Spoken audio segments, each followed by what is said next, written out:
वाहिगुरू जी का खालसा वाहिगुरू जी की फतेह। अस्सलाम वालेकुम आदाब बर जमा ਤੁਹਾਡੀ ਹੋਸਟ ਅਨਿਲ ਮੁਖਰਤ ਮੈਂ ਟੀਵੀ ਫੋਰ ਦੇ ਸਾਰੇ ਦਰਸ਼ਕਾਂ ਤੇ ਸਰੋਤਿਆਂ ਨੂੰ ਜੀ ਆਇਆਂ ਕਹਿੰਦੀ ਆ ਪ੍ਰੋਗਰਾਮ ਸੱਚੋ ਸੱਚ ਵਿੱਚ ਜਿਹੜੇ ਇਸ ਪ੍ਰੋਗਰਾਮ ਨਾਲ ਦੇਸ਼ਾਂ ਵਿਦੇਸ਼ਾਂ ਤੋਂ ਜੁੜ ਚੁੱਕੇ ਨੇ। ਖਾਲਸਾ ਅਫੇਅਰ ਸੈਂਟਰ ਦੇ ਸੰਚਾਲਕ ਡਾਕਟਰ ਮਨਜੀਤ ਸਿੰਘ ਜੀ ਸਟੂਡੀਓ 'ਚ ਮੇਰੇ ਨਾਲ ਸ਼ਾਮਿਲ ਨੇ। ਉਹਨਾਂ ਨਾਲ ਗੱਲਬਾਤ ਕਰਕੇ ਅੱਜ ਦੇ ਮਿਸ਼ਨ ਰਿਪੋਰਟ ਉਹਨਾਂ ਤੋਂ ਉਹਨਾਂ ਦਾ ਤਜ਼ੀਆ ਜਾਣਦੇ ਆ। ਜੀ ਡਾਕਟਰ ਸਾਹਿਬ ਵਾਹਿਗੁਰੂ ਜੀ ਕਾ ਖਾਲਸਾ ਵਾਹਿਗੁਰੂ ਜੀ ਕੀ ਫਤਿਹ। हाँ जी नीलम कौर जी ਤੁਹਾਨੂੰ भी ਤੇ ਦੁਨੀਆ ਭਰ 'ਚ ਬੈਠੇ ਸਾਡੇ ਬਹੁਤ ਹੀ ਪਿਆਰੇ ਸੋਹਣੇ ਸਿਆਣੇ ਟੀਵੀ 84 ਦੇ ਵਿਊਅਰਸ ਨੂੰ ਵੀ ਵਾਹਿਗੁਰੂ ਜੀ ਕਾ ਖਾਲਸਾ ਵਾਹਿਗੁਰੂ ਜੀ ਕੀ ਫਤਿਹ ਤੇ ਸਾਡੇ ਬਹੁਤ ਹੀ ਪਿਆਰੇ ਮੁਸਲਮਾਨ ਭੈਣਾਂ ਭਰਾਵਾਂ ਨੂੰ अस्सलाम वालेकुम। जी डॉक्टर साहब जी ਨੂੰ ਪ੍ਰੋਗਰਾਮ ਸੱਚੋ ਸੱਚ ਵਿੱਚ बहुत शुक्रिया जी डॉक्टर साहब ਅੱਜ 1 ਜੂਨ 2023 19 ਜੇਠ ਨਾਨਕਸ਼ਾਹੀ ਸੰਮਤ 555 ਦਾ ਦਿਨ ਹੈ ਤੇ ਡਾਕਟਰ ਪ੍ਰੋਗਰਾਮ ਸ਼ੁਰੂ ਕਰਨ ਤੋਂ ਪਹਿਲਾਂ ਅਸੀਂ ਦਰਸ਼ਕਾਂ ਤੇ ਸਰੋਤਿਆਂ ਨੂੰ ਹਮੇਸ਼ਾ ਤਰ੍ਹਾਂ ਦੱਸਦੇ ਵਿਊਅਰਸ ਜੇ ਤੁਸੀਂ ਹੱਕ ਸੱਚ ਇਨਸਾਫ ਤੇ ਪੈਰਾ ਦਿੰਦਾ ਇੱਕੋ ਇੱਕ ਚੈਨਲ ਟੀਵੀ 84 ਨੂੰ ਦੇਖਣਾ ਚਾਹੁੰਦੇ ਹੋ ਤਾਂ ਤੁਸੀਂ ਦੇਖ ਸਕਦੇ ਸਪੈਕਟਰਮ ਕੇਬਲ ਬੈਲ ਫਾਈਬਰ ਕੈਨੇਡਾ ਰੋਕੂ ਜਾਦੂ ਬਾਕਸ ਸ਼ਾਵਾ ਫੇਸਬੁੱਕ ਟੀਵੀ 84 ਦੀ ਐਪ ਰਾਹੀਂ online streaming and IP box ਤੇ ਤੁਸੀਂ ਟੀਵੀ 84 ਨੂੰ ਦੇਖ ਸਕਦੇ ਹੋ। ਵਿਊਅਰਸ ਜੇ ਤੁਸੀਂ ਟੀਵੀ 84 ਨਾਲ ਪ੍ਰੋਗਰਾਮ ਸੱਚੋ ਸੱਚ ਨਾਲ ਫੇਸਬੁੱਕ ਰਾਹੀਂ ਜੁੜੇ ਤਾਂ ਸੁਣਾਤ ਵੱਧ ਲਾਈਕ ਕਰੋ ਤੇ ਸ਼ੇਅਰ ਕਰੋ ਅਤੇ ਨਾਲ ਹੀ YouTube ਤੇ ਸਬਸਕ੍ਰਾਈਬ ਵੀ ਕਰੋ। ਇਹ ਵੀ ਦੱਸ ਦਿਓ ਕਿ ਤੁਸੀਂ ਟੀਵੀ 84 ਦੀ ਐਪ ਨੂੰ ਐਂਡਰੋਇਡ ਐਂਡ ਐਪ ਸਟੋਰ ਤੇ ਡਾਊਨਲੋਡ ਕਰਕੇ ਜੋ ਟੀਵੀ 84 ਦੀ ਲਾਈਵ ਸਟ੍ਰੀਮ ਹੈ ਇਸ ਨੂੰ ਤੁਸੀਂ 24 ਆਵਰਸ ਦੇਖ ਸਕਦੇ ਹੋ। ਸੋ ਵਿਊਅਰਸ ਪ੍ਰੋਗਰਾਮ ਦੀ ਸ਼ੁਰੂਆਤ ਕਰਾਂਗੇ ਅੱਜ ਦੀ ਸਪਾਂਸਰਸ਼ਿਪ ਦੇ ਵਾਲੇ ਨਾਲ ਕਿ ਅੱਜ ਦੀ ਪ੍ਰੋਗਰਾਮ ਸੱਚੋ ਸੱਚ ਨੂੰ ਸਪਾਂਸਰ ਕੀਤਾ ਗਿਆ ਹੈ ਕੈਲੀਫੋਰਨੀਆ ਤੋਂ ਵੀਰ ਸਿਮਰਪ੍ਰੀਤ ਸਿੰਘ ਜਰਾ ਵੱਲੋਂ। ਸੋ ਅੱਜ ਅਸੀਂ 1 ਜੂਨ ਨੂੰ ਪ੍ਰਣ ਦੁਹਰਾਈਏ ਕਿ ਜਿਹੜੀ ਜੰਗ ਭਾਰਤੀ ਸਟੇਟ ਨੇ ਸਾਡੇ ਤੇ ਥੋਪੀ ਸੀ ਅਸੀਂ ਖਾਲਿਸਤਾਨ ਦੀ ਪ੍ਰਾਪਤੀ ਤੱਕ ਸੰਘਰਸ਼ ਜਾਰੀ ਰੱਖਾਂਗੇ। ਗੁੱਜੇ ਹਮਲਿਆਂ ਨੂੰ ਸਮਝੀਏ ਤੇ ਇਸ ਗੱਲ ਤੇ ਫੋਕਸ ਰੱਖੀਏ ਕਿ ਆਜ਼ਾਦੀ ਤੋਂ ਬਿਨਾਂ ਸਾਡੇ ਮਸਲਿਆਂ ਦਾ ਹੱਲ ਨਹੀਂ ਹੋ ਸਕਦਾ ਔਰ 1983 ਤੋਂ ਹੁਣ ਤੱਕ ਦੀਆਂ ਜਿਹੜੀਆਂ ਸਰਕਾਰਾਂ ਨੇ ਸਾਨੂੰ ਗੁਲਾਮੀ ਦਾ ਅਹਿਸਾਸ ਹੀ ਕਰਾਇਆ ਹੈ ਕਦੇ ਇਮਾਨਦਾਰੀ ਨਾਲ ਸਿੱਖ ਮਸਲੇ ਹੱਲ ਕਰਨ ਲਈ ਯਤਨ ਨਹੀਂ ਕੀਤਾ। ਇਹ ਇਹਨਾਂ ਦਾ ਅੱਜ ਦਾ ਮੈਸੇਜ ਹੈ। ਸੋ ਅੱਜ ਦੀ ਸਪਾਂਸਰਸ਼ਿਪ ਲਈ ਅਸੀਂ ਸਰਦਾਰ ਸਿਮਰਪ੍ਰੀਤ ਸਿੰਘ ਜੋਰਾਂ ਦਾ ਤਹਿ ਦਿਲ ਤੋਂ ਧੰਨਵਾਦ ਕਰਦੇ ਹਾਂ। ਤੁਹਾਨੂੰ ਵੀ ਅਪੀਲ ਤੇ ਬੇਨਤੀ ਕਰਦੇ ਹਾਂ ਕਿ ਤੁਸੀਂ ਪ੍ਰੋਗਰਾਮ ਸੱਚੋ ਸੱਚ ਨੂੰ ਵੱਧ ਤੋਂ ਵੱਧ ਸਪਾਂਸਰ ਕਰੋ। ਸਪਾਂਸਰਸ਼ਿਪ ਲਈ ਤੁਸੀਂ ਸਾਨੂੰ ਕਾਲ ਕਰ ਸਕਦੇ ਸਾਰੇ ਫੋਨ ਨੰਬਰ ਤੇ 5166619184 ਸੇਮ ਨੰਬਰ ਤੇ WhatsApp ਕਰ ਸਕਦੇ ਹੋ। ਤੁਸੀਂ ਸਾਨੂੰ ਈਮੇਲ ਵੀ ਕਰ ਸਕਦੇ ਹੋ info@tv84.tv ਤੇ।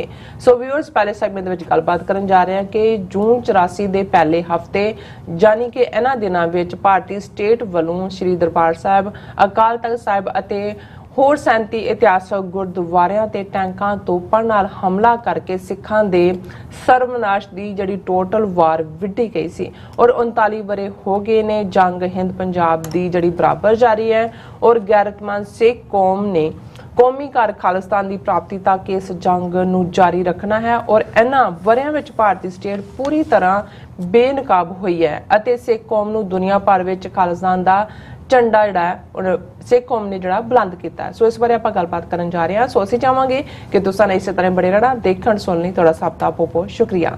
ਜੀ ਡਾਕਟਰ ਸਾਹਿਬ ਕੀ ਵਿਚਾਰਾਂ ਨੇ? ਦੇਖੋ ਸਭ ਤੋਂ ਪਹਿਲਾਂ ਤਾਂ ਅੱਜ ਦੇ ਪ੍ਰੋਗਰਾਮ ਨੂੰ ਸਪਾਂਸਰ ਕਰਨ ਲਈ ਅਸੀਂ ਵੀਰ ਸਿਮਰਪ੍ਰੀਤ ਸਿੰਘ ਕੈਲੀਫੋਰਨੀਆ ਉਹਨਾਂ ਦਾ ਸ਼ੁਕਰੀਆ ਅਦਾ ਕਰਦੇ ਜੀ। ਜ਼ਾਹਰ ਹੈ ਕਿ ਇਹ ਸਾਰਾ ਹੀ ਹਫਤਾ ਕਿਉਂਕਿ ਬੇਸ਼ੱਕ ਅਸੀਂ ਕੱਲ 31 ਮਈ ਨੂੰ ਹੀ ਇਸ ਘੱਲੂਘਾਰਾ ਹਫਤੇ ਨਾਲ ਸੰਬੰਧਿਤ ਪ੍ਰੋਗਰਾਮਾਂ ਦਾ ਆਗਾਜ਼ ਕੀਤਾ ਸੀ ਲੇਕਿਨ ਜਿੱਥੇ ਵੀ ਦੁਨੀਆ ਭਰ ਦੇ ਵਿੱਚ ਸਿੱਖ ਵਸਦੇ ਨੇ ਅੱਜ 1 ਜੂਨ ਹੋਣ ਕਰਕੇ ਆਲਰੇਡੀ ਹਰ ਥਾਂ ਇੱਕ ਜਿੱਥੇ ਵੈਰਾਗ ਦਾ ਮਾਹੌਲ ਹੈ ਉੱਥੇ ਰੋਹ ਵੀ ਹੈ ਔਰ ਜਿਹੜੇ ਵਿਚਾਰਵਾਨ ਨੇ ਉਹ 39 ਵਰੇ ਪਿੱਛੇ ਮੁੜ ਕੇ ਦੇਖਦੇ ਨੇ ਕਿ ਉਦੋਂ ਕੀ ਸੀ ਇਨ ਬਿਟਵੀਨ ਕੀ ਹੋਇਆ ਅੱਜ ਅਸੀਂ ਕਿੱਥੇ ਖੜੇ ਹਾਂ ਕਿ ਮਹਿਜ਼ ਗੁਰਦੁਆਰਿਆਂ ਦੇ ਵਿੱਚ ਘੱਲੂਘਾਰਾ ਹਫਤੇ ਦੀ ਯਾਦ ਦੇ ਵਿੱਚ ਅਖੰਡ ਪਾਠ ਦੇ ਭੋਗ ਪਾ ਲੈਣੇ ਜਾਂ ਰਾਗੀ ਢਾਡੀ ਸਪੀਕਰਸ ਨੂੰ ਸੁਣ ਲੈਣਾ ਇਹੀ ਕਾਫੀ ਹੈ ਜਾਂ ਜਿਹੜੇ ਸਾਡੇ ਪ੍ਰੋਟੈਸਟ ਜਾਂ ਰੈਲੀਜ਼ ਵੀ ਹੁੰਦੀਆਂ ਨੇ ਸਿੰਬੋਲਿਕ ਜ਼ਰੂਰ ਹੁੰਦੀਆਂ ਪਰ ਕੀ ਸੱਚਮੁੱਚ 35 ਮਿਲੀਅਨ ਸਿੱਖ ਨੇਸ਼ਨ ਇਸ ਗੱਲ ਲਈ ਵਚਨਬੱਧ ਹੈ ਜੋ ਭਾਵਨਾਵਾਂ 39 ਵਰੇ ਪਹਿਲਾਂ ਸਨ ਇਮੀਡੀਏਟਲੀ ਉਸ ਘੱਲੂਘਾਰਾ 84 ਤੋਂ ਬਾਅਦ ਕਿ ਅੱਜ ਵੀ ਸਾਡਾ ਇੱਕ ਵੱਡਾ ਹਿੱਸਾ ਉਸ ਦੌਰ ਦੀ ਜਨਰੇਸ਼ਨ ਤੋਂ ਲੈ ਕੇ ਯੰਗਰ ਜਨਰੇਸ਼ਨ ਤੱਕ ਉਵੇਂ ਹੀ ਭਾਵਕ ਤੌਰ ਤੇ ਔਰ ਆਈਡੀਓਲੋਜੀਕਲੀ ਵਿਚਾਰਕ ਤੌਰ ਤੇ ਇਸ ਰਸਤੇ ਤੇ ਤੁਰਨ ਦੇ ਲਈ ਵਚਨਬੱਧ ਹੈ। ਇਹ ਸਾਰੇ ਸਵਾਲ ਨੇ ਜਿਸ ਨੂੰ ਅਸੀਂ ਸੈਲਫ ਇੰਟਰੋਸਪੈਕਸ਼ਨ ਕਹਿੰਦੇ हैं, स्वੈ पड़चोल। और ਜ਼ਾਹਰ है कि कुछ मौके ਹੁੰਦੇ ਨੇ ਜਿਹੜੇ ਸਾਨੂੰ ਯਾਦ ਦਹਾਨੀ ਕਰਵਾਉਂਦੇ ਨੇ। ਜਿਵੇਂ ਜਦੋਂ ਅਸੀਂ 40 ਮੁਕਤਿਆਂ ਦਾ ਦਿਨ ਮਨਾਉਂਦੇ, ਟੁੱਟੀ ਗੰਢੀ ਸਾਹਿਬ ਗੁਰਦੁਆਰਾ ਸਾਹਿਬ ਮੁਕਤਸਰ ਸਾਹਿਬ ਜਿਹੜਾ ਕੇਂਦਰੀ ਮੁਕਾਮ ਹੁੰਦਾ, ਤੇ ਜਿੰਨੇ ਦੁਨੀਆ ਭਰ 'ਚ ਵਿਚਾਰਵਾਨ ਜਾਂ ਰਾਗੀ ਜਾਂ ਢਾਡੀ ਜਾਂ ਪ੍ਰਚਾਰਕ ਉਸ ਦਿਨ ਬੋਲ ਰਹੇ ਹੁੰਦੇ ਨੇ, ਉਹ ਸਾਨੂੰ ਜ਼ਰੂਰ ਯਾਦ ਦਹਾਨੀ ਕਰਵਾਉਂਦੇ ਨੇ ਕਿ ਭਾਈ ਉਹਨਾਂ ਸਿੱਖਾਂ ਨੇ ਤਾਂ ਜਿਨ੍ਹਾਂ ਨੇ ਭਾਵੇਂ ਵਕਤੀ ਤੌਰ ਤੇ ਭੁੱਖ ਦੇ ਡਰੋਂ ਆਪਣੇ ਆਪ ਨੂੰ ਜਿਹੜਾ ਉਹ ਕਮਜ਼ੋਰ ਕੀਤਾ, ਲੇਕਿਨ ਉਹਨਾਂ ਨੇ ਆ ਕੇ ਸਿਰ ਦੇ ਕੇ ਫਿਰ ਬਿਦਾਵਾ ਪੜਵਾਇਆ ਤੇ ਬੇਦਾਵੀਏ ਤੋਂ ਦਾਅਵੇਦਾਰ ਬਣੇ। ਟੁੱਟੀ ਗੰਢਾਈ ਕਿ ਅਸੀਂ ਜਿਹੜੇ ਟੁੱਟੇ ਹੋਏ ਆ ਗੁਰੂ ਨਾਲੋਂ, ਆਪਣੇ ਆਸ਼ੇ ਨਾਲੋਂ, ਸਿੱਖੀ ਤੋਂ ਦੂਰੀ ਅਸੀਂ ਬਣਾਈ ਹੋਈ ਹੈ, ਜਾਂ ਸ਼ਕਲੋਂ ਜੇ ਅਸੀਂ ਸਿੱਖ ਵੀ ਹੈ ਪਰ ਸਾਡਾ ਕਿਰਦਾਰ ਸਿੱਖਾਂ ਵਾਲਾ ਨਹੀਂ ਹੈ। ਅਸੀਂ ਆਪਣਾ ਬੇਦਾਵਾ ਕਦੋਂ ਪੜਵਾਉਣਾ, ਅਸੀਂ ਸੱਚਮੁੱਚ ਗੁਰੂ ਦੇ ਹਜ਼ੂਰ ਕਦੋਂ ਆਉਣਾ। ਸੋ ਮੈਂ ਸਮਝਦਾ ਵੀ ਕੁਝ ਮੌਕੇ ਹੁੰਦੇ ਨੇ ਔਰ ਉਦੋਂ ਸੱਚਮੁੱਚ ਹੀ ਤੁਹਾਨੂੰ ਵੀ ਆਪਣੇ ਆਪ ਨੂੰ ਸ਼ਰਮਿੰਦਗੀ ਮਹਿਸੂਸ ਹੁੰਦੀ ਹੈ ਵੀ ਅਸੀਂ ਇਸ ਗੱਲ ਨੂੰ ਤਾਂ ਬੜੇ ਵੇਰਵੇ ਨਾਲ ਬਿਆਨਦੇ ਹਾਂ ਜੀ, ਕਿਵੇਂ ਭੁੱਖ ਦੇ ਦੁੱਖੋਂ ਉਹਨਾਂ 40 ਨੇ ਲਿਖ ਕੇ ਦੇ ਦਿੱਤਾ ਕਿ ਤੂੰ ਸਾਡਾ ਗੁਰੂ ਨਹੀਂ, ਅਸੀਂ ਤੇਰੇ ਸਿੱਖ ਨਹੀਂ। ਔਰ ਲੇਕਿਨ ਸਾਨੂੰ ਉਦੋਂ ਜਦੋਂ ਅਸੀਂ ਉਸ ਇਤਿਹਾਸਕ ਬਿਰਤਾਂਤ ਨੂੰ ਬਿਆਨ ਰਹੇ ਹੁੰਦੇ ਹਾਂ, ਸਾਨੂੰ ਆਪਣਾ ਕਿਰਦਾਰ ਭੁੱਲਿਆ ਹੁੰਦਾ ਕਿ ਸਾਡੇ ਤੋਂ ਵੱਡਾ ਕੌਣ ਬਿਦਾਵੀਆ ਹੋ ਸਕਦਾ। ਅਸੀਂ ਤਾਂ ਹਰ ਪਲ ਉਹ ਬਿਦਾਵਾ ਦੇ ਰਹੇ ਹਾਂ ਜਦੋਂ ਕਿ ਅਸੀਂ ਗੁਰੂ ਦੀ ਮੱਤ ਤੋਂ ਉਲਟ ਚੱਲਦੇ ਹਾਂ, ਮਨ ਦੀ ਮੱਤ ਦੇ ਮਗਰ ਲੱਗ ਕੇ ਜਿਹੜਾ ਉਹ ਜੀਵਨ ਬਸਰ ਕਰ ਰਹੇ। ਸੋ ਇਵੇਂ ਹੀ ਜਦੋਂ ਅਸੀਂ ਇਸ ਘੱਲੂਘਾਰਾ 84 ਨੂੰ ਯਾਦ ਕਰਦੇ ਹਾਂ ਤੇ ਫਿਰ ਸਾਡੇ ਸਾਹਮਣੇ ਇਹ ਸਵਾਲ ਜਿਹੜਾ ਉਹ ਇਮਾਨਦਾਰੀ ਨਾਲ ਸਾਨੂੰ ਹਰ ਇੱਕ ਨੂੰ ਪੁੱਛਣਾ ਚਾਹੀਦਾ। ਅਸੀਂ ਜਿਹੜੇ ਆਪਣੇ ਆਪ ਨੂੰ ਇੱਕ ਐਕਟਿਵਿਸਟ ਦੇ ਤੌਰ ਤੇ ਦੇਖਦੇ ਹਾਂ, ਸਾਨੂੰ ਵੀ ਕਿ ਕੀ ਕਿਤੇ ਇਹ ਤਾਂ ਨਹੀਂ ਹੈ ਕਿ ਵੀ ਅਸੀਂ ਇੱਕ ਕੰਫਰਟ ਜ਼ੋਨ ਵਿੱਚ ਚਲੇ ਗਏ ਹਾਂ ਇੰਨੀ ਕੁ ਗੱਲ ਕਰਕੇ, ਜਾਂ ਕੁਝ ਥੋੜਾ ਬਹੁਤ ਜਿਹੜਾ ਉਹ ਵਿਚਾਰ ਕਰਕੇ ਅਸੀਂ ਸਮਝਦੇ ਹਾਂ ਕਿ ਜੀ ਅਸੀਂ ਆਪਣਾ ਫਰਜ਼ ਅਦਾ ਕਰ ਦਿੱਤਾ, ਅੱਗੋਂ ਦੇਖੀ ਜਾਏਗੀ ਜੋ ਹੋਏਗੀ, ਜਾਂ ਸੱਚਮੁੱਚ ਸਾਡੇ ਅੰਦਰ ਇਹ ਚਾਅ ਉਮੜਦਾ ਹੈ ਕਿ ਵੀ ਅਸੀਂ ਖਾਲਿਸਤਾਨ ਦੀ ਸਟਰਗਲ ਨੂੰ ਮੰਜ਼ਿਲੇ ਮਕਸੂਦ ਤੱਕ ਲੈ ਕੇ ਜਾਣਾ। ਜਿਹੜੀ ਇੱਕ ਵਿਲ ਹੁੰਦੀ ਹੈ, ਇੱਕ ਹੁੰਦਾ ਹੈ ਵੀ ਤੁਸੀਂ ਤੁਰੇ ਹੋਏ ਹੋ, ਠੀਕ ਹੈ ਜੀ, ਸਮਾਂ ਹੀ ਇਸ ਗੱਲ ਦਾ ਜਵਾਬ ਦੇਗਾ। ਜਿਹੜੀ ਸਾਡੇ ਬਹੁਤ ਸਾਰਿਆਂ ਦੀ ਜਿਹੜੇ 4 ਦਹਾਕਿਆਂ ਤੋਂ ਤੁਰੇ ਹੋਏ ਨੇ ਉਹਨਾਂ ਚੋਂ ਇੱਕ ਵੱਡੇ ਹਿੱਸੇ ਦਾ ਇਹ ਬਣ ਗਿਆ। ਗੱਲ ਜ਼ਰੂਰ ਕਰਦੇ ਨੇ ਉਹ, ਕਿਉਂਕਿ ਉਹ ਗੱਲ ਕੀਤੇ ਬਿਨਾਂ ਤਾਂ ਉਹਨਾਂ ਦਾ ਮੁੱਲ ਵੀ ਨਹੀਂ ਰਹਿੰਦਾ। ਜਿਹੜੇ ਜਿਨ੍ਹਾਂ ਨੇ 4 ਦਹਾਕੇ ਖਾਲਿਸਤਾਨ ਦਾ ਝੰਡਾ ਚੁੱਕਿਆ, ਹੁਣ ਉਹ ਕੀ ਕਹਿਣ ਵੀ ਅਸੀਂ ਜਿਹੜਾ ਇਹ ਨਹੀਂ ਮੰਗਦੇ, ਉਸ ਨਾਲ ਤਾਂ ਉਹ ਖੁਦ ਜ਼ੀਰੋ ਹੁੰਦੇ ਨੇ। ਲੇਕਿਨ ਇੱਕ ਸਾਡੇ ਚੋਂ ਵੀ ਜਿਹੜਾ ਇੱਕ ਤਬਕਾ ਹੈ ਜਿਹੜਾ ਕੁਝ ਐਕਟਿਵਲੀ ਕਰਦਾ ਵੀ ਨਹੀਂ ਹੈ, ਵਿਲ ਵੀ ਨਹੀਂ ਹੈ, ਸ਼ਾਇਦ ਖਿਆਲ ਵੀ ਮੁੱਕ ਜਾਂਦੇ ਨੇ, ਬਹੁਤਿਆਂ ਨੂੰ ਬੁਢਾਪਾ ਵੀ ਟੇਕ ਓਵਰ ਕਰ ਲੈਂਦਾ, ਪਰ ਨਾਲ ਦੀ ਨਾਲ ਉਹਨਾਂ ਚੋਂ ਅਗਲਿਆਂ ਦਾ ਰਾਹ ਵੀ ਰੋਕਣ ਦੀ ਕੋਸ਼ਿਸ਼ ਕਰਦੇ ਨੇ। ਜੋ ਅਕਾਲੀਆਂ ਦਾ ਐਟੀਟਿਊਡ ਸੀ, ਅਕਾਲੀਆਂ ਨੂੰ ਜੇ ਹੁਣ ਇਹ ਦੇਖਿਆ ਜਾਏ ਕਿ ਇਹ ਸਾਰੇ ਜਦੋਂ ਅਸੀਂ 39 ਵਰੇ ਦਾ ਐਨਾਲਿਸਿਸ ਕਰਦੇ ਤੇ ਫਿਰ ਜਰਨੈਲ ਸਿੰਘ ਖਾਲਸਾ ਭਿੰਡਰਾਂਵਾਲੇ ਜਿਹੜੇ ਵੱਡੀ ਸ਼ਖਸੀਅਤ ਉਭਰੇ 1977 ਦੇ ਵਿੱਚ, ਉਹਨਾਂ ਨੂੰ ਟਕਸਾਲ ਦੇ ਮੁਖੀ ਦੀ ਸੇਵਾ ਮਿਲਦੀ ਹੈ ਔਰ ਉਹ ਮੈਦਾਨ ਦੇ ਵਿੱਚ ਨਿੱਤਰਦੇ ਨੇ। ਉੱਥੋਂ ਹੀ ਸ਼ੁਰੂ ਕਰਦੇ ਨੇ ਕੰਮ ਜਿੱਥੇ ਸੰਤ ਕਰਤਾਰ ਸਿੰਘ ਖਾਲਸਾ ਭਿੰਡਰਾਂਵਾਲਿਆਂ ਨੇ ਛੱਡਿਆ ਸੀ। ਪਹਿਲਾਂ ਤਾਂ ਨਰਕਧਾਰੀਆਂ ਨੂੰ ਵੰਗਾਰਨਾ, ਨਕਲੀ ਗੁਰੂ ਡੰਮ, ਕਿਉਂਕਿ ਜੋ ਵੀ ਪੰਜਾਬ ਦੇ ਵਿੱਚ ਕੋਈ ਸਾਡੀ ਵਿਗੜੀ ਨੂੰ ਬਦਲਣ ਦੀ ਕੋਸ਼ਿਸ਼ ਕਰੇਗਾ ਪੰਥ ਦਾ, ਪਹਿਲਾ ਧਿਆਨ ਉਹਦੇ ਵੱਲ ਜਾਏਗਾ ਕਿ ਭਾਈ ਅਸੀਂ ਗੁਰੂ ਗ੍ਰੰਥ ਸਾਹਿਬ ਦੇ ਨਾਲ ਜੁੜੀਏ, ਬਾਣੀ ਦੇ ਨਾਲ ਜੁੜੀਏ। ਫਿਰ ਉਹਦੇ ਸਾਹਮਣੇ ਹੁੰਦਾ ਵੀ ਚੈਲੰਜ ਕਿੱਥੋਂ ਆ ਰਿਹਾ, ਨਕਲੀ ਗੁਰੂ ਡੰਮ। ਬਿਲਕੁਲ ਵੀ ਕਿਹਨੇ ਖੜੇ ਕੀਤੇ? ਰਾਧਾ ਸੁਆਮੀ, ਨਰਕਧਾਰੀ, ਆਸ਼ੂਤੋਸ਼, ਸੌਦਾ ਸਾਧ, ਭਨਿਆਰਾ। ਜ਼ਾਹਰ ਹੈ ਉਸ ਸਟੇਟ ਨੇ, ਜਿਸ ਸਟੇਟ ਨੇ ਇੱਕ ਪਾਸੇ ਸਿੱਖਾਂ ਨੂੰ ਕ੍ਰਿਮੀਨਲ ਟ੍ਰਾਈਬ ਐਲਾਨਿਆ, ਜਰਾਇਮ ਪੇਸ਼ਾ ਕਬੀਲਾ, ਤੇ ਨਾਲ ਦੀ ਨਾਲ ਹੀ 1950 ਤੋਂ ਇਹ ਭੇਖੀ ਜਿਹੜੇ ਨਕਲੀ ਗੁਰੂ ਡੰਮ ਹੈ ਇਸ ਨੂੰ ਉਤਸ਼ਾਹਤ ਕੀਤਾ। ਇਹਨਾਂ ਨੂੰ ਡਿਪਲੋਮੈਟਿਕ ਰੈੱਡ ਪਾਸਪੋਰਟ ਦਿੱਤੇ ਜਿਹਦੇ ਥੱਲੇ ਔਰ ਇਹਨਾਂ ਨੂੰ ਪੂਰਾ ਪ੍ਰਮੋਟ ਕੀਤਾ ਇਹਨਾਂ ਦੇ ਐਮਬੈਸੀਜ਼ ਮਿਸ਼ਨਸ ਵੱਲੋਂ। ਸੋ ਬੇਸ਼ੱਕ ਸੰਤ ਭਿੰਡਰਾਂਵਾਲਿਆਂ ਦਾ ਜਿਹੜਾ ਫਰਮਾਨ ਉਹ ਇੱਥੇ ਆ ਕੇ ਖਾਲਿਸਤਾਨ ਤੇ ਮੁੱਕਦਾ ਹੈ ਜਦੋਂ ਭਾਰਤੀ ਫੌਜ ਦੇ ਪੈਰ ਦਰਬਾਰ ਸਾਹਿਬ ਦੀ ਹਦੂਦ ਵਿੱਚ ਪਏ, ਖਾਲਿਸਤਾਨ ਦੀ ਨੀਂਹ ਰੱਖੀ ਜਾਵੇਗੀ।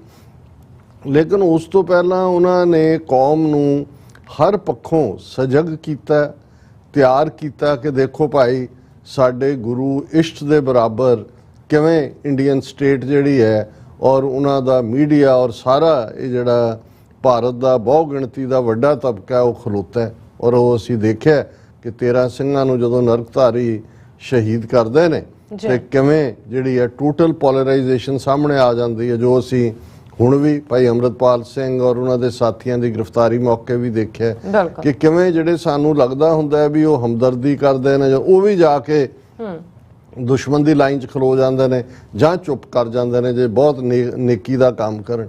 ਹੁਣ ਇਹ ਵੀ ਐਕਸਪੋਜ਼ ਸਟੇਟ ਹੋਈ। ਫਿਰ ਅਸੀਂ ਦੇਖਦੇ ਹਾਂ ਕਿ ਜੈਨੂਅਨ ਮੰਗਾਂ, ਜਦੋਂ ਕਿ ਸਿੱਖ ਵਿਦਿਨ ਦਾ ਇੰਡੀਅਨ ਸਟੇਟ ਰਹਿ ਕੇ 37 ਸਾਲ ਤਾਂ ਸਟਰਗਲ ਇਹੀ ਸੀ 47 ਤੋਂ 84 ਤੱਕ ਕਿ ਭਾਈ ਸਾਨੂੰ ਇੱਕ ਅਣਖ ਨਾਲ, ਗੈਰਤ ਨਾਲ, ਜਿੱਥੇ ਸਾਡਾ ਧਰਮ ਮਹਿਫੂਜ਼ ਹੋਏ, ਸਾਡੀ ਬੋਲੀ ਮਹਿਫੂਜ਼ ਹੋਏ, ਸਾਡੀ ਤਹਿਜ਼ੀਬ ਮਹਿਫੂਜ਼ ਹੋਏ, ਸਾਡੀ ਸਕਾਫਤ ਜਿਹੜੀ ਸਿੱਖੀ ਵੈਲਿਊਜ਼ ਦੇ ਵਿੱਚ ਓਤ-ਪ੍ਰੋਤ ਹੈ, ਉਸ ਦੇ ਉੱਤੇ ਗੰਗਾ ਜਮਨੀ ਕਲਚਰ ਦਾ ਪ੍ਰਭਾਵ ਨਾ ਹੋਏ। ਸਾਡੇ ਬੱਚੇ ਬੱਚੀਆਂ ਦੇ ਲਈ ਐਜੂਕੇਸ਼ਨ ਦੇ, ਏਮਪਲੋਇਮੈਂਟ ਦੇ ਰਿਸੋਰਸ ਹੋਣ।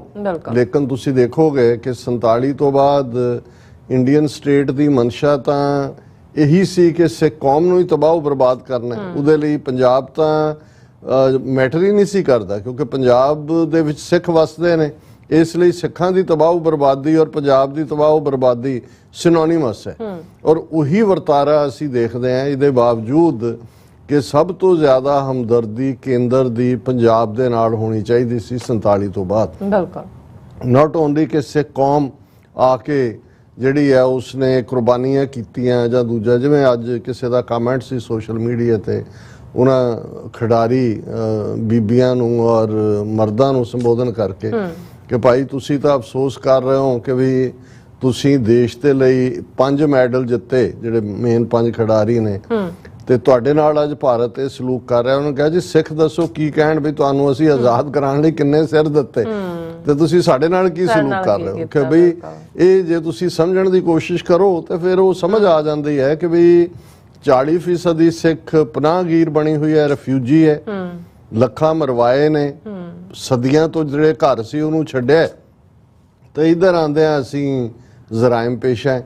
ਔਰ ਕਿਵੇਂ ਫਿਰ ਟ੍ਰੀਟ ਕੀਤਾ ਸਟੇਟ ਨੇ, ਇਹਦੇ ਬਾਵਜੂਦ ਕਿ ਪੰਜਾਬ ਹੀ ਕੱਟਿਆ ਵੱਢਿਆ ਗਿਆ। ਜਦੋਂ ਅਸੀਂ 47 ਦੀ ਗੱਲ ਕਰਦੇ ਹਾਂ, ਯੂਪੀ ਬਿਹਾਰ ਚੋਂ ਮਾਈਗ੍ਰੇਸ਼ਨ ਤਾਂ ਹੋਈ ਥੋੜੀ ਬਹੁਤ, ਜਿਹੜੇ ਉਧਰ ਨੂੰ ਚਲੇ ਗਏ ਮਹਾਜਰ ਜਿਨ੍ਹਾਂ ਨੂੰ ਕਹਿੰਦੇ ਨੇ, ਲੇਕਿਨ ਜਿਹੜੇ ਵਰਸਟ ਇਫੈਕਟਡ ਸੀ ਉਹ ਪੰਜਾਬ ਬੰਗਾਲ ਸੀ।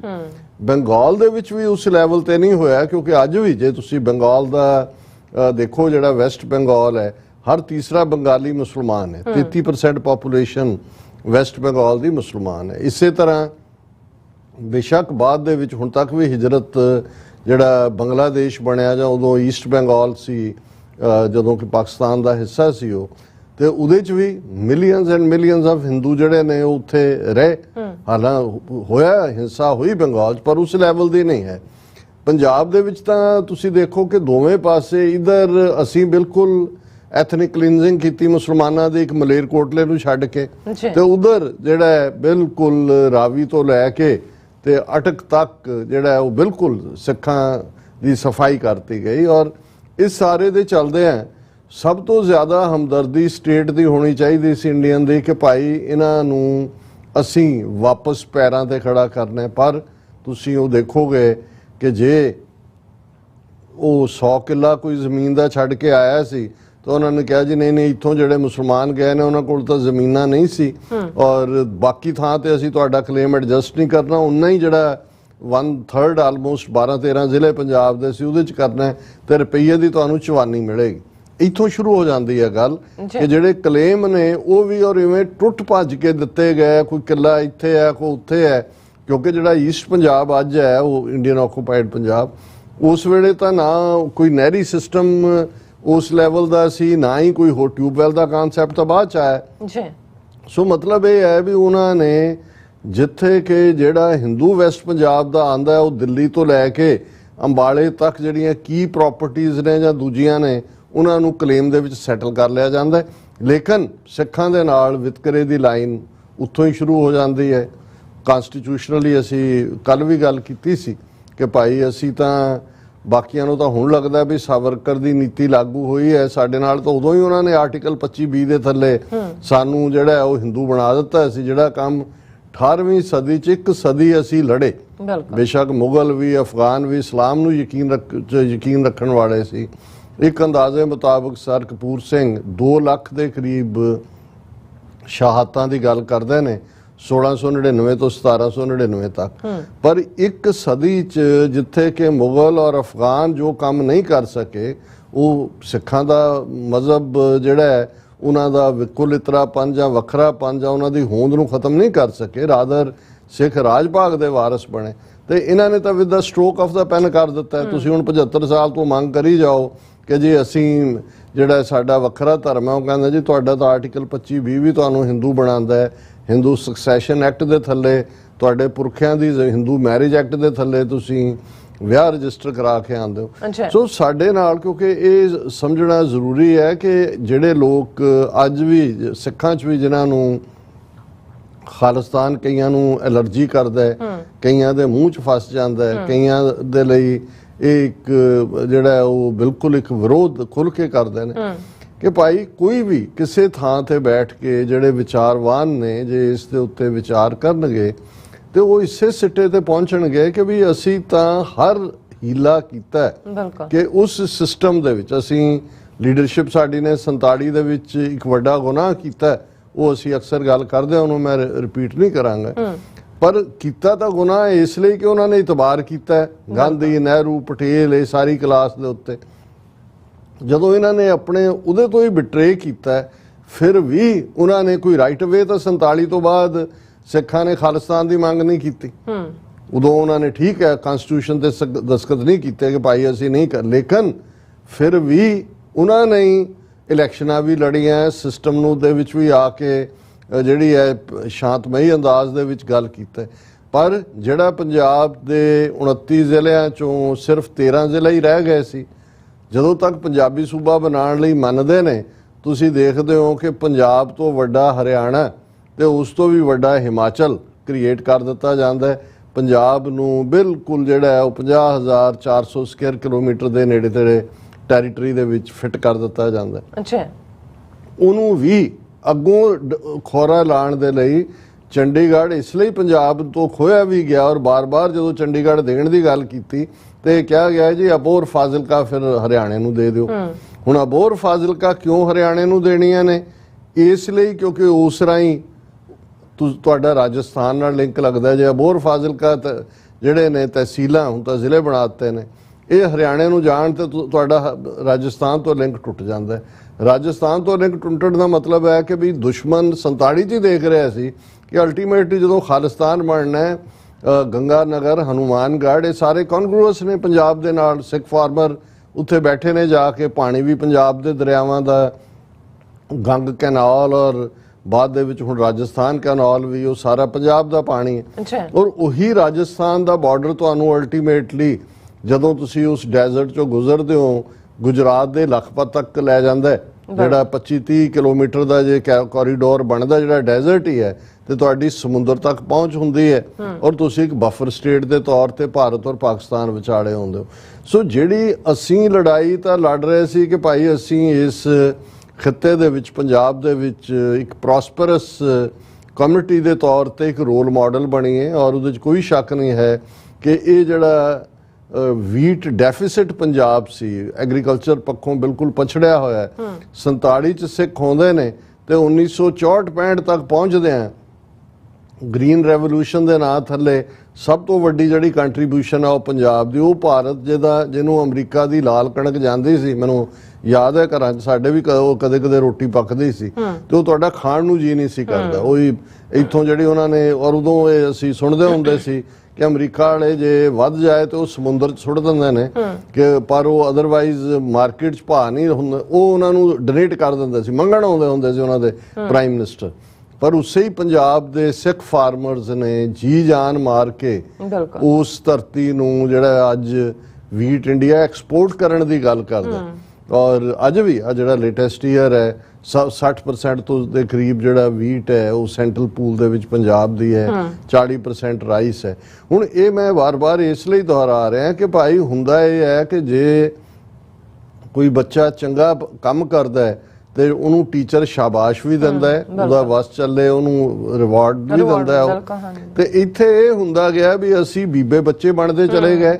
ਆਜ਼ਾਦੀ ਲੈਣ ਦੇ ਲਈ ਵੀ ਹੋਇਆ ਜੀ, ਸਾਨੂੰ ਸਰਦਾਰ ਬਹਾਦਰ ਔਰ ਇਹ ਉਹ ਅਕਾਲੀਆਂ ਨੂੰ ਇਹ ਕਹਿ ਕੇ, ਜੇ ਤੁਸੀਂ ਉਸ ਜ਼ਮਾਨੇ ਦੀਆਂ ਕਵਿਤਾਵਾਂ ਪੜ੍ਹੋ ਕਿ ਵੀ ਭਾਰਤ का झंडा अब तुम्हारे हाथ में अकाली हो, ਜਦੋਂ ਗੁਰਦੁਆਰਾ ਮੂਵਮੈਂਟ ਫਤਿਹ ਹੋਈ, ਗਾਂਧੀ ਨੇ ਜਿਹੜਾ ਟੈਲੀਗ੍ਰਾਮ ਕੀਤੀ ਕਿ you have won the first battle of freedom of India. So ਅਸੀਂ ਬੀਬੇ ਬੱਚੇ ਬਣਨ ਤੇ ਹੀ ਰਹੇ, ਉਦੋਂ ਵੀ ਬੀਬੇ ਬੱਚੇ ਬਣਾ ਕੇ ਇਹਨਾਂ ਨੇ ਸਾਥੋਂ ਜਿਹੜਾ ਉਹ ਸਾਡੇ ਅਸੀਂ ਕੁਰਬਾਨ ਕੀਤੇ। 47 ਤੋਂ ਬਾਅਦ ਵੀ ਅਸੀਂ ਗੁੱਡ ਬਾਏ 62 ਦੇ ਵਿੱਚ ਵੀ ਮਰਨ ਲਈ ਚੀਨ ਦੇ ਮੂਹਰੇ, ਤੁਸੀਂ ਸਕੂਲਾਂ ਦੇ ਵਿੱਚੋਂ ਤਸਵੀਰਾਂ ਲੱਗਦੀਆਂ ਹੁੰਦੀਆਂ ਸੀ, ਸੂਬੇਦਾਰ ਜੋਗਿੰਦਰ ਸਿੰਘ, ਪਰਮਵੀਰ ਚੱਕਰ ਔਰ ਸਪਾਈ ਕੇਵਲ ਸਿੰਘ, ਮਹਾਵੀਰ, ਅਸੀਂ ਵੀ ਕਹਿਣਾ ਗਿਆ ਵੀ ਵਾਹ ਵਾਹ ਵਾਹ। ਉਹੀ ਗੱਲ ਫਿਰ 65 ਦੇ ਵਿੱਚ ਕਿ ਭਾਈ ਜਦੋਂ ਤੁਹਾਨੂੰ ਉਹਨਾਂ ਨੇ ਧੱਕਿਆ, ਪੰਜਾਬ ਦੇ ਬਾਰਡਰਾਂ ਤੇ ਹੀ ਲੜਾਈ ਲੜੀ ਗਈ ਔਰ ਜਿਸ ਕਿਸਮ ਦਾ ਉਹ ਸਾਰਾ ਪਾਠ ਹੋਇਆ। ਸੋ ਅਸੀਂ ਕਦੇ ਵੀ ਇਸ ਗੱਲ ਨੂੰ ਸਮਝਣ ਦੀ, ਇੱਕ ਸਾਡੇ ਵੱਡੇ ਤਬਕੇ ਨੇ, ਸਰ ਕਪੂਰ ਸਿੰਘ ਵਰਗੇ ਜਾਂ ਕੁਝ ਹੋਰ ਜਿਨ੍ਹਾਂ ਨੂੰ ਇਹ ਸਮਝ ਸੀ ਕਿ ਵੀ ਇਹ ਗੱਲ ਕਿਸ ਡਾਇਰੈਕਸ਼ਨ 'ਚ ਹੈ, ਉਹ ਵਾਰਨ ਕਰਦੇ ਰਹੇ। ਔਰ ਇਹਨਾਂ ਨੇ ਪੰਜਾਬ 66 'ਚ ਫਿਰ ਕੱਟਿਆ 3 ਹਿੱਸਿਆਂ ਦੇ ਵਿੱਚ। ਔਰ ਜੋ ਕੁਝ ਸੀ ਉਹ ਵੀ, ਜਦੋਂ ਤੁਸੀਂ ਪੰਜਾਬ ਰੀਆਰਗੇਨਾਈਜੇਸ਼ਨ ਐਕਟ ਦੇਖਦੇ ਹੋ, ਉਹਦੀਆਂ ਧਾਰਾਵਾਂ 78, 79, 80 ਤੇ ਤੁਹਾਡੇ ਤੋਂ ਤੁਹਾਡਾ ਪਾਣੀ ਵੀ ਖੋਹ ਲਿਆ। ਔਰ ਤੁਹਾਨੂੰ ਉਹਨਾਂ ਨੇ ਬਿਲਕੁਲ ਅੱਜ ਵੀ ਕਿੰਨੀਆਂ ਸਾਂਝੀਆਂ ਕੜੀਆਂ ਨੇ, ਤੁਹਾਡੇ ਕੋਲ ਆਪਣਾ ਹਾਈ ਕੋਰਟ ਵੀ ਨਹੀਂ। ਤੁਸੀਂ ਕਿਉਂ ਜਿਹੀ ਸਟੇਟ ਹੈ ਕਿ ਵੀ ਹਿਮਾਚਲ ਨਿੱਕੀ ਜਿਹੀ ਸਟੇਟ ਹੈ, ਅਰੁਣਾਚਲ, ਮੇਘਾਲਿਆ ਨਿੱਕੀਆਂ ਨਿੱਕੀਆਂ ਸਟੇਟਸ ਨੇ, ਕੁਝ ਮਿਲੀਅਨ ਦੀ ਪਾਪੂਲੇਸ਼ਨ ਵਾਲੀਆਂ, ਲੇਕਿਨ ਅੱਜ ਵੀ Punjab and Haryana high court ਹੈ। ਤੁਹਾਡੇ ਕੋਲ ਹਾਈ ਕੋਰਟ ਵੀ ਨਹੀਂ ਹੈ, ਤੁਹਾਡੇ ਕੋਲ ਤੁਹਾਡੀ ਰਾਜਧਾਨੀ ਵੀ ਨਹੀਂ ਹੈ, ਤੁਹਾਡੇ ਕੋਲ ਤੁਹਾਡਾ ਆਪਣੇ ਜਿਹੜੇ ਪਾਣੀ, ਇੱਕੋ ਇੱਕ ਕੁਦਰਤੀ ਰੀਸੋਰਸ ਹੈ ਤੁਹਾਡਾ, ਕੋਈ ਉੱਥੇ ਕੋਲਾ, ਸੋਨਾ, ਚਾਂਦੀ, ਕਾਪਰ, ਉਹਦੇ ਕੋਈ ਹੋਰ ਤਾਂ ਨਹੀਂ ਨੇ ਕਿ ਉਹਦੇ ਚੋਂ ਤੁਸੀਂ ਕੱਢਣੇ ਨੇ ਜ਼ਮੀਨ ਚੋਂ। ਉਹਦੇ ਤੇ ਵੀ ਤੁਹਾਡਾ ਅੱਧਿਓਂ ਜ਼ਿਆਦਾ ਰਾਜਸਥਾਨ ਨੂੰ, ਬਾਕੀ ਅੱਧ ਚੋਂ ਵੀ ਅੱਧ ਹਰਿਆਣੇ ਨੂੰ ਹੁਣ ਵੀ ਤਿਆਰ ਬੈਠੇ ਨੇ ਕਹਿਣ ਨੂੰ ਕਿ ਭਾਈ ਦਿਓ। ਆ ਭਗਵੰਤ ਮਾਨ ਨੇ ਜਿਹੜਾ ਵਾਧੂ ਪਾਣੀ ਜਿਹਦੇ 'ਚ ਉਹਨਾਂ ਦਾ ਕੋਈ ਹੈ ਹੀ ਨਹੀਂ ਸੀ, ਈਵਨ ਮੇਨ ਫੀਡਰ 'ਚੋਂ ਉਹਨਾਂ ਨੂੰ ਸਰਹੰਦ ਫੀਡਰ 'ਚੋਂ ਦਿੱਤਾ। ਹੁਣ ਇਹ ਜਿਹੜਾ ਸਾਰਾ ਪਾਰਟ ਚੱਲਦੇ ਆ, ਧਰਮਯੁੱਧ ਮੋਰਚਾ, ਜਿਵੇਂ ਅਸੀਂ ਰਿਪੀਟਡਲੀ ਇਹ ਰਿਮਾਈਂਡ ਕਰਵਾਇਆ ਸੀ ਕਿ ਉਹ ਵੀ ਅਨੰਦਪੁਰ ਦਾ ਮਤਾ ਲਾਸਟ ਅਟੈਂਪਟ ਸੀ ਕਿ ਵਿਦਨ ਦਾ ਸਿਸਟਮ ਅਸੀਂ ਕੁਛ ਜਿਹਦੇ 'ਚ 3 ਮਹਿਕਮੇ ਸੈਂਟਰ ਆਪਣੇ ਕੋਲ ਰੱਖੇ, ਡਿਫੈਂਸ ਵੀ, ਕਰੰਸੀ ਵੀ, ਫੋਰਨ ਅਫੇਅਰਸ ਵੀ, ਔਰ ਬਾਕੀ ਆਟੋਨਮਸ, ਔਰ ਸਾਰਾ ਟਰੂ ਫੈਡਰਲ ਮਾਡਲ ਜਿਹੜਾ ਭਾਰਤ ਭਰ ਦੇ ਵਿੱਚ ਹੋਏ। ਤੇ ਹੋਇਆ ਕਿ ਅੱਜ ਜਦੋਂ ਅਸੀਂ ਇਹ ਗੱਲ ਕਰ ਰਹੇ ਹਾਂ, ਇੱਕ ਜਿਹੜਾ ਸਾਡਾ ਅੱਜ ਦਾ ਥੰਬਨੇਲ ਵੀ ਹੈ, ਇਹ ਆਈ ਤਾਂ ਲਿਖਤ ਪਾਕਿਸਤਾਨੀ ਲਹਿੰਦੇ ਪੰਜਾਬ 'ਚੋਂ ਹੈ ਕਿ ਭਾਈ ਅੰਮੀ ਲਾਹੌਰ ਦੇ ਪਰਿੰਦਿਆਂ ਇਹ ਸੋਗ ਕਿਉਂ ਪਾਏ ਨੇ, ਧੀਏ ਫੌਜੀ ਦਿੱਲੀ ਦੇ ਅੰਮ੍ਰਿਤਸਰ ਚੜ ਆਏ ਨੇ।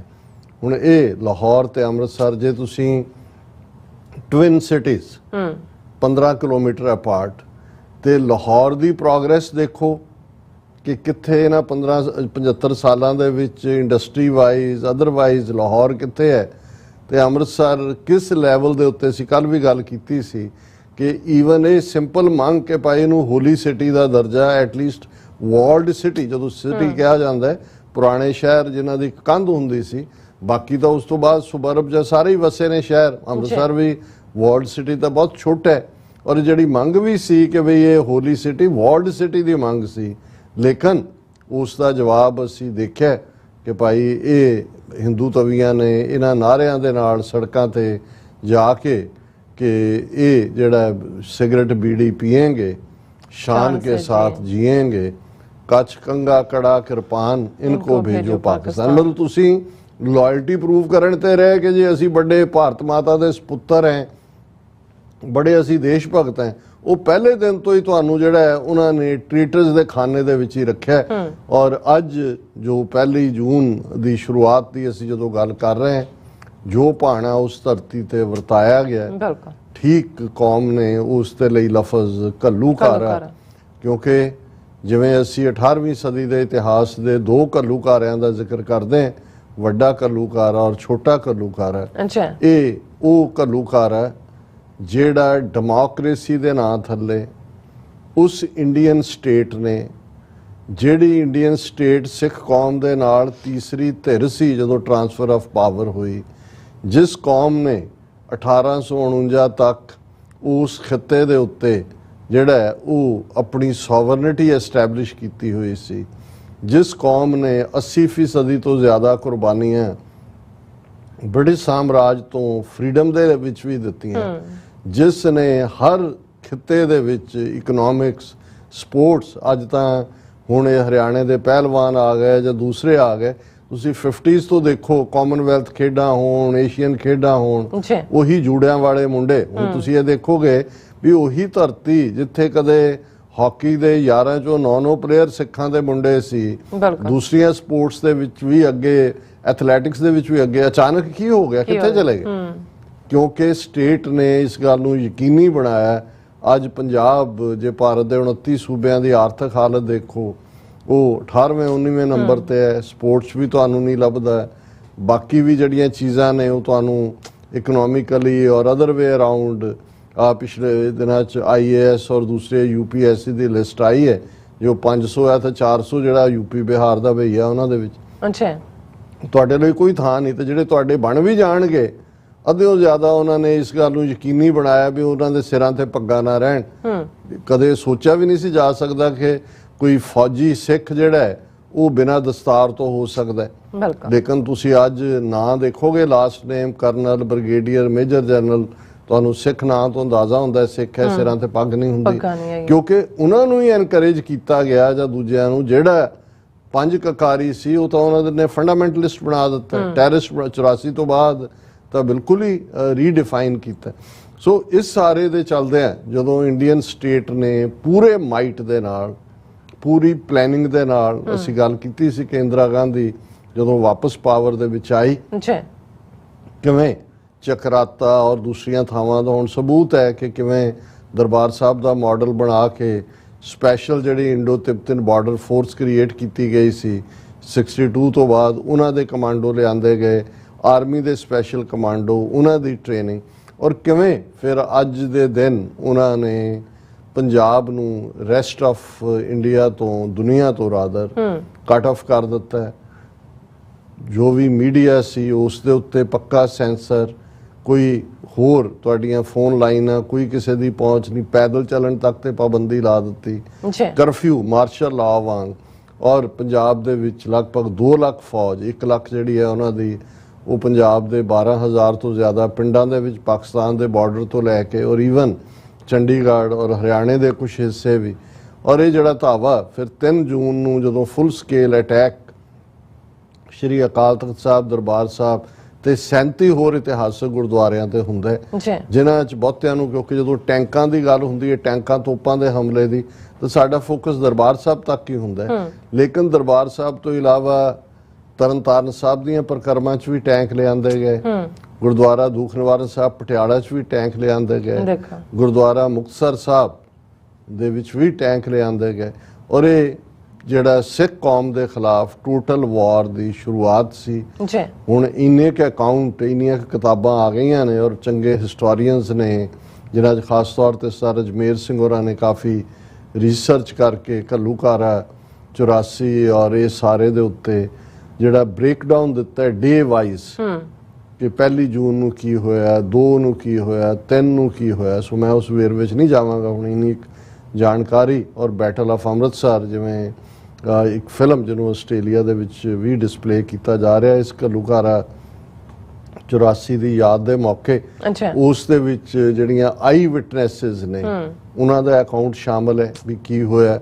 ਇਸ ਤੋਂ ਇਲਾਵਾ ਵੀ ਜਿਹੜੀ ਪਹਿਲੀ ਰਿਪੋਰਟ ਜੂਨ 84 ਦੇ ਹਮਲੇ ਤੋਂ ਬਾਅਦ ਦਿੱਲੀ ਬੇਸ, ਭਾਵੇਂ ਉਹ ਲੈਫਟਿਸਟ ਗਰੁੱਪ ਸੀ, ਉਹਨਾਂ ਨੇ ਆਪਰੇਸ਼ਨ ਇਨ ਪੰਜਾਬ ਇਹ ਰਿਪੋਰਟ ਕੱਢੀ ਸੀ, ਜਿਹੜੀ ਕਿ ਬਹੁਤ ਸਾਰੀ ਟੈਸਟੀਮਨੀ ਸੀ ਆਈ ਵਿਟਨੈਸਿਸ ਦੇ ਬੇਸਡ ਕਿ ਕੀ ਹੋਇਆ ਦਰਬਾਰ ਸਾਹਿਬ ਦੇ ਅੰਦਰ, ਬਾਕੀ ਥਾਵਾਂ ਤੇ ਕੀ ਹੋਇਆ, ਪਿੰਡਾਂ ਦੇ ਵਿੱਚ ਕੀ ਜ਼ਬਰ ਹੋਇਆ। ਸੋ ਇਹ ਜਿਹੜੀ 39 ਵਰੇ ਪਹਿਲਾਂ ਉਹਨਾਂ ਨੇ ਸਾਡੇ ਉੱਤੇ ਟੋਟਲ ਵਾਰ ਵਿੱਢੀ। ਇਸ ਦੇ ਫਿਰ ਕਈ ਫੇਜ਼ਸ ਇਹਨਾਂ 39 ਵਰਿਆਂ 'ਚ ਨੇ। ਪਹਿਲੇ ਨੂੰ ਉਹਨਾਂ ਨੇ ਆਪਰੇਸ਼ਨ ਬਲੂ ਸਟਾਰ ਦਾ ਨਾਂ ਦਿੱਤਾ ਔਰ ਫਿਰ ਅਸੀਂ ਦੇਖਦੇ ਹਾਂ ਕਿ ਇਸ ਤੋਂ ਫੌਰਨ ਇਹਦੇ ਥੱਲੇ ਜਿਹੜਾ ਜੋ ਉਹਨਾਂ ਨੇ ਇਤਿਹਾਸਕ ਗੁਰਦੁਆਰਿਆਂ 'ਚ ਅੰਮ੍ਰਿਤਧਾਰੀ ਸਿੱਖਾਂ ਦੇ ਨਾਲ ਦੂਸਰਾ ਕੀਤਾ, ਉਹ ਫਿਰ ਜਿਹੜਾ ਦੂਸਰਾ ਉਹਨਾਂ ਨੇ ਨਾਲ ਦੀ ਨਾਲ ਪੰਜਾਬ ਦੇ ਪਿੰਡਾਂ ਦੇ ਵਿੱਚ ਵੀ ਜਿਹੜਾ ਫੌਜੀ ਜਿਹਨੂੰ ਇਹਨਾਂ ਨੇ ਆਪਰੇਸ਼ਨ ਵੁੱਡ ਰੋਜ਼ ਕਿਹਾ, ਜੰਗਲ ਦਾ ਫੁੱਲ, ਉਹ ਜੰਗਲੀ ਗੁਲਾਬ, ਉਹਦੇ ਥੱਲੇ ਫਿਰ ਕਿਵੇਂ ਉਹਨਾਂ ਨੇ ਚੁਣ ਕੇ 12,000 ਤੋਂ ਜ਼ਿਆਦਾ ਪਿੰਡਾਂ 'ਚ ਅੰਮ੍ਰਿਤਧਾਰੀ ਨੌਜਵਾਨਾਂ ਨੂੰ 12-13 ਸਾਲ ਦੀ ਉਮਰ ਤੋਂ ਲੈ ਕੇ 30-32 ਸਾਲ ਤੱਕ ਘਰਾਂ 'ਚੋਂ ਚੁੱਕਿਆ, ਮਾਰਿਆ, ਝੂਠੇ ਪੁਲਿਸ ਮੁਕਾਬਲੇ ਬਣਾਏ। ਕਿਵੇਂ ਇੱਕ ਵੱਡੀ ਗਿਣਤੀ ਜਿਹੜੀ ਹੈ ਉਹ ਗੁਆਂਢੀ ਮੁਲਕ ਦੇ ਵਿੱਚ ਵੀ ਜਿਹੜੇ ਨੌਜਵਾਨ ਕੁਛ ਗਏ, ਕੁਛ ਜਿਹੜੀ ਉਦੋਂ ਦੀ ਜਿਹੜੀ ਹਿਜਰਤ ਸ਼ੁਰੂ ਹੋਈ ਆ, ਜਦੋਂ ਅਸੀਂ ਇਹ ਕਹਿੰਦੇ ਹਾਂ ਕਿ ਜੀ ਪੰਜਾਬ ਖਾਲੀ ਹੋ ਗਿਆ ਹੈ ਜਾਂ ਖਾਲੀ ਹੋ ਰਿਹਾ, ਹਰ ਵਰੇ 4-5 ਲੱਖ ਯੰਗ ਉਮਰ ਦੇ ਬੱਚੇ ਬੱਚੀਆਂ, ਜੇ ਹਾਈ ਸਕੂਲ 10+2 ਕੀਤਾ ਹੁੰਦਾ, ਆਈਲੈਟ ਕਰਕੇ ਟੋਫਲ ਕਰਕੇ ਨਿਕਲਣ ਦਾ ਹੁੰਦਾ, ਤੇ ਜਿੱਥੇ ਇਸ ਪੈਮਾਨੇ ਦੇ ਉੱਤੇ ਹਿਜਰਤ ਹੈ, ਇਸ ਦਾ ਮੁੱਢ ਵੀ 84 ਤੋਂ ਬਾਅਦ ਹੀ ਬਣਿਆ, ਕਿਉਂਕਿ ਜਦੋਂ ਐਥਨਿਕ ਕਲੀਨਜ਼ਿੰਗ ਕੀਤੀ ਜਾਂਦੀ ਹੈ ਫਿਰ ਹਿਜਰਤ। ਅਸੀਂ ਅੱਜ ਡਿਸਕਸ ਕਰਾਂਗੇ ਕਿ ਜੋ ਮਨੀਪੁਰ 'ਚ ਚੱਲ ਰਿਹਾ, ਜਿੱਥੇ ਬੀਜੇਪੀ ਦੀ ਸਰਕਾਰ ਔਰ ਅਮਿਤ ਸ਼ਾਹ ਜਾ ਕੇ ਹੁਣ ਉੱਥੇ ਬੈਠਾ ਹੈ, ਕਿਵੇਂ ਸਿਸਟਮੈਟਿਕ ਢੰਗ ਦੇ ਨਾਲ ਕੁੱਕੀ ਕਬੀਲੇ ਜਿਹੜੇ 90% ਮਨੀਪੁਰ ਦੇ ਪਹਾੜੀ ਇਲਾਕਿਆਂ ਦੇ ਵਿੱਚ ਜਿਨ੍ਹਾਂ ਦਾ ਹੈ, ਉਹਨਾਂ ਨੂੰ ਦੇ ਉੱਤੇ ਕਿਵੇਂ ਜ਼ੁਲਮ ਹੋ ਰਹੇ ਨੇ, ਔਰ ਕਿਵੇਂ ਸਿਸਟਮੈਟਿਕਲੀ 1 ਮਹੀਨੇ ਤੋਂ ਇਹ ਐਥਨਿਕ ਕਲੀਨਜ਼ਿੰਗ ਜਾਰੀ ਹੈ। ਹੁਣ ਇਹ ਇੱਕ ਨੀਤੀ ਦੇ ਤਹਿਤ ਹੁੰਦਾ, ਉਹ ਸਰਕਮਸਟੈਂਸਸ ਕ੍ਰੀਏਟ ਕਰ ਦਿੱਤੇ ਜਾਂਦੇ ਨੇ। ਸੋ ਪੰਜਾਬ ਦੇ ਵਿੱਚ ਜੋ ਕੁਛ ਵਾਪਰਿਆ, ਮੈਂ ਬਹੁਤ ਸਾਰੀਆਂ ਘੱਲੂਘਾਰੇ ਦੀਆਂ ਜਿਹੜੀਆਂ ਹਿਰਦੇ ਵੇਦਕ ਜਾਂ ਦਿਲ ਨੂੰ ਵਲੂੰਧਰਨ ਵਾਲੀਆਂ ਘਟਨਾਵਾਂ ਨੇ ਉਹ ਸਾਡੇ ਸਾਹਮਣੇ ਨੇ। ਮੈਂ ਉਹਨਾਂ ਦੇ ਉੱਤੇ ਨਹੀਂ ਕਰਾਂਗਾ ਬਹੁਤੀਆਂ ਟਿੱਪਣੀਆਂ, ਕਿਉਂਕਿ ਉਹ ਬਹੁਤ ਕੁਝ ਸਾਹਮਣੇ ਹੈ। ਲੇਕਿਨ ਜਿਹੜੀ ਇਸ ਸਾਰੇ ਦੇ ਨਾਲ ਜੁੜੀ ਹੋਈ ਸਪਿਰਿਟ ਹੈ ਕਿ ਭਾਈ ਜੇ ਦੁਸ਼ਮਣ ਦਾ ਇਰਾਦਾ ਟੋਟਲ ਵਾਰ ਵਿੱਢ ਕੇ ਸਿੱਖਾਂ ਦਾ ਸਰਵਨਾਸ਼ ਸੀ, ਤੇ ਕੌਮ ਨੇ ਇਸ ਦਾ ਢੁਕਵਾਂ ਜਵਾਬ ਵੀ ਦਿੱਤਾ ਹੈ। ਦਰਬਾਰ ਸਾਹਿਬ ਤੇ ਘੱਲੂਘਾਰੇ ਦੇ 2 ਆਸਪੈਕਟ, ਇੱਕ ਪਾਸੇ ਬੇਗੁਨਾਹ ਦਾ ਮਾਰਿਆ ਜਾਣਾ ਜਿਹੜਾ ਜ਼ਾਹਰ ਹੈ ਘੱਲੂਘਾਰ ਹੈ, ਪਰ ਦੂਸਰਾ ਜਦੋਂ ਅਸੀਂ ਸੰਤ ਜਰਨੈਲ ਸਿੰਘ ਖਾਲਸਾ ਪਿੰਡਾਂ ਵਾਲੇ, ਜਨਰਲ ਸੁਬੇਗ ਸਿੰਘ, ਭਾਈ ਅਮਰੀਕ ਸਿੰਘ ਔਰ ਉਹਨਾਂ ਦੇ ਸਾਥੀ ਸਿੰਘਾਂ ਦੀ ਗਾਥਾ ਸੁਣਾਉਂਦੇ, ਤੇ ਇਹ ਫਿਰ ਚਮਕੌਰ ਦੀ ਗੜੀ ਦੀ ਯਾਦ ਦਹਾਨੀ ਹੈ ਕਿ ਕਿਵੇਂ 1.25 ਲੱਖੀ ਸਪਿਰਿਟ ਨੇ ਅਖੀਰਲੇ ਸਾਹ ਤੇ ਅਖੀਰਲੀ ਗੋਲੀ ਤੱਕ ਮੁਕਾਬਲਾ ਕੀਤਾ। ਫਿਰ ਸਾਡੇ ਜਦੋਂ ਅਸੀਂ ਸੂਰਿਆਂ ਦੀ ਆਪਣੀ ਗੱਲ ਕਰਦੇ ਹਾਂ, ਸ਼ਹੀਦ ਬੇਅੰਤ ਸਿੰਘ, ਸਤਵੰਤ ਸਿੰਘ, ਕੇਰ ਸਿੰਘ, ਭਾਈ ਹਰਜਿੰਦਰ ਸਿੰਘ ਜਿੰਦਾ, ਭਾਈ ਸੁਖਦੇਵ ਸਿੰਘ ਸੁੱਖਾ, ਜਿਨ੍ਹਾਂ ਨੇ ਇੰਦਰਾ ਗਾਂਧੀ ਔਰ ਜਨਰਲ ਵੈਦਿਆ ਜਿਹੜੇ ਮੁੱਖ ਤੌਰ ਦੇ ਉੱਤੇ ਪਲੈਨਰ ਔਰ ਐਗਜ਼ੀਕਿਊਸ਼ਨਰ ਸੀ, ਉਹਨਾਂ ਨੂੰ ਸਜ਼ਾ ਯਾਫਤਾ ਕੀਤਾ। ਤੇ ਇਹ ਫਿਰ ਸਾਡੇ ਮੌਜੂਦਾ ਇਤਿਹਾਸ ਨੂੰ ਭਾਈ ਸੁੱਖਾ ਸਿੰਘ, ਭਾਈ ਮਤਾਬ ਸਿੰਘ ਦੀ ਲੈਗੇਸੀ ਦੇ ਨਾਲ ਜਾ ਕੇ ਜੋੜਦਾ।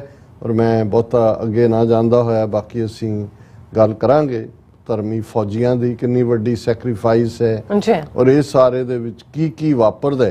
ਪਰ ਮੈਂ ਜਦੋਂ ਕਿ ਪੋਇਟਰੀ ਦੇ ਐਂਗਲ ਤੋਂ ਮੈਂ ਸਮਝਦਾ ਵੀ ਬਹੁਤ ਵਾਰ ਲੰਬੀ ਗੱਲ ਛੋਟੇ ਅੰਦਾਜ਼ ਦੇ ਵਿੱਚ ਪੋਇਟਰੀ 'ਚ ਕਹੀ ਜਾਂਦੀ ਹੈ।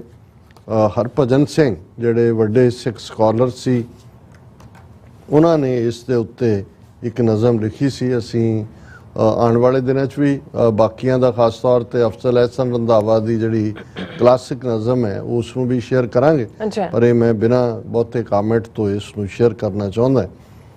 ਫੌਜਾਂ ਕੌਣ ਦੇਸ਼ ਤੋਂ ਆਈਆਂ, ਫੌਜਾਂ ਕੌਣ ਦੇਸ਼ ਤੋਂ ਆਈਆਂ, ਕਿਹੜੇ ਦੇਸ਼ ਤੋਂ ਕਹਿਰ ਲਿਆਈਆਂ, ਕਿੱਥੋਂ ਜ਼ਹਿਰ ਲਿਆਈਆਂ, ਕਿਸ ਫਨੀਅਰ ਦੀ ਫੂਕ ਕੇ ਜਿਸਨੇ ਪੱਕੀਆਂ ਕੰਧਾਂ ਢਾਈਆਂ, ਸੱਚ ਸਰੋਵਰ ਡਸਿਆ ਅੱਗਾਂ ਪੱਥਰਾਂ ਵਿੱਚ ਲਾਈਆਂ, ਹਰ ਕੇ ਮੰਦਰ ਵਿਉ ਦੀਆਂ ਨਦੀਆਂ ਬੁੱਕਾਂ ਪਰ ਵਰਤਾਈਆਂ, ਫੌਜਾਂ ਕੌਣ ਦੇਸ਼ ਤੋਂ ਆਈਆਂ। ਸਿਮਰਨ ਬਾਝੋਂ ਜਾਪ ਰਿਹਾ ਸੀ ਐਲੇ ਜਨਮ ਗਵਾਇਆ, ਕਰ ਮਤਾ ਹੈ ਆਖਰ ਉਮਰੇ ਇਸ ਕਾਫਰ ਰੱਬ ਨੂੰ ਧਿਆਇਆ, ਦਿੱਲੀ ਨੇ ਜਦ ਅੰਮ੍ਰਿਤਸਰ ਤੇ ਜੰਮ ਕਰ ਮੁਗਲ ਚੜਾਇਆ, ਹੈਵਰ ਗੈਵਰ ਤੋਂ ਵੀ ਤਕੜਾ ਜਦ ਲੋਹੇ ਯਾਨ ਦੌੜਾਇਆ।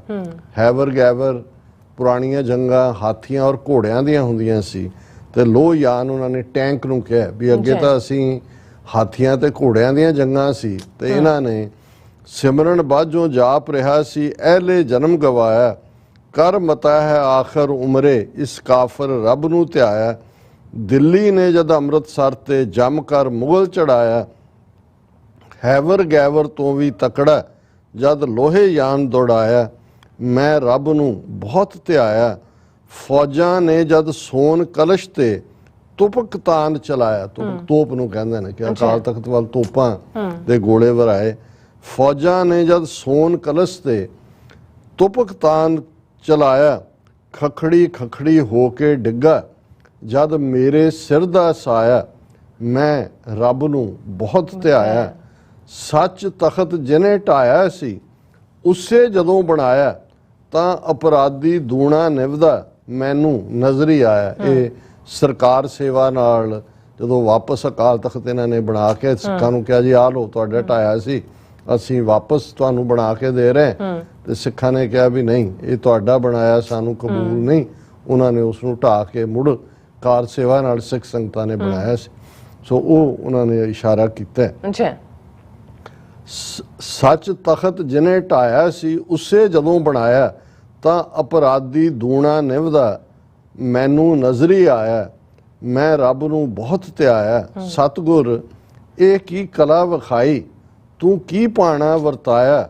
ਮੈਂ ਪਾਪੀ ਦੀ ਸੋਧ ਲਈ, ਤੂੰ ਆਪਣਾ ਘਰ ਟਠਾਇਆ। ਮੈਂ ਰੱਬ ਨੂੰ ਬਹੁਤ ਧਿਆਇਆ। ਕਿਉਂਕਿ ਹਰਭਜਨ ਸਿੰਘ ਬੇਸ਼ੱਕ ਸਿੱਖੀ ਵੈਲਿਊਜ਼ ਦੇ ਵਿੱਚ ਪੜ੍ਹੇ ਸੀ, ਪਰ ਇੱਕ ਸਟੇਜ ਦੇ ਉੱਤੇ ਉਹ ਦੂਸਰੇ ਪਾਸੇ ਤੁਰ ਪਏ ਸੀ। ਸੋ ਇਹ ਜੂਨ 84 ਬਹੁਤ ਸਾਰਿਆਂ ਦੀ ਘਰ ਵਾਪਸੀ ਸੀ, ਜਦੋਂ ਕਿ ਇੱਥੇ ਵੀ ਬਾਹਰਲੇ ਮੁਲਕਾਂ 'ਚ ਵੀ ਜਿਹੜੀ ਸਿੱਖੀ ਦੀ ਰਿਵਾਈਵਲ ਹੈ ਬਹੁਤ ਸਾਰੀਆਂ ਥਾਵਾਂ ਦੇ ਉੱਤੇ, ਉਹਦੇ 'ਚ ਇਸ ਘੱਲੂਘਾਰੇ ਦਾ ਬਹੁਤ ਵੱਡਾ ਰੋਲ ਹੈ।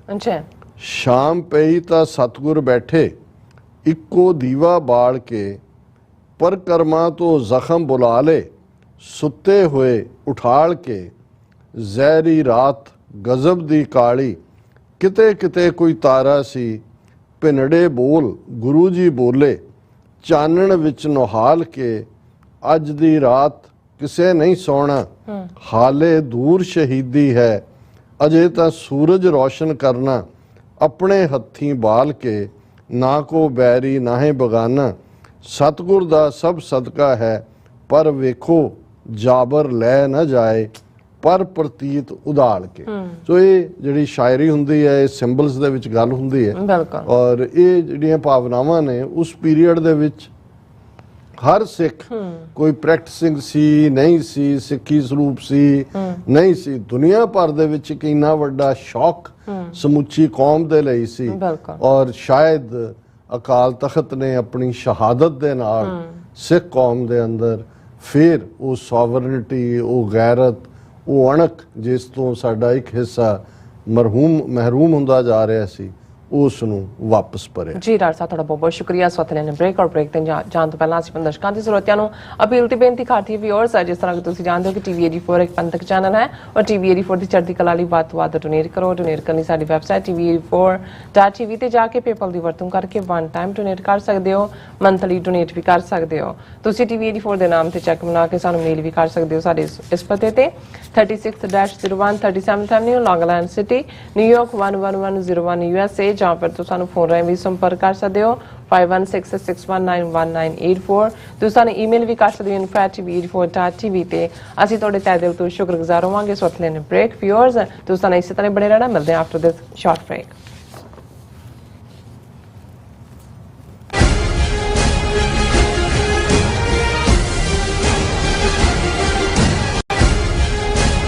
गुरु प्यारी साध संगत जी, वाहिगुरु जी का खालसा वाहिगुरु जी की फतेह। सूरा सो पहचानिया जो लड़ै दीन के हेत, पुरजा पुरजा कट मरै कबू ना छाड़ै खेत। ट्राई स्टेट दे केंद्रीय स्थान gurdwara Sikh Culture Society Richmond Hill New York gurdwara Sahib की समुची प्रबंधक कमेटी वालों समूह पंथक जथेबंदियां ते संगतां दे सहयोग अते सतगुरु सच्चे पातशाह जी की किरपा सदका जून 1984 ਦਾ ਘੱਲੂਘਾਰਾ 2, 3 ਅਤੇ 4 ਜੂਨ ਨੂੰ ਗੁਰਦੁਆਰਾ ਸਾਹਿਬ ਵਿਖੇ ਬਹੁਤ ਵੱਡੀ ਪੱਧਰ ਦੇ ਉੱਤੇ ਸ਼ਰਧਾ ਭਾਵਨਾ ਅਦਬ ਸਤਿਕਾਰ ਦੇ ਨਾਲ ਮਨਾਇਆ ਜਾ ਰਿਹਾ ਹੈ। 2 ਤਰੀਕ ਨੂੰ ਸ੍ਰੀ ਅਖੰਡ ਪਾਠ ਸਾਹਿਬ ਗੁਰਦੁਆਰਾ ਸਾਹਿਬ ਵਿਖੇ ਸਵੇਰੇ 10 ਵਜੇ ਆਰੰਭ ਹੋਣਗੇ। 4 ਜੂਨ ਦਿਨ ਐਤਵਾਰ ਨੂੰ ਸਵੇਰੇ 9:30 ਵਜੇ ਭੋਗ ਪੈਣਗੇ। 4 ਜੂਨ ਨੂੰ ਅੰਮ੍ਰਿਤ ਵੇਲੇ ਤੋਂ ਲੈ ਕੇ ਐਤਵਾਰ दिन भर के दीवान गुरुद्वारा साहब विखे सजाए जाएंगे, जिस विच कीर्तनी जथे, प्रचारक, ਢਾਡੀ ਸਾਹਿਬਾਨ, ਰਾਗੀ ਸਾਹਿਬਾਨ ਅਤੇ ਵਿਦਵਾਨ ਜਨ ਗੁਰੂ ਚਰਨਾਂ ਵਿਖੇ ਹਾਜ਼ਰੀਆਂ ਭਰਨਗੇ ਔਰ ਕੌਮ ਦੇ ਉੱਪਰ ਹੋਏ ਘੱਲੂਘਾਰੇ ਸ੍ਰੀ ਅਕਾਲ ਤਖਤ ਸਾਹਿਬ ਤੇ ਹੋਰ ਗੁਰਦੁਆਰਿਆਂ ਤੇ ਹੋਏ ਹਮਲੇ ਦੇ ਬਾਰੇ 'ਚ ਆਪ ਸਾਰੀਆਂ ਸੰਗਤਾਂ ਨੂੰ ਗੁਰ ਇਤਿਹਾਸ, ਸਿੱਖ ਇਤਿਹਾਸ ਤੇ ਗੁਰੂ ਚਰਨਾਂ ਨਾਲ ਜੋੜਨਗੇ। ਸਮੁੱਚੀਆਂ ਸੰਗਤਾਂ ਨੂੰ ਬੇਨਤੀ ਹੈ ਕਿ ਉਸ ਦਿਨ ਵੱਧ ਤੋਂ ਵੱਧ ਮਹਾਨ ਸ਼ਹੀਦਾਂ ਨੂੰ ਨਤਮਸਤਕ ਹੁੰਦਿਆਂ ਹੋਇਆਂ ਹਾਜ਼ਰੀਆਂ ਭਰ ਕੇ ਸਤਿਗੁਰੂ ਸੱਚੇ ਪਾਤਸ਼ਾਹ ਜੀ ਦੀਆਂ ਤੇ ਮਹਾਨ ਸ਼ਹੀਦਾਂ ਦੀਆਂ ਬਖਸ਼ਿਸ਼ਾਂ ਪ੍ਰਾਪਤ ਕਰੋ ਜੀ। ਵਾਹਿਗੁਰੂ ਜੀ ਕਾ ਖਾਲਸਾ, ਵਾਹਿਗੁਰੂ ਜੀ ਕੀ ਫਤਿਹ। ਸਤਿ ਸ੍ਰੀ ਅਕਾਲ। ਘੱਲੂਘਾਰਾ 1984 ਦੇ ਸ਼ਹੀਦਾਂ ਨੂੰ ਯਾਦ ਕਰਦਿਆਂ ਸਿੱਖ ਕੌਮ ਖਿਲਾਫ ਭਾਰਤੀ ਹਕੂਮਤ ਦੇ ਨਿਰੰਤਰ ਜਾਰੀ ਹਮਲਿਆਂ ਦੇ ਵਿਰੋਧ ਵਿੱਚ ਵਾਸ਼ਿੰਗਟਨ ਡੀਸੀ ਸਥਿਤ ਭਾਰਤੀ ਕੌਂਸੂਲੇਟ ਸਾਹਮਣੇ ਜ਼ੋਰਦਾਰ ਪ੍ਰੋਟੈਸਟ। ਆਓ 3 ਜੂਨ 2023 ਦਿਨ ਸ਼ਨੀਵਾਰ ਨੂੰ ਦੁਪਹਿਰ 12 ਵਜੇ ਸਿੱਖ ਸੋਵਰਨਿਟੀ ਲਈ ਇਕਮੁੱਠਤਾ ਦਾ ਇਜ਼ਹਾਰ ਕਰੀਏ। ਸਿੱਖ ਮਸਲਿਆਂ ਦਾ ਇੱਕੋ ਇੱਕ ਹੱਲ ਖਾਲਿਸਤਾਨ। ਪੰਥਕ ਜਥੇਬੰਦੀਆਂ ਵੱਲੋਂ ਆਪ ਸਭ ਨੂੰ ਇਸ ਪ੍ਰੋਟੈਸਟ ਵਿੱਚ ਸ਼ਮੂਲੀਅਤ ਕਰਨ ਲਈ ਬੇਨਤੀ ਕੀਤੀ ਜਾਂਦੀ ਹੈ। ਵਧੇਰੇ ਜਾਣਕਾਰੀ ਲਈ ਤੁਸੀਂ ਹੇਠ ਦਿੱਤੇ ਨੰਬਰਾਂ ਤੇ ਸੰਪਰਕ ਕਰ ਸਕਦੇ ਹੋ।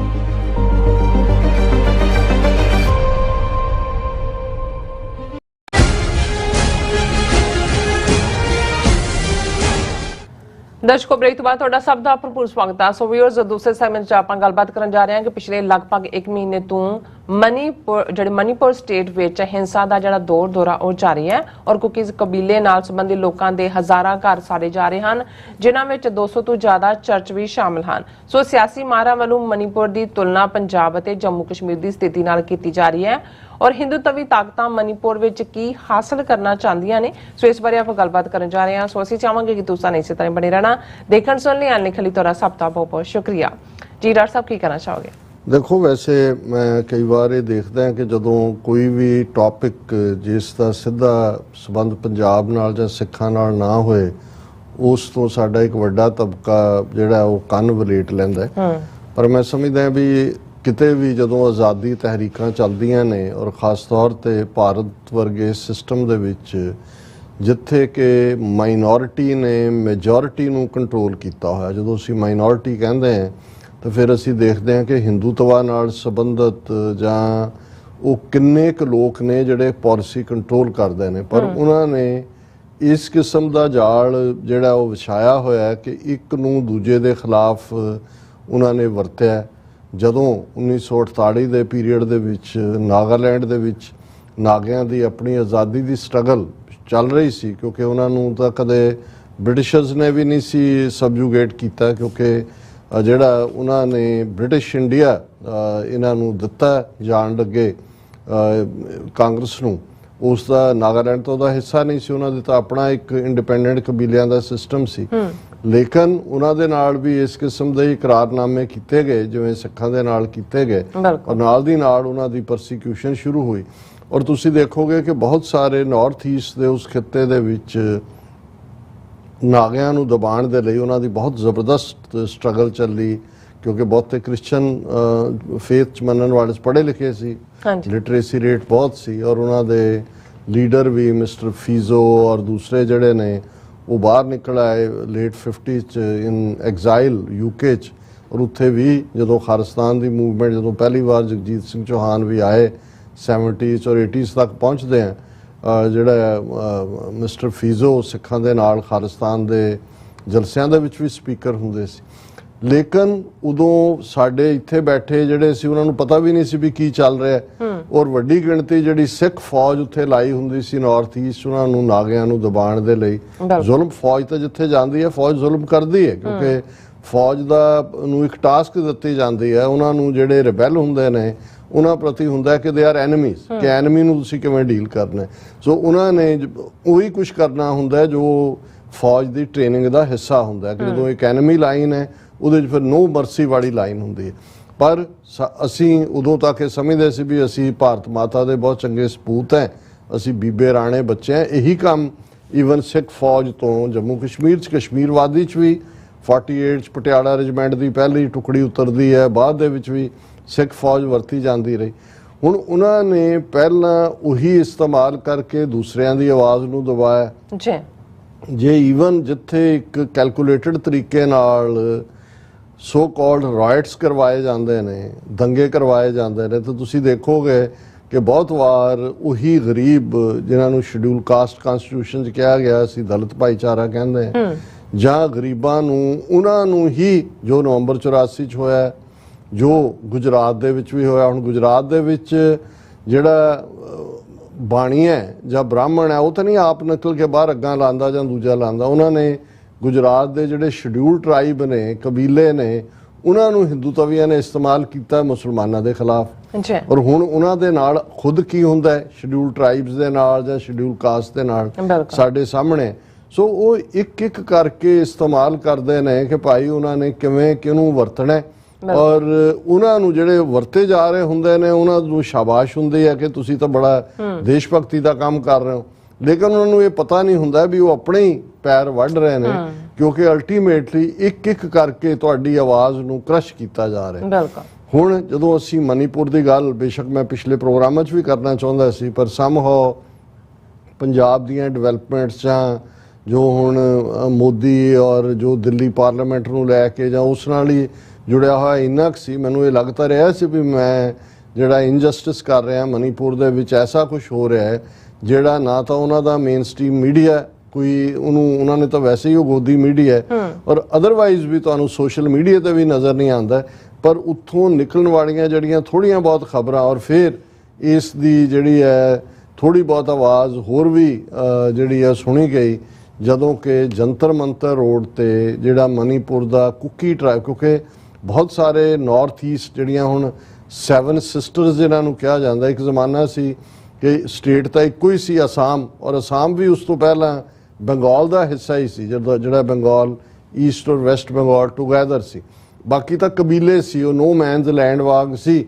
ਜਿਹੜੇ ਕਿ ਇਹ ਕਬੀਲੇ ਉਹਨਾਂ ਦੇ ਵਿੱਚ ਨਾਗੇ ਵੀ ਨੇ, ਕੁੱਕੀ ਵੀ ਨੇ, ਮਾਈਟਸ ਵੀ ਨੇ, ਔਰ ਹੋਰ ਸੈਂਕੜਿਆਂ ਇਹਨਾਂ ਦੇ ਛੋਟੇ ਛੋਟੇ ਕਬੀਲੇ ਨੇ।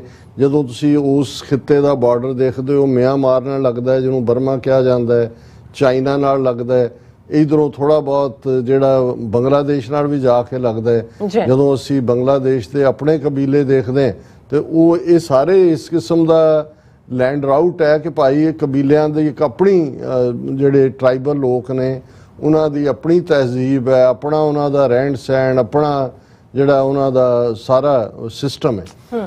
ਲੇਕਿਨ ਇੰਡੀਆ ਨੇ ਜਦੋਂ ਇਸ ਅੰਗਰੇਜ਼ ਜਾਣ ਲੱਗੇ ਇਹਨਾਂ ਨੂੰ ਦੇ ਗਏ, ਇਹਨਾਂ ਨੇ ਅਸਾਮ ਨੂੰ ਅੱਗੋਂ ਕਿਵੇਂ ਬਾਈਫਰਕੇਟ ਕਰਦੇ, ਟਰਾਈਫਰਕੇਟ ਕਰਦੇ ਚਲੇ ਗਏ। ਅੱਜ ਜਦੋਂ ਅਸੀਂ ਗੱਲ ਕਰ ਰਹੇ ਹਾਂ ਤੇ 7 ਸਿਸਟਰਸ ਜਿਨ੍ਹਾਂ ਨੂੰ ਕਿਹਾ ਜਾਂਦਾ ਹੈ, ਨਾਗਿਆਂ ਦੀ ਸਟਰਗਲ ਤਾਂ ਇਮੀਡੀਏਟਲੀ ਸ਼ੁਰੂ ਹੋਈ ਵੱਡੇ ਪੈਮਾਨੇ ਤੋਂ, ਹੁਣ ਵੀ ਚੱਲ ਰਹੀ ਹੈ।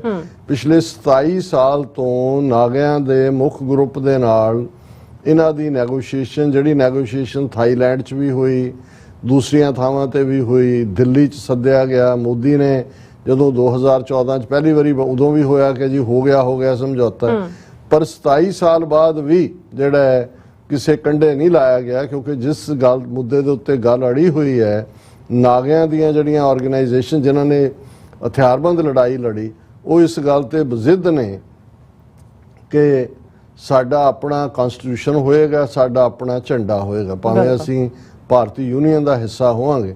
ਹੁਣ ਜਦੋਂ ਇਹਨਾਂ ਨੇ 5 ਅਗਸਤ 2019 ਨੂੰ ਜੰਮੂ ਕਸ਼ਮੀਰ ਦਾ ਜਿਹੜਾ ਆਰਟੀਕਲ 370 ਖਤਮ ਕੀਤਾ, 35A ਖਤਮ ਕੀਤਾ, ਹੁਣ ਜੰਮੂ ਕਸ਼ਮੀਰ ਨੂੰ ਵੀ ਆਰਟੀਕਲ 370 ਦੇ ਥੱਲੇ ਉਹਨਾਂ ਦੀ ਆਪਣੀ ਕਾਂਸਟੀਟਿਊਐਂਟ ਅਸੈਂਬਲੀ ਸੀ, ਆਪਣੀ ਪਾਰਲੀਮੈਂਟ ਸੀ, ਆਪਣਾ ਉਹਨਾਂ ਦਾ ਝੰਡਾ ਸੀ ਜੰਮੂ ਕਸ਼ਮੀਰ ਦਾ, ਆਪਣਾ ਉਹਨਾਂ ਦਾ ਰਾਸ਼ਟਰੀ ਗੀਤ ਸੀ।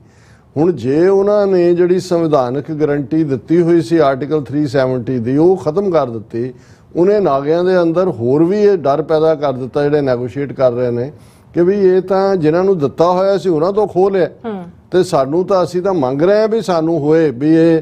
ਔਰ ਦੂਸਰੀ ਉਹਨਾਂ ਦੀ ਮੰਗ ਜ਼ਾਹਰ ਹੈ ਕਿ ਗ੍ਰੇਟਰ ਨਾਗਾਲੈਂਡ, ਕਿ ਵੀ ਜਿਹੜੀ ਨਾਗਿਆਂ ਦੀ ਪਾਪੂਲੇਸ਼ਨ ਇੱਕ ਸਟੇਟ ਤਾਂ ਇਹਨਾਂ ਨੇ ਬਣਾ ਦਿੱਤੀ ਨਾਗਾਲੈਂਡ, ਜਿਹੜੀਆਂ ਇਹ 7 ਸਿਸਟਰਸ ਨੇ ਉਹਨਾਂ ਦੇ ਵਿੱਚ ਅਸਾਮ ਹੈ, ਮੇਘਾਲਿਆ ਹੈ, ਮਨੀਪੁਰ ਹੈ, ਮਿਜ਼ੋਰਮ ਹੈ, ਅਰੁਣਾਚਲ ਪ੍ਰਦੇਸ਼ ਹੈ, ਇਹ ਸਾਰੀਆਂ ਜਿਹੜੀਆਂ ਨੇ ਨਿੱਕੇ ਨਿੱਕੇ ਤ੍ਰਿਪੁਰਾ ਹੈ, ਇਹ ਸਾਰੀਆਂ ਸਟੇਟਸ ਨੇ। ਲੇਕਿਨ ਨਾਗਿਆਂ ਦੀ ਪਾਪੂਲੇਸ਼ਨ ਨਾਗਾਲੈਂਡ ਸਟੇਟ ਤੋਂ ਇਲਾਵਾ ਅਰੁਣਾਚਲ ਪ੍ਰਦੇਸ਼ ਦੇ ਵਿੱਚ ਵੀ 15-20% ਨਾਗੇ ਨੇ। ਜਿਸ ਅਸੀਂ ਮਨੀਪੁਰ ਦੀ ਗੱਲ ਕਰ ਰਹੇ ਹਾਂ ਉਸ ਦੇ ਵਿੱਚ ਵੀ 22-23% ਨਾਗਿਆਂ ਦੀ ਪਾਪੂਲੇਸ਼ਨ ਹੈ। ਔਰ ਨਾਲ ਲੱਗਦੇ ਅਸਾਮ ਦੇ ਵੀ 1-2 ਜ਼ਿਲ੍ਹੇ ਨੇ ਜਿਨ੍ਹਾਂ ਦੇ ਵਿੱਚ ਨਾਗਿਆਂ ਦੀ। ਸੋ ਉਹਨਾਂ ਦੀ ਮੰਗ ਗ੍ਰੇਟਰ ਨਾਗਾਲੈਂਡ ਦੀ ਹੈ ਕਿ ਜਿਹਦੇ 'ਚ ਜਿਹੜਾ ਨਾਗਾਲੈਂਡ ਹੈ ਉਹ ਪਲੱਸ ਮਨੀਪੁਰ ਦੇ ਵਿੱਚ ਅਰੁਣਾਚਲ ਪ੍ਰਦੇਸ਼, ਅਸਾਮ ਔਰ ਇਹਨਾਂ ਦੇ ਜਿਹੜੇ ਕਾਂਗਰੂਅਸ ਇਲਾਕੇ ਨੇ ਨਾਲ ਲੱਗਦੇ ਉਹਨਾਂ ਦੇ ਨਾਗਿਆਂ ਨੂੰ ਸ਼ਾਮਲ ਕਰਕੇ ਉਹਨਾਂ ਦੀ ਟੈਰੀਟਰੀ ਨੂੰ ਗ੍ਰੇਟਰ ਨਾਗਾਲੈਂਡ ਬਣਾਇਆ ਜਾਏ, ਸਾਡਾ ਆਪਣਾ ਕਨਸਟੀਟਿਊਸ਼ਨ ਹੋਏ ਔਰ ਆਪਣਾ ਸਾਡਾ ਰਾਸ਼ਟਰੀ ਝੰਡਾ ਹੋਏ। ਹੁਣ ਉਹ ਮੁੱਦਾ ਤਾਂ 27 ਸਾਲ ਤੋਂ ਫਸਿਆ ਹੋਇਆ ਸੀ। ਹੁਣ ਮਨੀਪੁਰ ਜਿਹੜੀ ਰਿਆਸਤ ਹੈ ਇਹਦੀ ਬੜੀ ਦਿਲਚਸਪ ਹਿਸਟਰੀ ਹੈ। ਇਹਦਾ ਰਾਜਾ ਜਿਹੜਾ ਮਨੀਪੁਰ ਦਾ ਉਹ ਜਿਹੜਾ ਕਬੀਲਾ ਮਾਈਟਾਈ ਹੈ ਉਹਨਾਂ ਚੋਂ ਹੀ ਹੁੰਦਾ ਸੀ। ਹੁਣ ਉਹਨਾਂ ਦੇ ਮਨੀਪੁਰ ਨੂੰ ਜੇ ਸਿੰਪਲੀ ਜਿੰਨਾ ਮੈਂ ਸਮਝ ਸਕਿਆ ਉਹਦੇ ਅਸੀਂ 2 ਹਿੱਸਿਆਂ 'ਚ ਔਰ ਮਨੀਪੁਰੀ ਡਾਂਸ ਇਹ ਅੰਗਰੇਜ਼ਾਂ ਦੇ ਜ਼ਮਾਨੇ 'ਚ ਹੀ ਮਨੀਪੁਰ ਨੂੰ ਅੰਗਰੇਜ਼ਾਂ ਨੇ ਆਪਣੇ ਨਾਲ ਅਲਾਈਨ ਕਰਾਇਆ ਹੋਇਆ ਸੀ, ਲੇਕਿਨ ਮਨੀਪੁਰੀ ਡਾਂਸ ਨੂੰ ਇੰਟਰਨੈਸ਼ਨਲ ਲੈਵਲ ਤੇ ਰੈਕਗਨਾਈਜ਼ ਕਰਵਾਉਣ 'ਚ ਅੰਗਰੇਜ਼ਾਂ ਦੀ ਬਹੁਤ ਵੱਡੀ ਕੰਟਰੀਬਿਊਸ਼ਨ ਸੀ। ਹੁਣ ਤਾਂ ਮਨੀਪੁਰ 'ਚੋਂ ਬਾਕਸਰ ਔਰ ਤੀਰ ਕਮਾਨ ਔਰ ਦੂਜੇ ਇੰਟਰਨੈਸ਼ਨਲ ਲੈਵਲ ਦੇ ਪਲੇਅਰ ਵੀ ਨਿਕਲਦੇ ਨੇ। ਹੁਣ ਮਨੀਪੁਰ ਦਾ ਜਿਹੜੀ ਪੋਪੂਲੇਸ਼ਨ ਦਾ ਬੈਲੈਂਸ ਹੈ ਹੁਣ ਉਹਦੇ ਪਹਿਲਾਂ ਤਾਂ ਜਿਓਗ੍ਰਾਫੀਕਲ ਏਰੀਆ ਜੇ ਦੇਖੀਏ, ਇੱਕ ਉਹਨਾਂ ਦੀ ਹੁਣ ਮਨੀਪੁਰ ਦੀ ਰਾਜਧਾਨੀ ਇੰਫਾਲ ਹੈ, ਇੰਫਾਲ ਵੈਲੀ ਹੈ, ਔਰ ਇੱਕ ਜਿਹੜਾ ਉਹਨਾਂ ਦਾ ਪਹਾੜੀ ਏਰੀਆ ਜਿਹੜੇ ਜਾਈਜੈਂਟਿਕ ਮਾਊਂਟੇਨਸ ਨੇ, ਜੰਗਲ ਨੇ ਜਾਂ ਦੂਜੇ ਨੇ। ਹੁਣ ਜਿਹੜੀ ਵੈਲੀ ਹੈ ਇੰਫਾਲ ਵੈਲੀ ਜਾਂ ਦੂਜੇ ਉਹਦੇ ਜਿਹੜਾ ਕਬੀਲਾ ਉਹ ਮਾਈਟਿਸ ਹੈ, ਉਹ ਸਿਰਫ ਵੈਲੀ ਔਰ ਉਸ ਇਲਾਕੇ ਦੀ ਸਿਰਫ 10% ਟੈਰੀਟਰੀ ਦੇ ਉੱਤੇ ਮਾਈਟਿਸ ਕਬੀਲੇ ਦੇ ਲੋਕ ਰਹਿੰਦੇ ਨੇ, ਪਰ ਆਬਾਦੀ ਉਹਨਾਂ ਦੀ ਲਗਭਗ 60% ਹੈ। ਇਸ ਲਈ ਜਿਹੜੀ ਮਨੀਪੁਰ ਦੀ ਅਸੈਂਬਲੀ ਹੈ ਉਹਦੇ 'ਚ ਮੈਜੋਰਿਟੀ ਮਾਈਟਿਸ ਕਬੀਲੇ ਦੀ ਹੁੰਦੀ ਹੈ, ਚੀਫ ਮਿਨਿਸਟਰ ਉਹਨਾਂ ਦਾ ਬਣਦਾ ਹੈ। ਔਰ ਇਸ ਵੇਲੇ ਬੀਜੇਪੀ ਦਾ ਜਿਹੜਾ ਦੀ ਸਰਕਾਰ ਹੈ ਮਨੀਪੁਰ ਦੇ ਵਿੱਚ ਔਰ ਐਨ ਬਿਰੇਨ ਸਿੰਘ ਉਹਨਾਂ ਦਾ ਚੀਫ ਮਿਨਿਸਟਰ ਹੈ ਬੀਜੇਪੀ ਦਾ, ਜਿਹੜਾ ਮਾਈਟਿਸ ਕਬੀਲੇ ਤੋਂ ਹੈ। ਹੁਣ ਅਸੀਂ ਕੁਕੀਜ਼ ਕਬੀਲੇ ਦੀ ਗੱਲ ਕਰੀਏ, ਜਿਹੜਾ ਦੂਸਰਾ ਵੱਡਾ ਕਬੀਲਾ ਹੈ, ਜਿਹੜੇ ਪਹਾੜਾਂ ਤੇ ਰਹਿੰਦੇ ਨੇ, ਜੰਗਲਾਂ 'ਚ ਰਹਿੰਦੇ ਨੇ। 90% ਲੈਂਡ ਜਿਹੜੀ ਹੈ ਪਹਾੜਾਂ ਦੀ ਜਾਂ ਦੂਜੀ ਯੂਜ਼ ਤਾਂ ਨਹੀਂ ਉਹਨਾਂ ਦੀ ਹੈ, ਪਰ ਆਬਾਦੀ ਉਹਨਾਂ ਦੀ ਮਾਈਟਿਸ ਨਾਲੋਂ ਘੱਟ ਹੈ। ਔਰ ਇਹ ਜਿਹੜੇ ਕਬੀਲੇ ਪਹਾੜ 'ਚ ਵੀ ਰਹਿੰਦੇ ਨੇ ਕੁਕੀ, ਉਹਨਾਂ ਦੇ ਨਾਲ ਜਿਵੇਂ ਮੈਂ ਕਿਹਾ ਵੀ ਲਗਭਗ 22% ਦੂਸਰਾ ਕਬੀਲਾ ਨਾਗਾ ਕਬੀਲਾ ਹੈ। ਹਾਲਾਂਕਿ ਕੁਕੀ ਤੇ ਨਾਗੇ ਵੀ ਆਪਸ 'ਚ ਲੜਦੇ ਨੇ, ਕਬੀਲਿਆਂ ਦੀਆਂ ਲੜਾਈਆਂ ਐਵੇਂ ਹੀ ਹੁੰਦੀਆਂ ਸੀ। ਪਰ ਹੁਣ ਜੋ ਕੁਝ ਪਿਛਲੇ 1 ਮਹੀਨੇ ਤੋਂ ਹੋ ਰਿਹਾ ਹੈ, ਇਹਦੇ ਬਾਵਜੂਦ ਕਿ ਜਿਹੜੇ ਕੁਕੀਜ਼ ਕਬੀਲੇ ਦਾ ਰੀਜਨ ਹੈ 10 MLA ਉੱਥੋਂ ਆਉਂਦੇ ਨੇ ਮਨੀਪੁਰ ਅਸੈਂਬਲੀ ਲਈ, 10 ਚੋਂ 7 ਜਿਹੜੇ ਨੇ ਉਹਨਾਂ ਦਾ ਬੀਜੇਪੀ ਨਾਲ ਸੰਬੰਧ ਹੈ। ਪਰ ਕੁਕੀਜ਼ ਕਬੀਲਾ ਜਿਹੜਾ ਆਲਮੋਸਟ 60% ਉਹ ਈਸਾਈ ਹੈ, ਨਾਗਿਆਂ ਦੇ ਵੀ ਜਿਹੜੇ ਨੇ ਉਹ ਈਸਾਈ ਨੇ। ਹੁਣ ਜਿਹੜੇ ਚਰਚ ਨੇ ਜ਼ਿਆਦਾ ਉਹ ਉਸ ਬੈਲਟ ਦੇ ਵਿੱਚ ਹੀ ਨੇ, ਪਹਾੜੀ ਬੈਲਟ ਜਿੱਥੇ ਕੁਕੀਜ਼ ਰਹਿੰਦੇ ਨੇ ਔਰ ਨਾਗਾ ਕਬੀਲੇ ਵੀ ਰਹਿੰਦੇ ਨੇ। ਹੁਣ ਲਗਭਗ 1 ਮਹੀਨਾ ਪਹਿਲਾਂ ਇੱਕ ਜਿਹੜੀ ਇਹਨਾਂ ਨੇ ਬੀਜੇਪੀ ਦੀ ਸਰਕਾਰ ਆਈ ਸ਼ੁਰੂ ਕਰਵਾਇਆ ਕਿ ਜਿਹੜਾ ਸਾਡਾ ਮਾਈਟਿਸ ਕਬੀਲਾ ਹੈ ਇਹਨੂੰ ਵੀ ਸ਼ਡਿਊਲ ਟਰਾਈਬ ਦਾ ਦਰਜਾ ਦਿੱਤਾ। ਹੁਣ ਜ਼ਾਹਰ ਹੈ ਕਿ ਨਾਗਾ ਵੀ ਸ਼ਡਿਊਲ ਟਰਾਈਬ ਹੈ ਔਰ ਕੁਕੀ ਕਬੀਲੇ ਵੀ ਸ਼ਡਿਊਲ ਟਰਾਈਬ ਨੇ, ST ਜਿਹਨਾਂ ਨੂੰ ਕਿਹਾ ਜਾਂਦਾ ਹੈ, ਜਿਹਦੇ ਥੱਲੇ ਇੱਕ ਤਾਂ ਜਿਹੜੀ ਉਹਨਾਂ ਦੀ ਹਿੱਲੀ ਏਰੀਆ ਜਦੋਂ ਸ਼ਡਿਊਲ ਟਰਾਈਬ ਤੁਹਾਡੀ ਫੋਰੈਸਟੇਸ਼ਨ ਮਾਰਕ ਹੁੰਦੀ ਹੈ, ਉੱਥੇ ਕੋਈ ਵੀ ਹੋਰ ਗੈਰ ਜਾ ਕੇ ਜ਼ਮੀਨ ਨਹੀਂ ਲੈ ਸਕਦਾ ਤਾਂ ਕਿ ਤੁਹਾਡੀ ਜਿਹੜੀ ਯੂਨੀਕਨੈਸ ਹੈ ਉਹ ਖਤਮ ਨਾ ਹੋਏ ਜਾਂ ਤੁਹਾਡੀ ਆਬਾਦੀ ਦਾ ਤਵਾਜ਼ੁਨ ਨਾ ਵਿਗੜੇ। ਇੱਧਰ ਸਰਕਾਰ ਨੇ ਹਾਈ ਕੋਰਟ ਰਾਹੀਂ ਇਹ ਫੈਸਲਾ ਕਰਾ ਲਿਆ ਕਿ ਜੀ ਜਿਹੜਾ ਮਾਈਟਿਸ ਹੈ ਇਹਨਾਂ ਨੂੰ ਵੀ ਸ਼ਡਿਊਲ ਟਰਾਈਬ ਦਾ ਦਰਜਾ ਮਿਲੇ। ਹੁਣ ਜਿਹੜੇ ਕੁਕੀ ਕਬੀਲੇ ਨੇ ਉਹਨਾਂ ਨੇ ਕਿਹਾ ਵੀ ਆਲਰੇਡੀ ਤੁਸੀਂ ਜਿਹੜਾ ਸਾਰੇ ਤੇ ਤੁਹਾਡਾ ਕਬਜ਼ਾ ਹੈ, ਅਸੀਂ ਡਿਪਰਾਈਵਡ ਲੋਕ ਹੈ, ਜਿਹੜੀਆਂ ਥੋੜੀਆਂ ਬਹੁਤ ਸਹੂਲਤਾਂ ਸਾਡੇ ਕੋਲ ਆਉਂਦੀਆਂ ਨੇ ਉਹ ਵੀ ਤੁਸੀਂ ਸਾਡੇ ਤੋਂ ਖੋਹਣ ਲੱਗੇ ਹੋ। ਲੇਕਿਨ ਕਿਉਂਕਿ ਸਰਕਾਰ ਉਹਨਾਂ ਦੀ ਹੈ ਬੀਜੇਪੀ ਕੋਲ, ਜਦ ਉਹਨਾਂ ਨੇ ਇਸ ਤਰੀਕੇ ਦਾ ਅੰਦਾਜ਼ 2-3 ਹਫ਼ਤੇ ਤੋਂ ਬਣਾਇਆ ਕਿ ਜੀ ਜਿਵੇਂ ਕਬੀਲੇ ਲੜ ਰਹੇ ਨੇ ਆਪਸ 'ਚ, ਸੈਂਕੜਿਆਂ ਮੌਤਾਂ ਹੋ ਗਈਆਂ, ਹਜ਼ਾਰਾਂ ਘਰ ਸਾੜੇ ਗਏ, ਪਰ ਬਹੁਤਿਆਂ ਦੇ ਮੇਰੇ ਵੀ ਕੰਨ ਉਦੋਂ ਖੜੇ ਹੋਏ, ਅਦਰਵਾਈਜ਼ ਤਾਂ ਪਤਾ ਹੈ ਵੀ ਕਬੀਲੇ ਲੜ ਵੀ ਸਕਦੇ ਨੇ ਕਿ ਜੀ 200 ਚਰਚ ਸਾੜ ਦਿੱਤੇ। ਹੁਣ ਜਦੋਂ ਚਰਚ ਸਾੜੇ ਔਰ ਉਹਨਾਂ 'ਚ ਆਇਆ ਵੀ ਉਹ ਸਾਰੇ ਜਿਹੜੇ ਕੁੱਕੀਆਂ ਦੇ ਚਰਚ ਨਹੀਂ ਹੈ, ਉਹ ਨਾਗੇ ਵੀ ਕ੍ਰਿਸਚੀਅਨਸ ਨੇ, ਮੇਨ ਸਟ੍ਰੀਮ ਦੇ ਵੀ ਚਰਚ ਨੇ। ਹੁਣ ਇਹ ਸਾਰਾ ਜਦੋਂ ਹੋਇਆ ਫਿਰ ਇਹ ਸਾਹਮਣੇ ਆਇਆ ਭਾਈ ਇਹ ਤਾਂ ਐਥਨਿਕ ਕਲੀਨਜ਼ਿੰਗ ਚੱਲ ਰਹੀ। ਫਿਰ ਖਬਰ ਆਈ ਕਿ ਜੀ ਇਹ ਜਿਹੜੇ ਮਾਈਟਿਸ ਜਿਨ੍ਹਾਂ ਦੇ ਕੋਲ ਸਰਕਾਰ ਹੈ, ਇਹਨਾਂ ਦੇ ਬੰਦਿਆਂ ਨੇ ਉੱਥੇ ਜਿਹੜਾ ਜਿਹਨੂੰ ਸ਼ਸਤਰਾਗਾਰ ਕਹਿੰਦੇ ਨੇ, ਆਰਮਰੀ, ਉਹਦੇ ਚੋਂ 2-2.5 ਹਜ਼ਾਰ ਬੰਦੂਕਾਂ ਚਰਾ ਲਈਆਂ, ਹਥਿਆਰ ਲੈ ਗਏ। ਹੁਣ ਅੱਜ ਹਾਲਾਂ ਦਿੱਲੀ ਦਾ ਰਵੀਸ਼ ਕੁਮਾਰ ਹੁਣ ਆਪਣਾ ਚੈਨਲ ਰਨ ਕਰਦਾ, ਉਹ ਕਹਿ ਰਿਹਾ ਸੀ, ਕਹਿੰਦਾ ਵੀ ਜੇ ਇਹ ਵਾਕਿਆ ਪੰਜਾਬ 'ਚ ਹੋਇਆ ਹੁੰਦਾ ਹੈ ਜਾਂ ਕਸ਼ਮੀਰ 'ਚ ਹੋਇਆ ਹੁੰਦਾ ਹੈ ਕਿ ਭਾਈ 10,000 ਤੋਂ ਜ਼ਿਆਦਾ ਤੁਸੀਂ ਫੌਜ ਲਾਈ ਹੋਈ ਹੈ, ਇੰਨੀ ਤੁਹਾਡੀ ਜਿਹੜੀ ਹੈ ਲੋਕਲ ਹੈ ਕਿ ਜੀ ਤੁਹਾਡੀ ਆਰਮਰੀ ਚੋਂ ਲੁੱਟ ਕੇ ਲੈ ਗਏ, ਹਥਿਆਰ ਲੁੱਟ ਕੇ ਲੈ ਗਏ, ਤੇ ਜੇ ਪੰਜਾਬ ਕਸ਼ਮੀਰ 'ਚ ਹੋਇਆ ਹੁੰਦਾ ਤੁਸੀਂ ਕੀ ਬਣਾਇਆ ਹੁੰਦਾ। ਹਾਲਾਂ ਜੋ ਅਜਨਾਲੇ 'ਚ ਹੋਇਆ ਭਾਈ ਅੰਮ੍ਰਿਤਪਾਲ ਸਿੰਘ ਹੋਰਾਂ ਦਾ ਨੇ ਜਦੋਂ ਜਾ ਕੇ ਉੱਥੇ ਜਿਹੜਾ ਉਹ ਆਪਣਾ ਬੰਦਾ ਛਡਾਇਆ, ਕਿਉਂਕਿ ਗਲਤ ਫੜਿਆ ਹੋਇਆ ਸੀ, ਕਿਸੇ ਦਾ ਹਥਿਆਰ ਨਹੀਂ ਲੁੱਟਿਆ, ਕੋਈ ਕਬਜ਼ਾ ਨਹੀਂ ਹੋਇਆ, ਲੇਕਿਨ ਤੁਸੀਂ ਦੇਖੋ ਵੀ ਕਿੰਨਾ ਵੱਡਾ ਨੈਰੇਟਿਵ ਇਹਦਾ ਬਿਲਡ ਕੀਤਾ, ਪਰ ਤੁਹਾਨੂੰ ਉੱਥੋਂ ਦੇ ਸਭ ਚੋਂ ਨਜ਼ਰ ਗਾਇਬ ਹੀ ਹੋ ਗਿਆ ਕਿ ਭਾਈ ਇੰਨੇ ਵੱਡੇ ਹਥਿਆਰ ਲੁੱਟੇ ਗਏ। ਔਰ ਉਸ ਮਾਈਟਿਸ ਕਬੀਲੇ ਨੇ ਫਿਰ ਉਹਨਾਂ ਹਥਿਆਰਾਂ ਦੇ ਨਾਲ ਹੀ ਜਿਹੜੇ ਈਸਾਈ ਕੁਕੀਜ਼ ਨੇ ਉਹਨਾਂ ਦਾ ਕਿਵੇਂ ਵਡਾਂਗਾ ਕੀਤਾ। ਹਾਲਾਂਕਿ ਬਹਾਦਰ ਨੇ ਕੁਕੀਜ਼, ਉਹ ਕੋਈ ਡਰਨ ਵਾਲੇ ਨਹੀਂ ਨੇ, ਕੁਛ ਥਾਂ ਤੇ ਉਹਨਾਂ ਨੇ ਵੀ ਨੁਕਸਾਨ ਕੀਤਾ। ਸੈਕੰਡ ਵਰਲਡ ਵਾਰ ਵੇਲੇ ਉਹ ਅੰਗਰੇਜ਼ਾਂ ਦੇ ਖਿਲਾਫ ਵੀ ਲੜੇ ਸੀ, ਜਦੋਂ ਆਜ਼ਾਦ ਹਿੰਦ ਫੌਜ ਸੁਭਾਸ਼ ਚੰਦਰ ਬੋਸ ਔਰ ਜਨਰਲ ਮੋਹਨ ਸਿੰਘ ਦੀ ਬਰਮਾ ਤੋਂ ਇੱਧਰ ਆਈ, ਕੁਕੀਜ਼ ਕਬੀਲਿਆਂ ਨੇ ਉਹਨਾਂ ਦਾ ਸਾਥ ਦਿੱਤਾ ਸੀ। ਲੇਕਿਨ ਸਰਕਾਰ ਕਿਉਂਕਿ ਮਣੀਪੁਰ ਦੇ ਵਿੱਚ ਬੀਜੇਪੀ ਦੀ ਹੈ, ਮਾਈਟਿਸ ਕਬੀਲੇ ਦੀ ਹੈ, ਔਰ ਉਹ ਐਥਨਿਕ ਕਲੀਨਜ਼ਿੰਗ ਕਰਨਾ ਚਾਹੁੰਦੇ ਨੇ ਕਿਉਂਕਿ ਹਿੰਦੂਤਵਾ ਦੇ ਲਈ ਈਸਾਈਆਂ ਦਾ ਮਾਰ ਮਰਾਈ ਹੈ। ਔਰ ਜਦੋਂ ਤੁਹਾਡੇ ਫਲੈਟ ਹੋ ਗਏ, ਅੱਗਾਂ ਲਾਤੀਆਂ, ਕਈ ਹਜ਼ਾਰ 15,000 ਤੋਂ ਜ਼ਿਆਦਾ ਭੱਜ ਗਏ ਨੇ ਛੱਡ ਕੇ, ਔਰ ਉਹ ਕਹਿ ਰਹੇ ਨੇ ਕਿ ਬਿਲਕੁਲ ਐਥਨਿਕ ਕਲੀਨਜ਼ਿੰਗ ਹੈ ਸਾਡੀ ਕਰ ਦਿੱਤੀ ਹੈ ਇਹਨਾਂ ਨੇ। ਜੋ ਪੰਜਾਬ 'ਚ ਸਿੱਖਾਂ ਦੇ ਨਾਲ ਕੀਤਾ, ਜੋ ਜੰਮੂ ਕਸ਼ਮੀਰ ਦੇ ਵਿੱਚ ਕੀਤਾ, ਉਹਨਾਂ ਨੇ ਭਾਵੇਂ ਕਸ਼ਮੀਰੀ ਪੰਡਤਾਂ ਦੇ ਹਵਾਲੇ ਨਾਲ ਗੱਲ ਕਹੀ, ਪਰ ਉਹਨਾਂ ਨੇ ਕਿਹਾ ਜੀ ਕਿ ਇਹ ਜਿਹੜੀ ਸਿਚੁਏਸ਼ਨ ਹੈ ਇਸ ਲੈਵਲ ਦੇ ਉੱਤੇ ਚਲੀ ਗਈ ਹੈ। ਔਰ ਹੁਣ ਅਮਿਤ ਸ਼ਾਹ ਜਿਹੜਾ 3 ਹਫ਼ਤੇ ਨਾ ਕੋਈ ਚੀਫ ਮਿਨਿਸਟਰ ਨੂੰ ਤਲਬ ਕੀਤਾ, ਨਾ ਕੋਈ ਇਨਕੁਆਇਰੀ, ਨਾ ਕੋਈ ਹੋਰ ਉਹਨਾਂ ਦੀ ਈਡੀ ਟੀਮ ਉੱਥੇ ਗਈ ਜਾਂ ਕੋਈ ਗਈ, ਹੁਣ ਉੱਥੇ ਜਾ ਕੇ ਡੇਰਾ ਲਾ ਕੇ ਬੈਠਾ ਔਰ ਕਹਿ ਰਿਹਾ ਜੀ ਅਸੀਂ ਸਭ ਨੂੰ ਜਿਨ੍ਹਾਂ ਦਾ ਹੋਇਆ 5 ਲੱਖ ਦੇਵਾਂਗੇ, ਹਥਿਆਰ ਜਿਹੜੇ ਲੈ ਗਏ ਨੇ ਉਹ ਜੇ ਵਾਪਸ ਕਰ ਦੇਣ ਤੇ ਕੋਈ ਅਸੀਂ ਉਹਦਾ ਨਹੀਂ ਕੇਸ ਕਰਾਂਗੇ, ਨਹੀਂ ਤਾਂ ਫਿਰ ਕੂੰਬਿੰਗ ਆਪਰੇਸ਼ਨ ਹੋਏਗਾ, ਇਹ ਉਹ। ਔਰ ਇਸ ਲੈਵਲ ਦੇ ਉੱਤੇ, ਔਰ ਅਸੀਂ ਜਦੋਂ ਮੈਂ ਉਹਨਾਂ ਦੇ ਜੰਤਰ ਮੰਤਰ ਦੇ ਉੱਤੇ ਉਹਨਾਂ ਦੇ ਵਿਚਾਰੇ ਕੁਕੀਜ਼ ਦੇ ਸਟੂਡੈਂਟਸ ਨੂੰ, ਕਿਉਂਕਿ ਨਾਰਥ ਈਸਟ ਦੇ ਸਟੂਡੈਂਟ ਬਹੁਤ ਸਾਰੇ ਪੜ੍ਹਦੇ ਨੇ, ਤੇ ਮੈਂ ਕਿਹਾ ਭਾਈ ਇਹ ਹੈ ਉਹ ਵੀ, ਹਾਲਾਂ ਉਹਨਾਂ ਨੇ ਵੀ ਤਿਰੰਗੇ ਹੱਥ ਫੜੇ ਹੋਏ ਨੇ ਦੱਸਣ ਦੇ ਲਈ ਭਾਈ ਕਿ ਅਸੀਂ ਕੋਈ ਮਨੀਪੁਰ ਨੂੰ ਕੋਈ ਇੰਡੀਆ ਤੋਂ ਸੈਪਰੇਟ ਨਹੀਂ ਕਰ ਰਹੇ, ਸਾਡਾ ਤੁਸੀਂ ਹਾਲ ਕੀ ਕਰ ਰਹੇ ਹੋ। ਪਰ ਇਹ ਹੈ ਜਦੋਂ ਇਹ ਨਵੀਂ ਪਾਰਲੀਮੈਂਟ ਬਿਲਡਿੰਗ ਬਣਾ ਕੇ ਨਵਾਂ ਰਾਜਾ ਸਮਰਾਟ ਮੋਦੀ ਸਥਾਪਿਤ ਕੀਤਾ ਜਾਂਦਾ ਹੈ ਤੇ ਮੈਸੇਜ ਜੋ ਦਿੱਤਾ ਗਿਆ, ਇਹ ਹੁਣ ਸਾਨੂੰ ਇਹ ਨਜ਼ਰ ਆ ਰਿਹਾ ਥਾਂ ਥਾਂ ਕਿ ਜੋ ਕੁਝ ਮਣੀਪੁਰ ਦੇ ਵਿੱਚ ਪਿਛਲੇ ਆਲਮੋਸਟ 1 ਮਹੀਨੇ ਤੋਂ ਸਰਕਾਰ ਦੀ ਅੱਖ ਥੱਲੇ ਜਿਹੜਾ ਕਿਵੇਂ ਸਫਾਇਆ। 200 ਛੋਟੀ ਗਿਣਤੀ ਨਹੀਂ ਹੈ ਚਰਚ, ਜੇ 200 ਚਰਚ ਨੇ ਕਿੰਨੇ ਲੋਕਾਂ ਦੀਆਂ ਨੀਡਸ ਨੂੰ ਕੇਟਰ ਕਰਦੇ ਹੋਣਗੇ, ਤੇ ਉਹਦਾ ਅੰਦਾਜ਼ਾ ਹੈ ਵੀ ਕਿੰਨੇ ਹਜ਼ਾਰ ਲੋਕਾਂ ਨੂੰ ਜਿਹੜਾ ਬੇਘਰ ਕੀਤਾ ਗਿਆ ਔਰ ਉਹ ਕੈਂਪਾਂ ਦੇ ਵਿੱਚ ਬੈਠੇ ਹੋਏ ਨੇ, ਉਹਨਾਂ ਦੇ ਘਰ ਸਾੜ ਦਿੱਤੇ ਗਏ ਨੇ। ਇਹ ਹੈ ਹਿੰਦੁਸਤਾਨ ਦਾ ਮਤਲਬ। ਬਿਲਕੁਲ ਜੀ, ਰਾਜ ਸਾਹਿਬ ਤੁਹਾਡਾ ਬਹੁਤ ਬਹੁਤ ਸ਼ੁਕਰੀਆ। ਸੋ ਇੱਥੇ ਬ੍ਰੇਕ ਵਿਊਅਰਸ, ਤੁਸੀਂ ਇਸੇ ਤਰ੍ਹਾਂ ਜੁੜੇ ਰਹਿਣਾ। ਮਿਲਦੇ ਹਾਂ ਛੋਟੇ ਜਿਹੇ ਵਕਫੇ ਤੋਂ ਬਾਅਦ।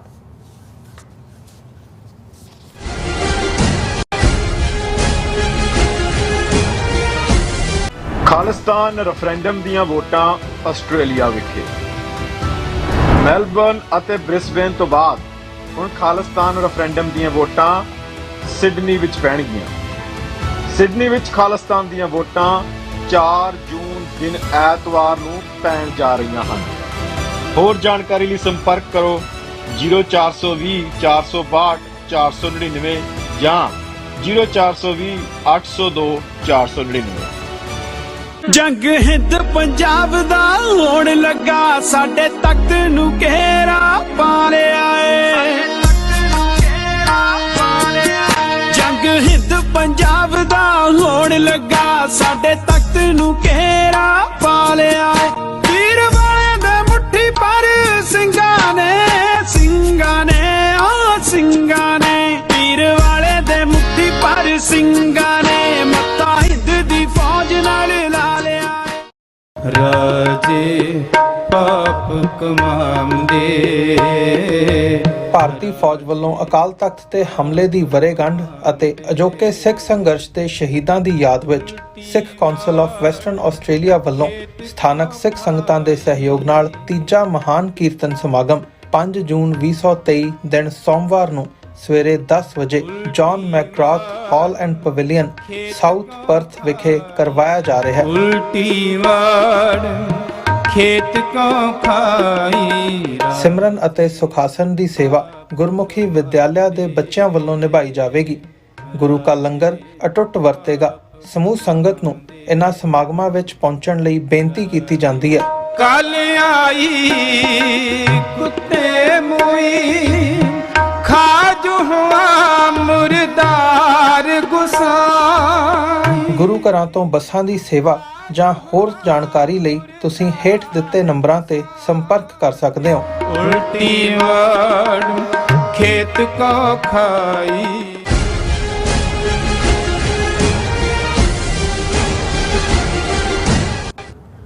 Viewers welcome back on programme. So viewers ਗੱਲਬਾਤ ਕਰਨ ਜਾ ਰਹੇ ਹਾਂ ਕਿ ਨੇਪਾਲ ਦੇ ਪ੍ਰਧਾਨ ਮੰਤਰੀ ਪ੍ਰਚੰਡਾ ਭਾਰਤ ਦੇ ਦੌਰੇ ਤੇ ਹਨ। ਐਨ ਇਸ ਮੌਕੇ ਖਬਰ ਸਾਹਮਣੇ ਆਈ ਹੈ ਕਿ ਨਵੀਂ ਬਣੀ ਪਾਰਲੀਮੈਂਟ ਬਿਲਡਿੰਗ ਵਿਚਲੀ ਇੱਕ ਪੇਂਟਿੰਗ ਵਿੱਚ ਅਖੰਡ ਭਾਰਤ ਦਾ ਨਕਸ਼ਾ ਚਿੱਤਰਿਆ ਗਿਆ ਹੈ, ਜਿਸ ਵਿੱਚ ਨੇਪਾਲ ਅਤੇ ਪਾਕਿਸਤਾਨ ਨੂੰ ਭਾਰਤ ਦਾ ਹਿੱਸਾ ਦੱਸਿਆ ਗਿਆ ਹੈ। ਸੋ ਜਿਸ ਤੇ ਨੇਪਾਲ ਦੇ ਸਿਆਸੀ ਲੀਡਰਾਂ ਵੱਲੋਂ ਪ੍ਰੋਟੈਸਟ ਕੀਤਾ ਜਾ ਰਿਹਾ ਹੈ। ਸੋ ਇਸ ਬਾਰੇ ਆਪਾਂ ਗੱਲਬਾਤ ਕਰਨ ਜਾ ਰਹੇ ਹਾਂ। ਸੋ ਅਸੀਂ ਚਾਹਾਂਗੇ ਕਿ ਤੁਸੀਂ ਇਸੇ ਤਰ੍ਹਾਂ ਬਣੇ ਰਹਿਣਾ। ਦੇਖਣ ਸੁਣਨ ਲਈ ਲਿਖਣ ਲਈ ਤੁਹਾਡਾ ਸਭ ਦਾ ਬਹੁਤ ਬਹੁਤ ਧੰਨਵਾਦ ਜੀ। ਡਾਕਟਰ ਸਾਹਿਬ ਕੀ ਕਹਿਣਾ ਚਾਹੋਗੇ?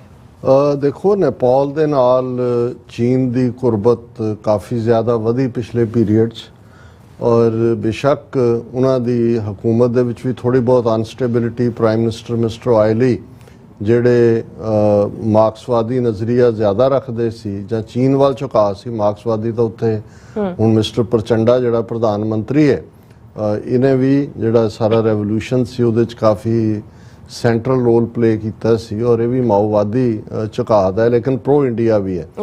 ਔਰ ਉਹ ਅੱਜ ਕੱਲ੍ਹ ਭਾਰਤ ਦੇ ਦੌਰੇ ਤੇ ਆਇਆ ਹੋਇਆ, ਔਰ ਖਬਰਾਂ ਦੇਖਣ ਨੂੰ ਤਾਂ ਇਹੀ ਮਿਲਦੀਆਂ ਨੇ ਕਿ ਜੀ India to import 10,000 megawatt of electricity from Nepal.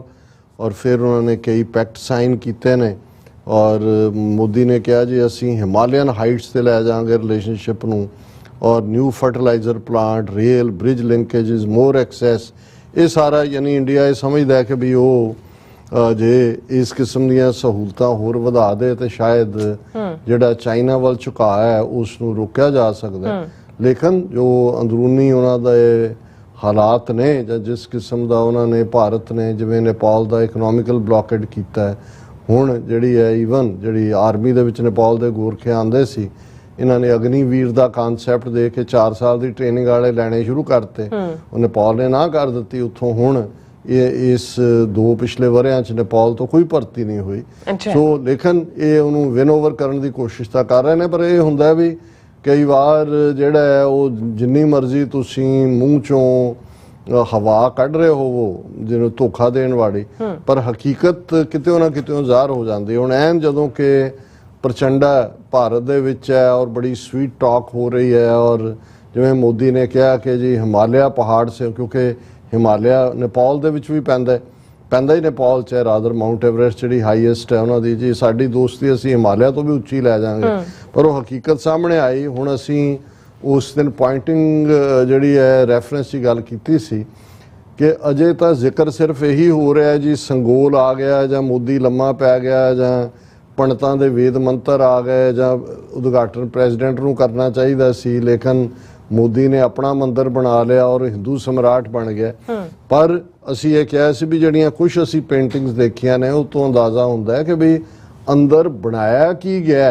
ਇੱਕ ਤਾਂ ਹੈ ਜੀ ਕਮਰਾ ਹੋ ਗਿਆ, ਹਾਲ ਹੋ ਗਿਆ, ਐਂਟਰੈਂਸ ਹੈ, ਚਿੱਤਰਿਆ ਕੀ ਗਿਆ ਉਹ ਆਉਣ ਵਾਲੇ ਪੀਰੀਅਡ 'ਚ ਦੱਸੇਗਾ ਕਿ ਭਾਈ ਕਿਵੇਂ ਹਿੰਦੂਤਵਾ ਦੀ ਆਈਡੀਓਲੋਜੀ ਨੂੰ ਹੀ ਉਹਨਾਂ ਨੇ ਪ੍ਰਮੋਟ ਕੀਤਾ। ਔਰ ਅੱਜ ਮੇਨ ਖਬਰ ਜਿੱਥੇ ਇੱਕ ਪਾਸੇ ਇਸ ਸਮਝੌਤਿਆਂ ਦੀ ਲੱਗੀ ਹੋਈ ਹੈ, ਨਾਲ ਦੀ ਨਾਲ ਖਬਰ ਹੈ ਅਖੰਡ ਭਾਰਤ ਮਿਊਰਲ ਇਨ ਨਿਊ ਇੰਡੀਅਨ ਪਾਰਲੀਮੈਂਟ ਟ੍ਰਿਗਰਸ ਰੋ ਇਨ ਨੇਪਾਲ, ਕਿ ਨਵੀਂ ਬਿਲਡਿੰਗ ਦੇ ਵਿੱਚ ਇੱਕ ਮਿਊਰਲ, ਇੱਕ ਪੇਂਟਿੰਗ ਜਿਹੜੀ ਚਿੱਤਰਕਾਰੀ ਉਹਨਾਂ ਨੇ ਅਖੰਡ ਭਾਰਤ ਦੀ ਕੀਤੀ ਹੈ, ਔਰ ਉਹਦੇ 'ਚ ਅਨਡਿਵਾਈਡਡ ਇੰਡੀਆ ਜਿਹਦੇ 'ਚ ਉਹਨਾਂ ਨੇ ਬਹੁਤ ਸਾਰਾ ਹਿੱਸਾ ਜਿਨ੍ਹਾਂ 'ਚ ਲੰਬੇਨੀ, ਬੁੱਧ ਦਾ ਜਨਮ ਸਥਾਨ ਔਰ ਨੇਪਾਲ ਦਾ ਵੱਡਾ ਹਿੱਸਾ ਉਸ ਦਾ ਹਿੱਸਾ ਹੈ।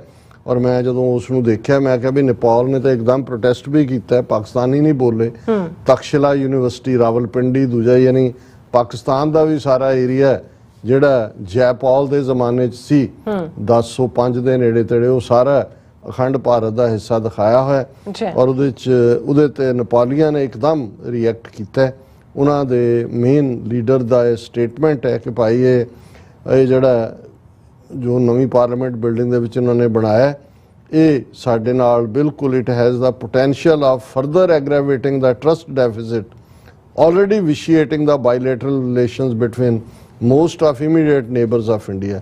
ਇਹ ਜਿਹੜਾ ਸਾਬਕਾ ਨੇਪਾਲ ਦਾ ਪ੍ਰਾਈਮ ਮਿਨਿਸਟਰ ਹੈ ਬਾਬੂ ਰਾਮ ਪਟਾਰੀ, ਉਹਨੇ ਸਟੇਟਮੈਂਟ ਦਿੱਤੀ ਹੈ ਕਿ ਇਹ ਜਿਹੜਾ ਨਵੀਂ ਪਾਰਲੀਮੈਂਟ ਬਿਲਡਿੰਗ ਦੇ ਵਿੱਚ ਬਣਾਇਆ that strokes unnecessary and harmful diplomatic row ਜੋ ਉਹਨਾਂ ਦਾ ਪਾਰਟ ਹੈ ਔਰ ਇਹਦੇ ਵੱਲ ਸਾਰਿਆਂ ਦਾ ਧਿਆਨ ਗਿਆ ਔਰ ਉਹ ਮੈਪ ਕੰਟਰੋਵਰਸੀਜ਼ ਦੇ ਥੱਲੇ ਉਹਨਾਂ ਨੇ ਕਿਹਾ ਕਿ ਜੀ ਇਹ ਭਾਵੇਂ ਡਿਸਪਿਊਟ ਚੱਲ ਰਿਹਾ ਸੀ, ਕਾਲਾ ਪਾਣੀ ਡਿਸਪਿਊਟ ਵੀ ਚੱਲ ਰਿਹਾ ਹੈ ਟੈਰੀਟਰੀ ਦਾ, ਪਰ ਇਹ ਨਵਾਂ ਆ ਗਿਆ, ਇਹਨੂੰ ਅਸੀਂ ਰਿਜ਼ੋਲਵ ਕਰਾਂਗੇ। ਸੋ ਅਸੀਂ ਸਮਝਦੇ ਹਾਂ ਵੀ ਇਹ ਬਾਰ-ਬਾਰ ਉਹੀ ਗੱਲਾਂ ਰਿਪੀਟ ਹੁੰਦੀਆਂ ਨੇ ਕਿ ਇਹਨਾਂ ਨੇ ਇਹ ਧਈਆ ਕੀਤਾ ਹੋਇਆ ਹੈ। ਇਹਨਾਂ ਨੂੰ ਇਹ ਕਾਂਗਰਸ ਬੇਸ਼ੱਕ ਉਹ ਸਾਫਟ ਹਿੰਦੂਤਵਾ ਸੈਕੂਲਰਿਜ਼ਮ ਦੇ ਨਾਂ ਥੱਲੇ ਯੂਜ਼ ਕਰਦੀ ਰਹੀ, ਪਰ ਉਹ ਵੋਟਾਂ ਲੈਣ ਲਈ ਸੀ, ਬਹੁ ਗਿਣਤੀ ਨੂੰ ਖੁਸ਼ ਕਰਨ ਲਈ ਸੀ। ਬਾਈ ਕਨਵਿਕਸ਼ਨ ਉਹਨਾਂ ਦੀ ਟ੍ਰੇਨਿੰਗ ਇਸ ਲੈਵਲ ਦੀ ਨਹੀਂ ਸੀ। ਹਾਂ, ਸਿੱਖਾਂ ਦੇ ਮਾਮਲੇ 'ਚ ਐਂਟਾਈ ਸਿੱਖ ਮਾਈਂਡਸੈਟ ਤਾਂ ਬਹੁਤਿਆਂ ਦਾ ਹੈ, ਪਰ ਅੱਜ ਜਿਨ੍ਹਾਂ ਦੇ ਕੋਲ ਪਾਵਰ ਹੈ ਔਰ ਜਿਨ੍ਹਾਂ ਨੂੰ ਇਹ ਨਾਗਪੁਰ ਤੋਂ ਸਾਰੀਆਂ ਡਾਇਰੈਕਸ਼ਨਸ ਮਿਲਦੀਆਂ ਨੇ ਜਾਂ ਨਾਗਪੁਰ ਹੀ ਰਨ ਕਰ ਰਿਹਾ ਹੈ, ਉਹ ਬਾਈ ਕਨਵਿਕਸ਼ਨ ਬਿਲੀਵ ਕਰਦੇ ਨੇ ਕਿ ਅਫਗਾਨਿਸਤਾਨ ਤੋਂ ਲੈ ਕੇ ਇੰਡੋ ਚਾਈਨਾ ਤੱਕ ਉਹਨਾਂ ਦੇ ਲਈ ਤਾਂ ਉਹ ਜਦੋਂ ਬਾਲੀ ਆਈਲੈਂਡ ਦੀ ਗੱਲ ਕਰਦੇ ਨੇ ਇੰਡੋਨੇਸ਼ੀਆ ਜਾਂ ਦੂਜੇ 'ਚ, ਇਹ ਵੀ ਉਹਨਾਂ ਦੇ ਉਹ ਸਾਰੇ ਅਖੰਡ ਭਾਰਤ ਦੇ ਹਿੱਸੇ ਦੇ ਥੱਲੇ ਹੀ ਆਉਂਦਾ ਹੈ। ਪਰ ਇਮੀਡੀਏਟਲੀ ਉਹਨਾਂ ਨੇ ਨਾ ਨੇਪਾਲ ਦੀ ਅਡਰੀ ਹੋਂਦ ਨੂੰ ਐਕਸੈਪਟ ਕੀਤਾ ਨਾ ਉਹਨਾਂ ਨੇ ਸ੍ਰੀਲੰਕਾ ਨੂੰ, ਔਰ ਜੋ ਕੁਛ ਉਹਨਾਂ ਨੇ ਨੇਪਾਲ 'ਚ ਕੀਤਾ ਹੈ, ਸ੍ਰੀਲੰਕਾ 'ਚ ਕੀਤਾ ਹੈ। ਪਾਕਿਸਤਾਨ ਬਾਰੇ ਤਾਂ ਅਸੀਂ ਦੇਖਦੇ ਹਾਂ ਕਿ 1971 'ਚ ਕਿਵੇਂ ਫੌਜ ਭੇਜ ਕੇ ਉਹਨਾਂ ਨੇ ਦੋ ਹਿੱਸਿਆਂ 'ਚ ਮੁਲਕ ਵੰਡ ਕੇ ਬੰਗਲਾਦੇਸ਼ ਕ੍ਰੀਏਟ ਕੀਤਾ ਔਰ ਅੱਜ ਕਿਸ ਹੱਦ ਤੱਕ ਜਾ ਕੇ ਪਾਕਿਸਤਾਨ ਦੇ ਵਿੱਚ ਇੰਟਰਫੀਰੈਂਸ ਕਰਦੇ ਨੇ, ਕਿਸ ਲੈਵਲ ਦੀ ਦਹਿਸ਼ਤਗਰਦੀ ਕਰਦੇ ਨੇ। ਔਰ ਇਹ ਕਿਤੇ ਨਹੀਂ ਹੋਇਆ ਕਿ ਜੀ ਕਿਸੇ ਦੀ ਪਾਰਲੀਮੈਂਟ ਦੀ ਬਿਲਡਿੰਗ ਦੇ ਵਿੱਚ, ਹੁਣ ਈਵਨ ਕੱਲਾ ਇਹ ਨਹੀਂ ਹੈ, ਕਦੇ ਮੈਨੂੰ ਨਹੀਂ ਲੱਗਦਾ ਵੀ ਪਾਕਿਸਤਾਨ ਨੇ ਪ੍ਰੋਟੈਸਟ ਕੀਤਾ ਹੋਇਆ। ਜਿਹੜਾ ਹੁਣ ਇਹਨਾਂ ਦਾ ਨੈਸ਼ਨਲ ਐਂਥਮ ਹੈ ਇੰਡੀਆ ਦਾ, ਇਹ ਤਾਂ RSS ਨੇ ਨਹੀਂ ਬਣਾਇਆ, ਇਹ ਤਾਂ ਨਹਿਰੂ ਦੇ ਜ਼ਮਾਨੇ ਤੋਂ ਹੈ। ਜਦੋਂ ਪੰਜਾਬ, ਸਿੰਧ, ਗੁਜਰਾਤ, ਮਰਾਠਾ, ਦਰਾਵੜ, ਉਤਕਲ, ਬੰਗ ਕਹਿ ਰਹੇ ਨੇ, ਸਿੰਧ ਕਿੱਥੋਂ ਭਾਰਤ ਦਾ ਹਿੱਸਾ ਹੈ ਜੀ? ਹੁਣ ਮਤਲਬ ਈਵਨ ਉਹਦੇ 'ਚ ਵੀ ਜਿਹੜਾ ਹੈ ਉਹ ਇਹੀ ਹੈ, ਪੰਜਾਬ, ਸਿੰਧ, ਗੁਜਰਾਤ। ਜਦੋਂ ਪੰਜਾਬ ਕਹਿੰਦੇ ਨੇ ਜਾਂ ਸਿੰਧ ਕਹਿੰਦੇ ਨੇ ਤੇ ਜ਼ਾਹਰ ਹੈ ਕਿ ਭਾਈ ਸਿੰਧ ਦਾ ਮਤਲਬ ਸਿੰਧ ਤਾਂ ਸਾਰਾ ਪਾਕਿਸਤਾਨ ਦਾ ਹਿੱਸਾ ਹੈ, ਉਸ ਨੂੰ ਵੀ ਉਹ ਮੰਨਦੇ ਨੇ। ਔਰ ਇਹਨਾਂ ਨੇ ਤਾਂ ਹੁਣ ਜੇ ਆਪਣੀ ਨਵੀਂ ਬਿਲਡਿੰਗ ਦੇ ਵਿੱਚ ਮਿਊਰਲਸ ਹੀ ਇਹ ਲਾਈਆਂ ਨੇ ਵੀ ਇਹ ਹੈ ਨਿਸ਼ਾਨਾ, ਤੇ ਅਲਟੀਮੇਟਲੀ ਫਿਰ ਇਸ ਬਾਰੇ ਕੋਈ ਭੁਲੇਖਾ ਨਹੀਂ ਹੋਣਾ ਚਾਹੀਦਾ ਕਿ ਇਹਨਾਂ ਦੇ ਨਾਲ ਸਾਡਾ ਵਾਹ ਹੈ ਜਿਹੜੇ ਕਿ ਸਾਡੀ ਹੋਂਦ ਨੂੰ, ਇਹ ਤਾਂ ਜਿਹੜੇ ਨੇਸ਼ਨ ਸਟੇਟਸ ਬਣ ਚੁੱਕੇ ਨੇ, ਯੂਨਾਈਟਿਡ ਨੇਸ਼ਨਸ ਦੇ ਮੈਂਬਰ ਨੇਸ਼ਨ ਨੇ, ਉਹਨਾਂ ਨੂੰ ਵੀ ਸੋਵਰਨ ਨੇਸ਼ਨ ਕਬੂਲਣ ਨੂੰ ਤਿਆਰ ਨਹੀਂ ਨੇ। ਤੇ ਜਿਹੜੀਆਂ ਘੱਟ ਗਿਣਤੀਆਂ ਇਹਨਾਂ ਦੀ ਕੈਦ ਦੇ ਵਿੱਚ ਫਸੀਆਂ ਹੋਈਆਂ, ਉਹਨਾਂ ਦਾ ਕੀ ਹਸ਼ਰ ਹੋ ਰਿਹਾ ਔਰ ਅੱਗੋਂ ਕੀ ਕਰਨਗੇ, ਇਹਦੇ ਬਾਰੇ ਕੋਈ ਭੁਲੇਖਾ ਨਹੀਂ ਹੋਣਾ ਚਾਹੀਦਾ। ਜੀ ਡਾਕਟਰ ਸਾਹਿਬ, ਤੁਹਾਡਾ ਬਹੁਤ ਬਹੁਤ ਸ਼ੁਕਰੀਆ। ਸਵਥਲੈਨ ਬ੍ਰੇਕ ਵਿਊਅਰਸ ਤੁਸੀਂ ਇਸੇ ਤਰ੍ਹਾਂ ਬਣੇ ਰਹਿਣਾ। ਮਿਲਦੇ ਹਾਂ ਛੋਟੇ ਜਿਹੇ ਬ੍ਰੇਕ ਤੋਂ ਬਾਅਦ।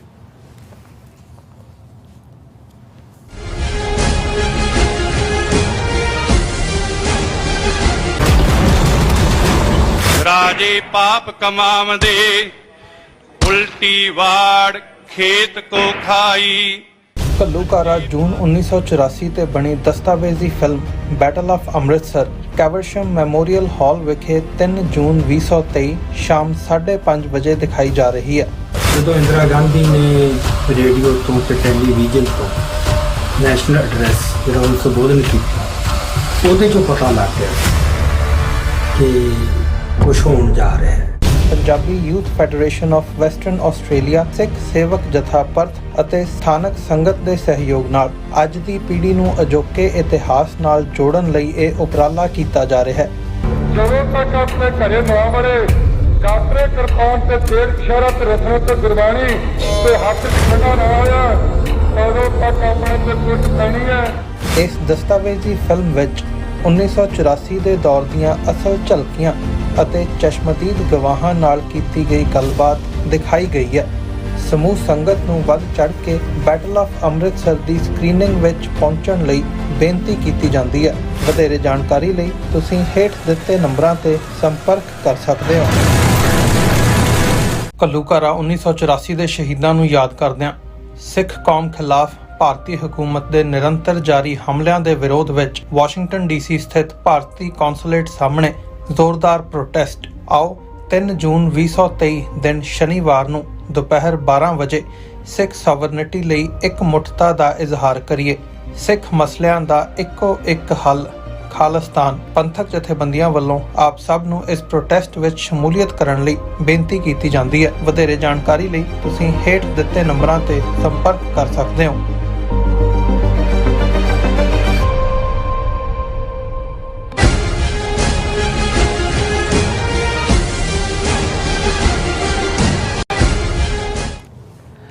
Viewers welcome back on programme. So viewers ਗੱਲਬਾਤ ਕਰਨ ਜਾ ਰਹੇ ਹਾਂ ਕਿ ਕਾਂਗਰਸੀ ਨੇਤਾ ਰਾਹੁਲ ਗਾਂਧੀ ਅੱਜ ਕੱਲ੍ਹ ਅਮਰੀਕਾ ਦੇ ਦੌਰੇ ਤੇ ਹੈ ਔਰ ਅੱਜ ਉਹ ਵਾਸ਼ਿੰਗਟਨ ਡੀਸੀ ਵਿੱਚ ਸੀ ਔਰ ਸਿੱਖਾਂ ਵੱਲੋਂ ਉਸ ਦਾ ਹਰ ਥਾਂ ਵਿਰੋਧ ਕਰ ਰਹੇ ਨੇ ਔਰ ਕੈਲੀਫੋਰਨੀਆ ਦੀ ਆਪਣੀ ਸਪੀਚ ਵਿੱਚ ਉਸਨੇ ਆਪਣੀ ਭਾਰਤ ਜੋੜੋ ਯਾਤਰਾ ਨੂੰ ਗੁਰੂ ਨਾਨਕ ਸਾਹਿਬ ਜੀ ਦੀਆਂ ਜਿਹੜੀਆਂ ਉਦਾਸੀਆਂ ਨਾਲ ਜੋੜਨ ਦਾ ਕੋਝਾ ਜਿਹੜਾ ਯਤਨ ਹੈ ਉਹ ਕੀਤਾ। ਇਸ ਤੇ ਗੱਲਬਾਤ ਕਰਨ ਤੋਂ ਪਹਿਲਾਂ ਆਪਾਂ ਤੁਹਾਨੂੰ ਐਕਨੋਲਜ ਕਰਨ ਜਾ ਰਹੇ ਹਾਂ ਜਿਹੜੇ ਤੁਹਾਡੇ YouTube ਤੇ ਉੱਪਰ ਜਿਹੜੇ ਮੈਸੇਜ ਨੇ ਉਸ ਬਾਰੇ। ਸੋਹਨ ਮਲੀ ਜੀ ਸਾਨੂੰ ਕਹਿੰਦੇ ਨੇ ਕਿ ਡਾਕਟਰ ਸਾਹਿਬ ਵਾਹਿਗੁਰੂ ਜੀ ਕਾ ਖਾਲਸਾ ਵਾਹਿਗੁਰੂ ਜੀ ਕੀ ਫਤਿਹ ਔਰ ਮੈਨੂੰ ਵੀ ਕਹਿੰਦੇ ਆ ਔਰ ਇਸੇ ਤਰ੍ਹਾਂ ਪਰਮਿੰਦਰ ਸਿੰਘ ਵੀ ਫਤਿਹ ਬੁਲਾਉਂਦੇ ਨੇ ਔਰ ਫਿਰ ਕਹਿੰਦੇ ਨੇ ਖਾਲਸਾ ਜ਼ਿੰਦਾਬਾਦ ਔਰ ਖਾਲਸਾ ਰਾਜ ਜੀ ਤਿਆੜੀ ਤੂੰ ਹੈ ਸਾਡੇ ਕੋਲ ਮੈਸੇਜ ਕਹਿੰਦੇ ਨੇ ਵਾਹਿਗੁਰੂ ਆਜ਼ਾਦੀ ਦੇ ਬਿਨਾਂ ਸਿੱਖ ਕੌਮ ਦਾ ਤੇ ਦੇਸ਼ ਪੰਜਾਬ ਦਾ ਕੋਈ ਵੀ ਹੱਲ ਨਹੀਂ ਹੈ ਹੋ ਸਕਦਾ।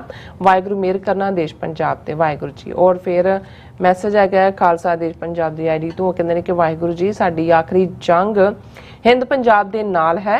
ਇਹ ਜੰਗ ਜਿੱਤ ਕੇ ਹੀ ਪਿੱਛੇ ਹਟਾਂਗੇ ਕਿ ਆਪਣਾ ਦੇਸ਼ ਬਣਾ ਕੇ ਹੀ ਪਿੱਛੇ ਹਟਾਂਗੇ ਔਰ ਵਾਹਿਗੁਰੂ ਜੀ ਕਿਰਪਾ ਕਰਨ ਆਪਣੀ ਸਿੱਖ ਕੌਮ ਦੇ ਉੱਤੇ। ਬਿਲਕੁਲ ਠੀਕ ਫਰਮਾਇਆ ਖਾਲਸਾ ਦੇਸ਼ ਜੀ। ਪਰਮਿੰਦਰ ਸਿੰਘ ਜੀ ਸਾਨੂੰ ਫਤਿਹ ਬੁਲਾਉਂਦੇ ਨੇ ਔਰ ਕਰਮਜੀਤ ਸਿੰਘ ਜੀ ਕਹਿੰਦੇ ਨੇ ਕਿ ਤੁਹਾਨੂੰ ਦੋਨਾਂ ਨੂੰ ਵਾਹਿਗੁਰੂ ਜੀ ਕਾ ਖਾਲਸਾ ਵਾਹਿਗੁਰੂ ਜੀ ਕੀ ਫਤਿਹ ਔਰ ਕਹਿੰਦੇ ਨੇ ਕਿ ਵਾਹਿਗੁਰੂ ਜੀ ਕਿਰਪਾ ਕਰਕੇ ਸੇਵਾ ਲੈਂਦੇ ਰਹਿਣ ਤਾਂ ਤੁਸੀਂ ਸਿੱਖਾਂ ਜਿਹੜੇ ਸੁੱਤੇ ਸਿੱਖਾਂ ਨੂੰ ਜਗਾ ਰਹੇ ਹੋ ਜਗਾਉਂਦੇ ਰਹੋ ਜੀ। ਔਰ ਜਤਿੰਦਰ ਸਿੰਘ ਜੀ ਵੀ ਫਤਿਹ ਬੁਲਾਉਂਦੇ ਨੇ ਔਰ ਇਸੇ ਤਰ੍ਹਾਂ ਸਮਰਜੀਤ ਸਿੰਘ ਜੀ ਕਹਿੰਦੇ ਖਾਲਸਾ ਜ਼ਿੰਦਾਬਾਦ ਔਰ ਫਿਰ ਸਾਡੇ ਕੋਲ ਮੈਸੇਜ ਆਏਗਾ ਨਾਲੇ ਫਿਰ ਕਹਿੰਦੇ ਨੇ ਆਜ਼ਾਦੀ ਹੱਲ ਹੈ ਔਰ ਪ੍ਰਭ ਕੌਰ ਕਹਿੰਦੇ ਨੇ ਸੰਗਤ ਜਮਨਾ ਨਗਰ ਹਰਿਆਣਾ ਇੰਡੀਆ। ਬਹੁਤ ਬਹੁਤ ਸ਼ੁਕਰੀਆ ਭੈਣ ਜੀ ਪ੍ਰਭ ਕੌਰ ਜੀ ਤੁਸੀਂ ਜਮਨਾ ਨਗਰ ਤੋਂ ਸਾਡੇ ਨਾਲ ਜੁੜੇ ਹੋਏ। ਬਿਲਕੁਲ। ਜਸਵੀਰ ਸਿੰਘ ਨੇ ਡਾਕਟਰ ਸਾਹਿਬ ਅਤੇ ਭੈਣ ਨੀਲਮ ਕੌਰ ਜੀ ਵਾਹਿਗੁਰੂ ਜੀ ਕਾ ਖਾਲਸਾ ਵਾਹਿਗੁਰੂ ਜੀ ਕੀ ਫਤਿਹ। ਡਾਕਟਰ ਸਾਹਿਬ ਜੀ ਇੱਕ ਬੇਨਤੀ ਹੈ ਕਿ ਜਿਹੜੀ ਸੰਗਤ ਨਿਊਯਾਰਕ ਦੇ ਏਰੀਏ ਤੋਂ ਬਾਹਰ ਰਹਿੰਦੇ ਹਨ ਉਹਨਾਂ ਨੂੰ ਸਿੱਖ ਸਰਗਰਮੀਆਂ ਦਾ ਪਤਾ ਨਹੀਂ ਲੱਗਦਾ। ਸੋ ਕਹਿੰਦੇ ਸੋ ਕਿਰਪਾ ਕਰਕੇ ਇਸ ਵਿੱਚ ਜਿਹੜਾ ਹੈਗਾ ਤੁਸੀਂ ਸਾਨੂੰ ਦੱਸਿਆ ਕਰੋ। ਅਸੀਂ ਅਕਸਰ ਅਨਾਉਂਸ ਕਰਦੇ ਰਹਿੰਦੇ ਹਾਂ ਜਿਹੜੀ ਵੀ ਕੋਈ ਐਕਟੀਵਿਟੀ ਹੋਏ ਜੀ ਔਰ ਬਹੁਤ ਵਾਰ ਤਾਂ ਸਾਡੇ ਪ੍ਰੋਗਰਾਮ 'ਚ ਐਡ ਵੀ ਚੱਲਦੀ ਹੈ ਪਰ ਅਸੀਂ ਇਸ ਨੂੰ ਨੋਟਿਸ ਕਰਾਂਗੇ। ਹਾਂਜੀ। ਰਾਮ ਸਿੰਘ ਅਦਿਲ ਕਹਿੰਦੇ ਨੇ ਕਿ ਵਾਹਿਗੁਰੂ ਜੀ ਔਰ ਮਨਜੀਤ ਸਿੰਘ ਮਠਾਰੂ ਜੀ ਕਹਿੰਦੇ TV 84 ਸਾਡੀ ਆਵਾਜ਼ ਹੈ ਖਾਲਿਸਤਾਨ ਦਾ ਕਿਲਾ ਹੈ ਜਿੱਥੇ ਸਵੇਰ ਵਾਹਿਗੁਰੂ ਦੇ ਪਿਆਰਿਆਂ ਦੀ ਫਰਿਆਦ ਤੇ ਅਰਦਾਸ ਦਿੱਤੀ ਜਾਂਦੀ ਹੈ ਅਜ਼ਾਨ ਦਿੱਤੀ ਜਾਂਦੀ ਹੈ। ਖਾਲਸਾ ਦੇ ਸੱਚੇ ਰਾਜ ਦਰਬਾਰ ਦੇ ਆਸ਼ਕ ਜਿਨ੍ਹਾਂ ਆਪਣੇ ਸਿਰ ਲਗਾਏ ਨੇ ਤੇ ਹੁਣ ਉਹਨਾਂ ਪੁਰਾਤਨ ਸ਼ਹੀਦਾਂ ਦਾ। ਬਹੁਤ ਬਹੁਤ ਸ਼ੁਕਰੀਆ ਮਠਾਰੂ ਸਾਹਿਬ। ਅਸੀਂ ਵਾਕਈ ਕੋਸ਼ਿਸ਼ ਕਰਦੇ ਹਾਂ ਕਿ ਸੱਚ ਦੀ ਆਵਾਜ਼ ਬੁਲੰਦ ਰਹੇ। ਤੁਹਾਡੇ ਵਰਗੇ ਵੀਰ ਭੈਣਾਂ ਸਾਡਾ ਸਰਮਾਇਆ ਨੇ ਜਿਹੜੇ ਸਾਡੇ ਹੌਸਲੇ ਨੂੰ ਵਧਾਉਂਦੇ ਨੇ। ਬਿਲਕੁਲ। ਜਿਤ ਸਿੰਘ ਜੀ ਕਹਿੰਦੇ ਨੇ ਕਿ ਸਾਰੇ ਵੀਰਾਂ ਭੈਣਾਂ ਨੂੰ ਵਾਹਿਗੁਰੂ ਜੀ ਕਾ ਖਾਲਸਾ ਵਾਹਿਗੁਰੂ ਜੀ ਕੀ ਫਤਿਹ। ਗੁਰਵਿੰਦਰ ਸਿੰਘ ਖਾਲਸਾ ਜ਼ਿੰਦਾਬਾਦ ਕਹਿੰਦੇ ਨੇ ਔਰ ਇਸੇ ਤਰ੍ਹਾਂ ਜਿਤ ਸਿੰਘ ਸਾਨੂੰ ਫਤਿਹ ਬੁਲਾਉਂਦੇ ਨੇ ਔਰ ਕਹਿੰਦੇ ਨੇ ਕਿ ਫਿਰ ਦੁਬਾਰਾ ਮੁਸਲਿਮ ਵੀ ਹੁਣ ਗਾਂਧੀ ਬਾਪੂ ਦੇ ਤਿਰੰਗੇ ਚੱਕੀ ਫਿਰਦੇ ਨੇ। ਨਹੀਂ ਉਹ ਤਾਂ 20 ਕਰੋੜ ਭਾਰਤ ਦਾ ਮੁਸਲਮਾਨ ਤਾਂ ਉਹਨਾਂ ਨੇ ਡਰਾ ਕੇ ਅੱਗੇ ਲਾ ਲਿਆ। ਜਿਹੜੇ ਬਾਹਰ ਵੀ ਬੈਠੇ ਨੇ ਉਹਨਾਂ ਦੇ ਉਹ ਵੀ ਹਿੰਮਤ ਨਹੀਂ ਕਰਦੇ ਜੀ। ਰਾਜਨਪ੍ਰੀਤ ਵੀ ਫਤਿਹ ਬੁਲਾਉਂਦੇ ਨੇ ਜਸਵੀਰ ਬਰਾੜ ਜੀ ਵੀ ਫਤਿਹ ਬੁਲਾਉਂਦੇ ਨੇ ਔਰ ਖਾਲਸਾ ਜ਼ਿੰਦਾਬਾਦ ਕਹਿੰਦੇ ਨੇ। ਦਵਿੰਦਰ ਸੰਧੂ ਜੀ ਵੀ ਕਹਿੰਦੇ ਜੂਨ 1984 ਦੇ ਸਾਰੇ ਸ਼ਹੀਦਾਂ ਨੂੰ ਕੋਟ ਪ੍ਰਣਾਮ। ਕੁਲਦੀਪ ਕੌਰ ਜੀ ਖਾਲਸਾ ਜ਼ਿੰਦਾਬਾਦ। ਜਸਵੀਰ ਬਰਾੜ ਖਾਲਸਾ ਜ਼ਿੰਦਾਬਾਦ। ਫਿਰ ਇਸੇ ਤਰ੍ਹਾਂ ਸਾਡੇ ਕੋਲ ਮੈਸੇਜ ਆਏਗਾ ਇਹ ਤਰਨਜੀਤ ਸਿੰਘ ਉਹ ਵੀ ਫਤਿਹ ਬੁਲਾਉਂਦੇ ਸਾਰੇ ਮੇਰੇ ਖਿਆਲ ਸਾਡੇ ਵੀਰ ਭੈਣਾਂ ਦੇ ਫਤਿਹ ਵਾਲੇ ਮੈਸੇਜ ਆ। ਦਵਿੰਦਰ ਸੰਧੂ ਜੀ ਦਾ ਮੈਸੇਜ ਕਹਿੰਦੇ ਨੇ ਕਿ ਡਾਕਟਰ ਸਾਹਿਬ ਦਾ ਖਾਲਸਾ TV ਦੀ 3 ਦਿਨ ਪਹਿਲਾਂ ਮੈਂ ਖਬਰ ਸੁਣੀ ਸੀ 4 ਜੂਨ ਨੂੰ ਰੈਫਰੈਂਡਮ ਦੀਆਂ ਵੋਟਾਂ ਮੋਦੀ ਰੱਦ ਕਰ ਆਇਆ ਹੈ ਆਸਟ੍ਰੇਲੀਆ ਦੌਰੇ ਤੇ ਗਿਆ ਤੇ ਨਾਲ ਹੀ ਦੇਖੋ ਇਸ ਬਾਰੇ ਮੈਨੂੰ ਲੱਗਦਾ ਹੈ ਵੀ ਸ਼ਾਇਦ ਇਹ ਮਿਸ ਇਨਫੋਰਮੇਸ਼ਨ ਹੋਏ ਕਿਉਂਕਿ ਆਸਟ੍ਰੇਲੀਆ ਦੇ ਵੀ ਇੱਕ ਜਿਹੜਾ ਹਿੰਦੂ ਰੈਗ ਪਬਲੀਕੇਸ਼ਨ ਹੈ ਉਹਨਾਂ ਨੇ ਵੀ ਇਸ ਨੂੰ ਪ੍ਰੋਮਿਨੈਂਟਲੀ ਛਾਪਿਆ। ਅਸੀਂ ਆਪਣੇ ਆਸਟ੍ਰੇਲੀਅਨ ਸੋਰਸਿਸ ਤੋਂ ਸਵੇਰ ਤੋਂ ਉਹਨਾਂ ਦੇ ਨਾਲ ਰਾਬਤਾ ਕੀਤਾ ਪਰ ਅਜੇ ਤੱਕ ਕੋਈ ਠੋਸ ਜਾਣਕਾਰੀ ਨਹੀਂ ਹੈ। ਸੋ ਮੈਨੂੰ ਇਹ ਲੱਗਦਾ ਹੈ ਵੀ ਇਹ ਮਿਸ ਇਨਫੋਰਮੇਸ਼ਨ ਵੀ ਹੋ ਸਕਦੀ ਹੈ ਉਹਨਾਂ ਦੇ ਭਾਰਤੀ ਸਰਕਾਰ ਦੇ ਕਰਿੰਦਿਆਂ ਵੱਲੋਂ। ਹਾਂਜੀ। ਸੋ ਇਸੇ ਤਰ੍ਹਾਂ ਮੇਰੇ ਖਿਆਲ ਸਾਡੇ ਕੋਲ ਮੈਸੇਜ ਹੈਗਾ ਸੁਰਿੰਦਰ ਧਾਲੀਵਾਲ ਇਹ ਵੀ ਸਾਨੂੰ ਫਤਿਹ ਬੁਲਾਉਂਦੇ ਨੇ। ਆਗਾ ਗੁਲ ਜੀ ਕਹਿੰਦੇ ਨੇ ਆਲ information above came from New Delhi. Akhand Bharat will never happen, says brother Lal, journalist and French Thai and I think Philippines journalist, it's gonna be Akhand Pakistan Azadi, sorry, Zindabad, Pakistan Zindabad Amin Summa Amin. ਹਾਂਜੀ ਸੋ ਜੀ ਦੇਖੋ ਅਸੀਂ ਤਾਂ ਸਾਡਾ ਫਰਜ਼ ਹੈ ਇਹ ਦੱਸਣਾ ਕਿ ਭਾਈ ਇਹ ਚੱਲ ਰਿਹਾ ਹੈ, ਇਹਦੇ 'ਚ ਕੋਈ ਸ਼ੱਕ ਨਹੀਂ ਹੈ ਕਿ ਇਹਨਾਂ ਦਾ ਅਖੰਡ ਭਾਰਤ ਦਾ ਸੁਪਨਾ ਤਾਂ ਕੀ ਹੈ ਪੂਰਾ ਹੋਣਾ, ਇਹ ਖੰਡ ਖੰਡ ਹੋਏਗਾ ਕਿਉਂਕਿ ਕਦੇ ਵੀ ਇਹ ਅੰਗਰੇਜ਼ਾਂ ਦੇ ਆਉਣ ਤੋਂ ਪਹਿਲਾਂ ਕੋਈ ਇਸ ਕਿਸਮ ਦਾ ਮੁਲਕ ਕਦੇ ਐਗਜ਼ਿਸਟ ਨਹੀਂ ਸੀ ਕਰਦਾ। ਇੱਕ ਐਡਮਿਨਿਸਟ੍ਰੇਟਿਵ ਯੂਨਿਟ ਸੀ ਜਿਹੜਾ ਅੰਗਰੇਜ਼ ਜਾਣ ਲੱਗੇ ਇਹਨਾਂ ਦੇ ਹਵਾਲੇ ਕਰ ਗਏ। ਹੁਣ ਅਸੀਂ ਗੱਲ ਕਰਦੇ ਹਾਂ ਰਾਹੁਲ ਗਾਂਧੀ ਦੀ ਅਮਰੀਕਾ ਵਿਜ਼ਿਟ ਦੀ।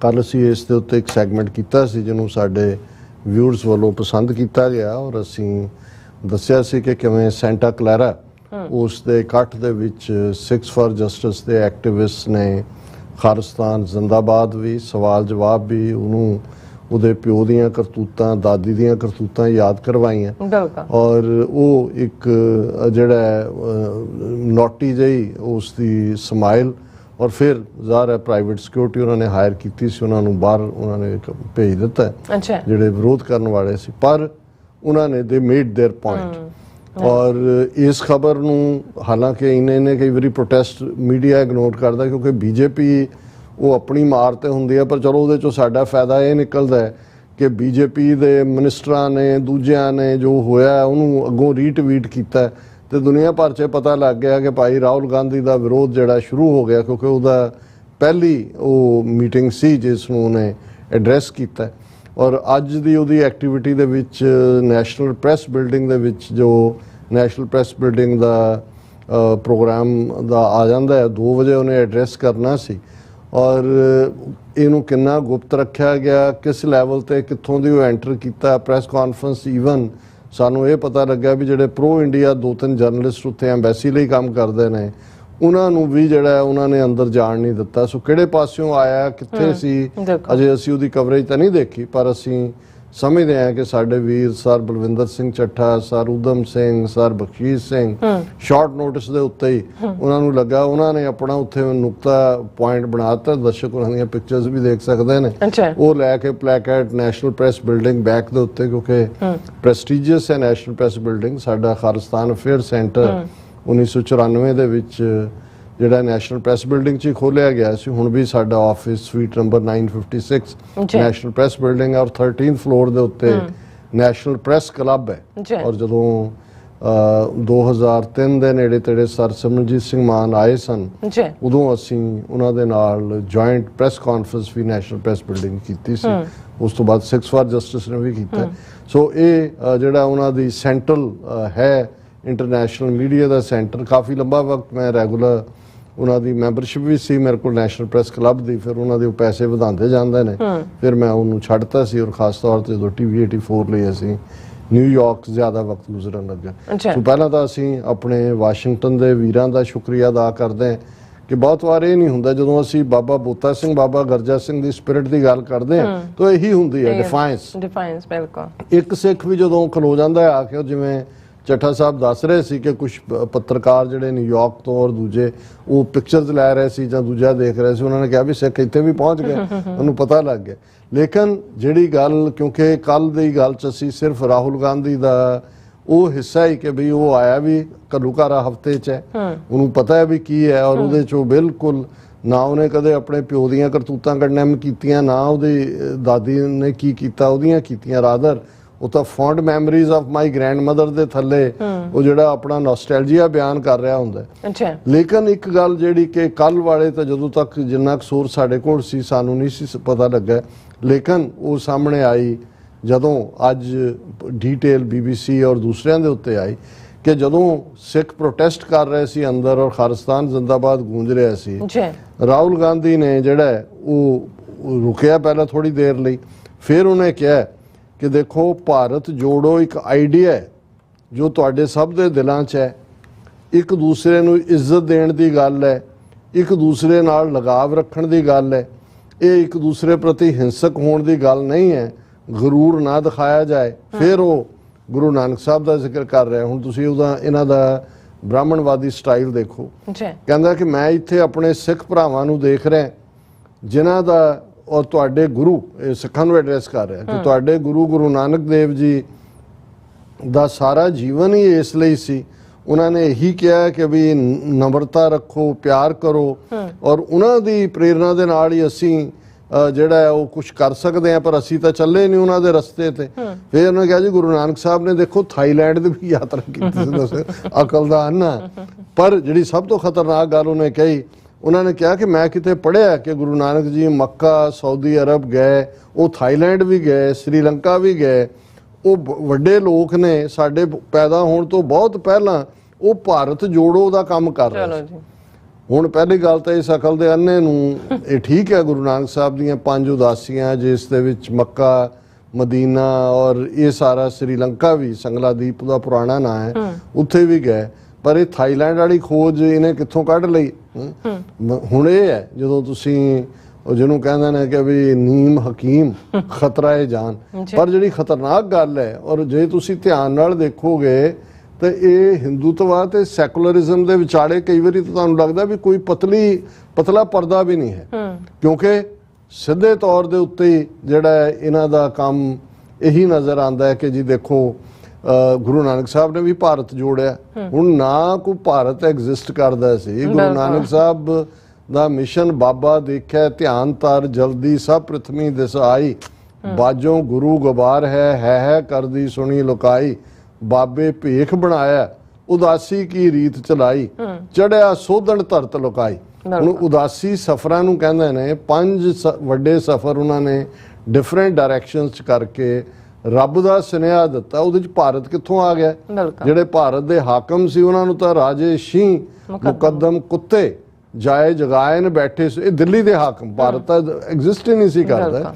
ਹਾਂਜੀ, ਉਸ ਵੇਲੇ ਹਿੰਦੁਸਤਾਨ ਉਹਦੇ ਚ ਵੀ ਮੋਸਟਲੀ ਨਾਰਥ ਇੰਡੀਆ ਆਉਂਦਾ ਸੀ, ਸਾਊਥ ਤਾਂ ਉਹਦਾ ਹਿੱਸਾ ਨਹੀਂ ਸੀ। ਸੋ ਇਹ ਤੁਸੀਂ ਦੇਖੋ ਕਿ ਵੀ ਜਿਹੜੀ ਗੱਲ ਹਿੰਦੂਤਵੀ ਕਹਿੰਦੇ ਨੇ, ਸਿੱਖ ਧਰਮ ਨੂੰ ਇੱਕ ਭਗਤੀ ਲਹਿਰ ਔਰ ਫਿਰ ਇੱਕ ਤਰੰਗ ਨਾਲ ਜੋੜ ਕੇ ਔਰ ਹਿੰਦੂਤਵਾ ਦੇ ਸਮੁੰਦਰ 'ਚ ਜਜ਼ਬ ਕਰਨ ਦੀ, ਇਹ ਹੁਣ ਗੁਰੂ ਨਾਨਕ ਸਾਹਿਬ ਨੂੰ ਭਾਰਤ ਜੋੜੋ ਯਾਤਰਾ ਦੇ ਨਾਲ ਜੋੜ ਰਿਹਾ। ਇਹ ਸਭ ਤੋਂ ਥਾਈਲੈਂਡ ਦਾ ਕਹਿਣਾ ਤਾਂ ਉਹ ਉਸ ਦੀ ਆਪਣਾ ਹੀ ਉਹਨੇ ਜਨਾਜ਼ਾ ਕੱਢਿਆ ਅਕਲ ਦਾ। ਸੋ ਇਸ ਗੱਲ ਨੂੰ ਧਿਆਨ ਦੇਣ ਦੀ ਲੋੜ ਹੈ ਵੀ ਅਲਟੀਮੇਟਲੀ ਇਹਨਾਂ ਦਾ ਏਜੰਡਾ ਜਿਹੜਾ ਹੈ ਉਹ ਬਿਲਕੁਲ ਇੱਕੋ ਹੀ ਹੈ। ਬਿਲਕੁਲ ਜੀ ਰਾਜ ਸਾਹਿਬ, ਤੁਹਾਡਾ ਬਹੁਤ ਬਹੁਤ ਸ਼ੁਕਰੀਆ। ਇਸ ਵਕਤ ਲੈਣ ਬ੍ਰੇਕ। ਵਿਊਅਰਸ ਤੁਸੀਂ ਕਿਤੇ ਜਾਣਾ, ਮਿਲਦੇ ਹਾਂ ਆਫਟਰ ਦਿਸ ਸ਼ਾਰਟ ਬ੍ਰੇਕ।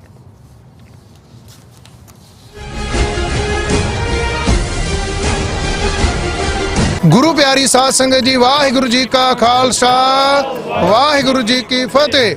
ਸੂਰਾ ਸੋ ਪਹਿਚਾਨੀਐ ਜੋ ਲਰੈ ਦੀਨ ਕੇ ਹੇਤ, ਪੁਰਜਾ ਪੁਰਜਾ ਕੱਟ ਮਰੈ ਕਬੂ ਨਾ ਛਾੜੈ ਖੇਤ। ਟਰਾਈ ਸਟੇਟ ਦੇ ਕੇਂਦਰੀ ਸਥਾਨ Gurdwara Sikh Culture Society Richmond Hill New York Gurdwara Sahib ਦੀ ਸਮੁੱਚੀ ਪ੍ਰਬੰਧਕ ਕਮੇਟੀ ਵੱਲੋਂ ਸਮੂਹ ਪੰਥਕ ਜਥੇਬੰਦੀਆਂ ਤੇ ਸੰਗਤਾਂ ਦੇ ਸਹਿਯੋਗ ਅਤੇ ਸਤਿਗੁਰੂ ਸੱਚੇ ਪਾਤਸ਼ਾਹ ਜੀ ਦੀ ਕਿਰਪਾ ਸਦਕਾ ਜੂਨ 1984 ਦਾ ਘੱਲੂਘਾਰਾ 2, 3 ਅਤੇ 4 ਜੂਨ ਨੂੰ ਗੁਰਦੁਆਰਾ ਸਾਹਿਬ ਵਿਖੇ ਬਹੁਤ ਵੱਡੀ ਪੱਧਰ ਦੇ ਉੱਤੇ ਸ਼ਰਧਾ ਭਾਵਨਾ ਅਦਬ ਸਤਿਕਾਰ ਦੇ ਨਾਲ ਮਨਾਇਆ ਜਾ ਰਿਹਾ ਹੈ। 2 ਤਰੀਕ ਨੂੰ ਸ੍ਰੀ ਅਖੰਡ ਪਾਠ ਸਾਹਿਬ ਗੁਰਦੁਆਰਾ ਸਾਹਿਬ ਵਿਖੇ ਸਵੇਰੇ 10 ਵਜੇ ਆਰੰਭ ਹੋਣਗੇ। 4 ਜੂਨ ਦਿਨ ਐਤਵਾਰ ਨੂੰ ਸਵੇਰੇ 9:30 ਵਜੇ ਭੋਗ ਪੈਣਗੇ। 4 ਜੂਨ ਨੂੰ ਅੰਮ੍ਰਿਤ ਵੇਲੇ ਤੋਂ ਲੈ ਕੇ ਐਤਵਾਰ ਦਿਨ ਭਰ ਦੇ ਦੀਵਾਨ ਗੁਰਦੁਆਰਾ ਸਾਹਿਬ ਵਿਖੇ ਸਜਾਏ ਜਾਣਗੇ, ਜਿਸ ਵਿੱਚ ਕੀਰਤਨੀ ਜਥੇ, ਪ੍ਰਚਾਰਕ, ਢਾਡੀ ਸਾਹਿਬਾਨ, ਰਾਗੀ ਸਾਹਿਬਾਨ ਅਤੇ ਵਿਦਵਾਨ ਜਨ ਗੁਰੂ ਚਰਨਾਂ ਵਿਖੇ ਹਾਜ਼ਰੀਆਂ ਭਰਨਗੇ ਔਰ ਕੌਮ ਦੇ ਉੱਪਰ ਹੋਏ ਘੱਲੂਘਾਰੇ, ਸ੍ਰੀ ਅਕਾਲ ਤਖਤ ਸਾਹਿਬ ਤੇ ਹੋਰ ਗੁਰਦੁਆਰਿਆਂ ਤੇ ਹੋਏ ਹਮਲੇ ਦੇ ਬਾਰੇ 'ਚ ਆਪ ਸਾਰੀਆਂ ਸੰਗਤਾਂ ਨੂੰ ਗੁਰ ਇਤਿਹਾਸ, ਸਿੱਖ ਇਤਿਹਾਸ ਤੇ ਗੁਰੂ ਚਰਨਾਂ ਨਾਲ ਜੋੜਨਗੇ। ਸਮੁੱਚੀਆਂ ਸੰਗਤਾਂ ਨੂੰ ਬੇਨਤੀ ਹੈ ਕਿ ਉਸ ਦਿਨ ਵੱਧ ਤੋਂ ਵੱਧ ਮਹਾਨ ਸ਼ਹੀਦਾਂ ਨੂੰ ਨਤਮਸਤਕ ਹੁੰਦਿਆਂ ਹੋਇਆਂ ਹਾਜ਼ਰੀਆਂ ਭਰ ਕੇ ਸਤਿਗੁਰੂ ਸੱਚੇ ਪਾਤਸ਼ਾਹ ਜੀ ਦੀਆਂ ਤੇ ਮਹਾਨ ਸ਼ਹੀਦਾਂ ਦੀਆਂ ਬਖਸ਼ਿਸ਼ਾਂ ਪ੍ਰਾਪਤ ਕਰੋ ਜੀ। ਵਾਹਿਗੁਰੂ ਜੀ ਕਾ ਖਾਲਸਾ ਵਾਹਿਗੁਰੂ ਜੀ ਕੀ ਫਤਿਹ। ਸਤਿ ਸ੍ਰੀ ਅਕਾਲ।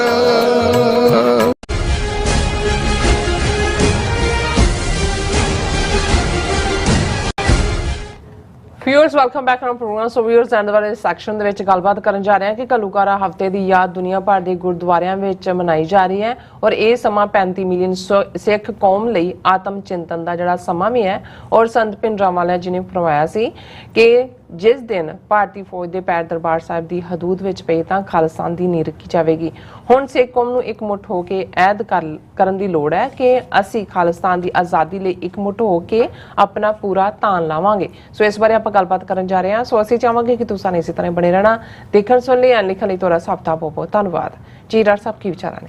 ਦੇਖੋ, ਅਸੀਂ ਐਕਨੋਲੇਜ ਕਰਨਾ ਚਾਹੁੰਦੇ ਹਾਂ ਜਿਹੜੇ ਫੇਸਬੁੱਕ ਦੇ ਉੱਤੇ ਸਾਡੇ ਵੀਰ ਭੈਣਾਂ ਨੇ, ਗੁਰਨੇਕ ਸਿੰਘ ਮਸਾਣੀਆ, ਪਠਾਨਕੋਟ ਪ੍ਰਣਾਮ ਸਿੱਖ ਕੌਮ ਦੇ ਜੰਗੀ ਜੁਝਾਰੂ ਯੋਧਿਆਂ ਸ਼ਹੀਦਾਂ ਨੂੰ, ਆਜ਼ਾਦੀ ਹੀ ਹੱਲ ਹੈ, ਖਾਲਿਸਤਾਨ ਜ਼ਿੰਦਾਬਾਦ। ਦਵਿੰਦਰ ਸੰਧੂ ਕਹਿੰਦੇ ਨੇ 4 ਤਰੀਕ ਨੂੰ ਹੀ ਵੋਟਾਂ ਹੋ ਰਹੀਆਂ ਨੇ। ਬਿਲਕੁਲ ਤੁਸੀਂ ਚੰਗਾ ਕੀਤਾ, ਕਲੀਅਰ ਕਰ ਦਿੱਤਾ, ਕਿਉਂਕਿ ਸੈਂਟਰ ਨੂੰ ਲੈ ਕੇ ਇਹਨਾਂ ਨੇ ਕਾਫੀ ਮਿਸ ਇਨਫੋਰਮੇਸ਼ਨ ਫੈਲਾਈ ਹੋਈ ਹੈ, ਪਰ ਤੁਸੀਂ ਤਸਦੀਕ ਕੀਤੀ ਹੈ। ਸਤਨਾਮ ਢਿੱਲੋਂ ਉਹਨਾਂ ਨੇ ਤੁਹਾਨੂੰ ਵੀ ਮੈਨੂੰ ਵੀ ਫਤਿਹ ਬੁਲਾਈ ਹੈ, ਬੌਬ ਸਿੰਘ ਉਹਨਾਂ ਨੇ ਸਮੁੱਚੀ ਟੀਮ ਨੂੰ ਫਤਿਹ ਕਹੀ ਹੈ। ਨਾਲ ਹੀ ਉਹਨਾਂ ਨੇ ਬੜਾ ਭਾਵਕ ਕਮੈਂਟ ਲਿਖਿਆ ਕਿ ਜੂਨ ਦਾ ਮਹੀਨਾ ਚੜ੍ਹ ਆਇਆ, ਸਾਡੇ ਜ਼ਖਮਾਂ ਤਹਿਤ ਫਿਰ ਲਹੂ ਦਾ ਰੰਗ ਚੜ੍ਹ ਆਇਆ। ਵਾਕਿਆ ਹੀ ਹਿੰਦੁਸਤਾਨ ਦੀਆਂ ਸਰਕਾਰਾਂ ਨੇ ਜੋ ਸਲੂਕ ਅੱਜ ਤੱਕ ਸਿੱਖਾਂ ਨਾਲ ਕੀਤਾ ਹੈ ਉਸ ਨੂੰ ਦੇਖ ਕੇ ਕਹਿਣਾ ਪਵੇਗਾ, ਸ਼ਰਮ ਸੀ ਆਤੀ ਹੈ ਇਸ ਵਤਨ ਕੋ ਆਪਣਾ ਵਤਨ ਕਹਤੇ ਹੋਏ। ਇਹ ਅਲਾਮਾ ਇਕਬਾਲ ਦੇ ਅਲਫਾਜ਼ ਨੇ। ਉਹੀ ਅਲਾਮਾ ਇਕਬਾਲ ਜਿਨ੍ਹਾਂ ਨੇ ਕਦੇ ਕਿਹਾ ਸੀ ਕਿ ਸਾਰੇ ਜਹਾਂ ਸੇ ਅੱਛਾ है हिंदुस्तान हमारा, हम बुलबुले हैं इसकी, ये गुलिस्तान हमारा। पर अल्टीमेटली उन्होंने भी कहा भी शर्म सी आती है मुझको इसको वतन कहते हुए। वाहिगुरू जी रहमत करन, कौम नूं हमेशा चढ़दी कला विच रखण, खालिस्तान दी प्राप्ति सिख कौम दी झोली पाउण, खालिस्तान जिंदाबाद। फिर बॉब सिंह जी ने लिखा, पहली शहीदी पा के ਭਾਈ ਮਹਿੰਗਾ ਸਿੰਘ ਜੀ ਗੁਰੂ ਚਰਨਾਂ ਵਿੱਚ ਜਾ ਵਿਰਾਜੇ। ਕੱਲ ਅਸੀਂ ਜ਼ਿਕਰ ਕੀਤਾ ਸੀ ਕਿ ਪਹਿਲੇ ਸ਼ਹੀਦ ਘੱਲੂਘਾਰੇ ਦੇ ਭਾਈ ਮਹਿੰਗਾ ਸਿੰਘ ਨੇ। ਸੂਰਮਾ ਕਿਸੇ ਗਿਣਤੀਆਂ ਮਿਣਤੀਆਂ ਵਿੱਚ ਨਹੀਂ ਪੈਂਦਾ ਤੇ ਨਾ ਹੀ ਜਿੱਤ ਹਾਰ ਦੇਖ ਕੇ ਜੂਝਦਾ, ਉਹ ਤਾਂ ਬਸ ਆਪਣੀ ਜਿੰਦ ਜਾਨ ਕੌਮ ਲਈ ਅਤੇ ਹੱਕ ਸੱਚ ਲਈ ਦੇ ਜਾਂਦਾ ਹੈ।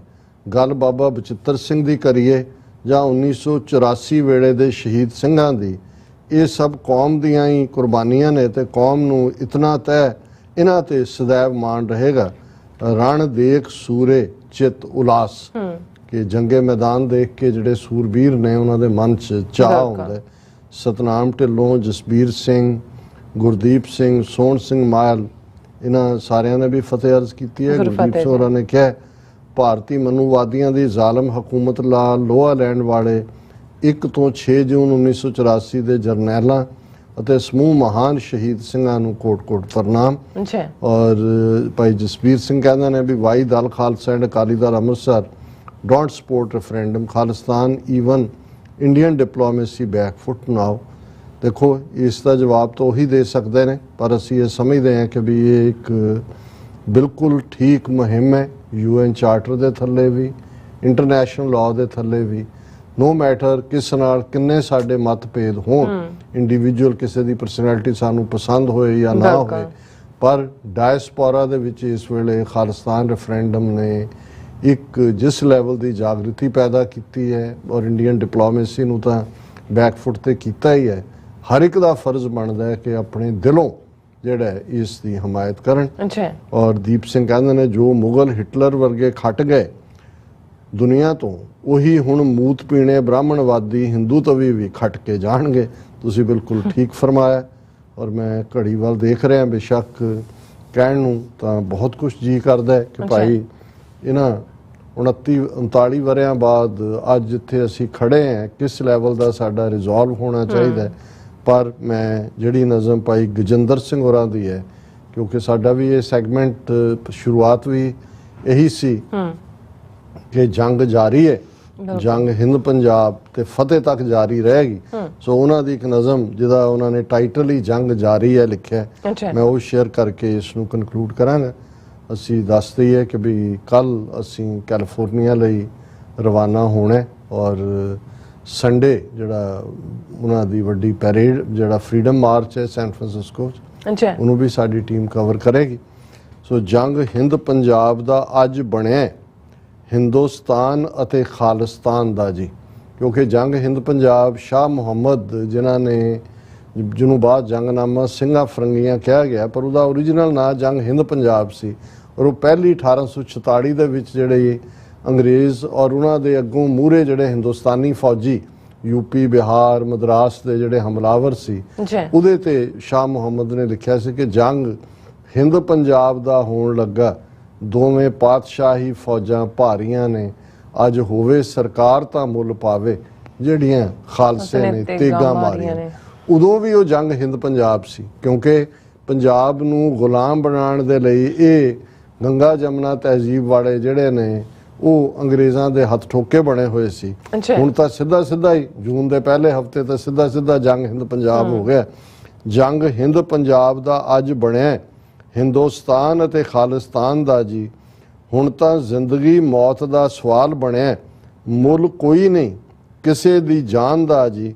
ਸਿੰਘਾਂ ਜਾਨ ਪਿਆਰੀ ਹੁਣ ਨਹੀਂ ਕਰਨੀ, ਮੰਜ਼ਲ ਮਾਰਨ ਤੋਂ ਪਹਿਲਾਂ ਅਸਾਂ ਰੁਕਣਾ ਨਹੀਂ। ਸਾਨੂੰ ਪਤਾ ਹੈ ਦਿੱਲੀ ਦੇ ਜ਼ਬਰ ਦਾ ਵੀ ਅਸਾਂ ਜ਼ਬਰ ਦੇ ਸਾਹਮਣੇ ਝੁਕਣਾ ਨਹੀਂ। ਸਾਡੀ ਗੁੜਤੀ ਤਲਵਾਰ ਦੀ ਛੋਹ ਦੀ ਹੈ, ਸਾਡੀ ਗੁੜਤੀ ਤਲਵਾਰ ਦੀ ਛੋਹ ਦੀ ਹੈ। ਸਾਡਾ ਅੰਮ੍ਰਿਤ ਵੀ ਖੰਡੇ ਦੀ ਧਾਰ ਦਾ ਹੈ। ਸਾਡੀ ਖੇਡ ਹੈ ਜੰਗ ਦਾ ਰੂਪ ਹੁੰਦੀ, ਸਾਨੂੰ ਚਾਅ ਰਿਹਾ ਸੋਹਣੇ ਹਥਿਆਰ ਦਾ ਹੈ। ਅਸੀਂ ਸਿਰ ਝੁਕਾ ਕੇ ਨਹੀਂ ਤੁਰਨਾ, ਅਸੀਂ ਸਿਰ ਉਠਾ ਕੇ ਤੁਰਨ ਵਾਲੇ। ਜਿਸ ਰਾਹ ਤੇ ਤੁਰ ਪਏ ਕਰ ਨਿਸ਼ਚਾ, ਨਹੀਂ ਅੱਧ ਵਿਚਾਲਿਓ ਮੁੜਨ ਵਾਲੇ। ਅਸੀਂ ਸਿਰ ਝੁਕਾ ਕੇ ਨਹੀਂ ਤੁਰਨਾ, ਅਸੀਂ ਸਿਰ ਉਠਾ ਕੇ ਤੁਰਨ ਵਾਲੇ। ਜਿਸ ਰਾਹ ਤੇ ਤੁਰ ਪਏ ਕਰ ਨਿਸ਼ਚਾ, ਨਹੀਂ ਅੱਧ ਵਿਚਾਲਿਓ ਮੁੜਨ ਵਾਲੇ। ਅਸੀਂ ਬਾਰ ਪਰਾਏ ਹੁਣ ਨਹੀਂ ਬਹਿਣਾ, ਖਾਲਿਸਤਾਨ ਬਣਾ ਕੇ ਹੈ ਦਮ ਲੈਣਾ। ਸਾਡੀ ਜੰਗ ਹੀ ਸਾਡੀ ਪਹਿਚਾਨ ਹੈ, ਅੱਜ ਜੰਗ ਜਾਰੀ ਹੈ, ਜੰਗ ਨੇ ਜਾਰੀ ਰਹਿਣਾ। ਕਿਉਂਕਿ ਬਾਬਾ ਫਰੀਦ ਦੀ ਬਾਣੀ ਹੈ ਕਿ ਫਰੀਦਾ ਬਾਰ ਪਰਾਇਆ ਬੈਸਣਾ, ਸਾਈਂ ਮੁਝੇ ਨਾ ਦੇ। ਜੇ ਤੂੰ ਐਵੇਂ ਰਖਸੀ ਜਿਉ ਸਰੀਰੋਂ ਲੈ।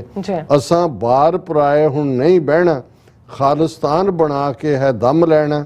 ਸਾਡੀ ਜੰਗ ਹੀ ਸਾਡੀ ਪਹਿਚਾਨ ਹੈ, ਅੱਜ ਜੰਗ ਜਾਰੀ ਹੈ, ਜੰਗ ਨੇ ਜਾਰੀ ਰਹਿਣਾ। ਜੀ ਡਾਕਟਰ ਸਾਹਿਬ, ਤੁਹਾਡਾ ਬਹੁਤ ਬਹੁਤ ਸ਼ੁਕਰੀਆ। ਤੁਸੀਂ ਆਪਣੇ ਵਿਚਾਰ ਸਾਡੇ ਦਰਸ਼ਕਾਂ ਨਾਲ ਸਾਂਝੇ ਕੀਤੇ ਨੇ। ਆਪਣੇ ਵਿਊਅਰਸ ਕੋਲ ਨੇ ਇਜਾਜ਼ਤ। ਵਿਊਅਰਸ, ਸਾਡੇ ਪ੍ਰੋਗਰਾਮ ਦਾ ਸਮਾਂ ਇੱਥੇ ਮੁੱਕਦਾ। ਤੁਸੀਂ ਆਪਣੀ ਰਾਏ ਤੇ ਸੁਝਾਅ ਸਾਨੂੰ ਭੇਜਣਾ ਭੁੱਲਣਾ ਸਾਡੇ ਇਸ ਪਤੇ ਤੇ sos@tv4.tv ਤੇ। ਅਸੀਂ ਆਪਣਾ ਪ੍ਰੋਗਰਾਮ ਲੈ ਕੇ ਫਿਰ ਦੁਬਾਰਾ ਤੁਹਾਡੇ ਰੂਬਰੂ ਹੋਵਾਂਗੇ। ਤਦ ਤੱਕ ਲਈ ਮੈਨੂੰ ਤੇ ਆਪਣਾ ਸੁਣਾ ਗਿਆ ਤੋਂ ਦੇਖਦੇ ਰਹੋ TV4। ਬੁਲਾ ਦਿਓ ਫਤਿਹ। ਵਾਹਿਗੁਰੂ ਜੀ ਕਾ ਖਾਲਸਾ, ਵਾਹਿਗੁਰੂ ਜੀ ਕੀ ਫਤਿਹ। ਰੱਬ ਰਾਖਾ।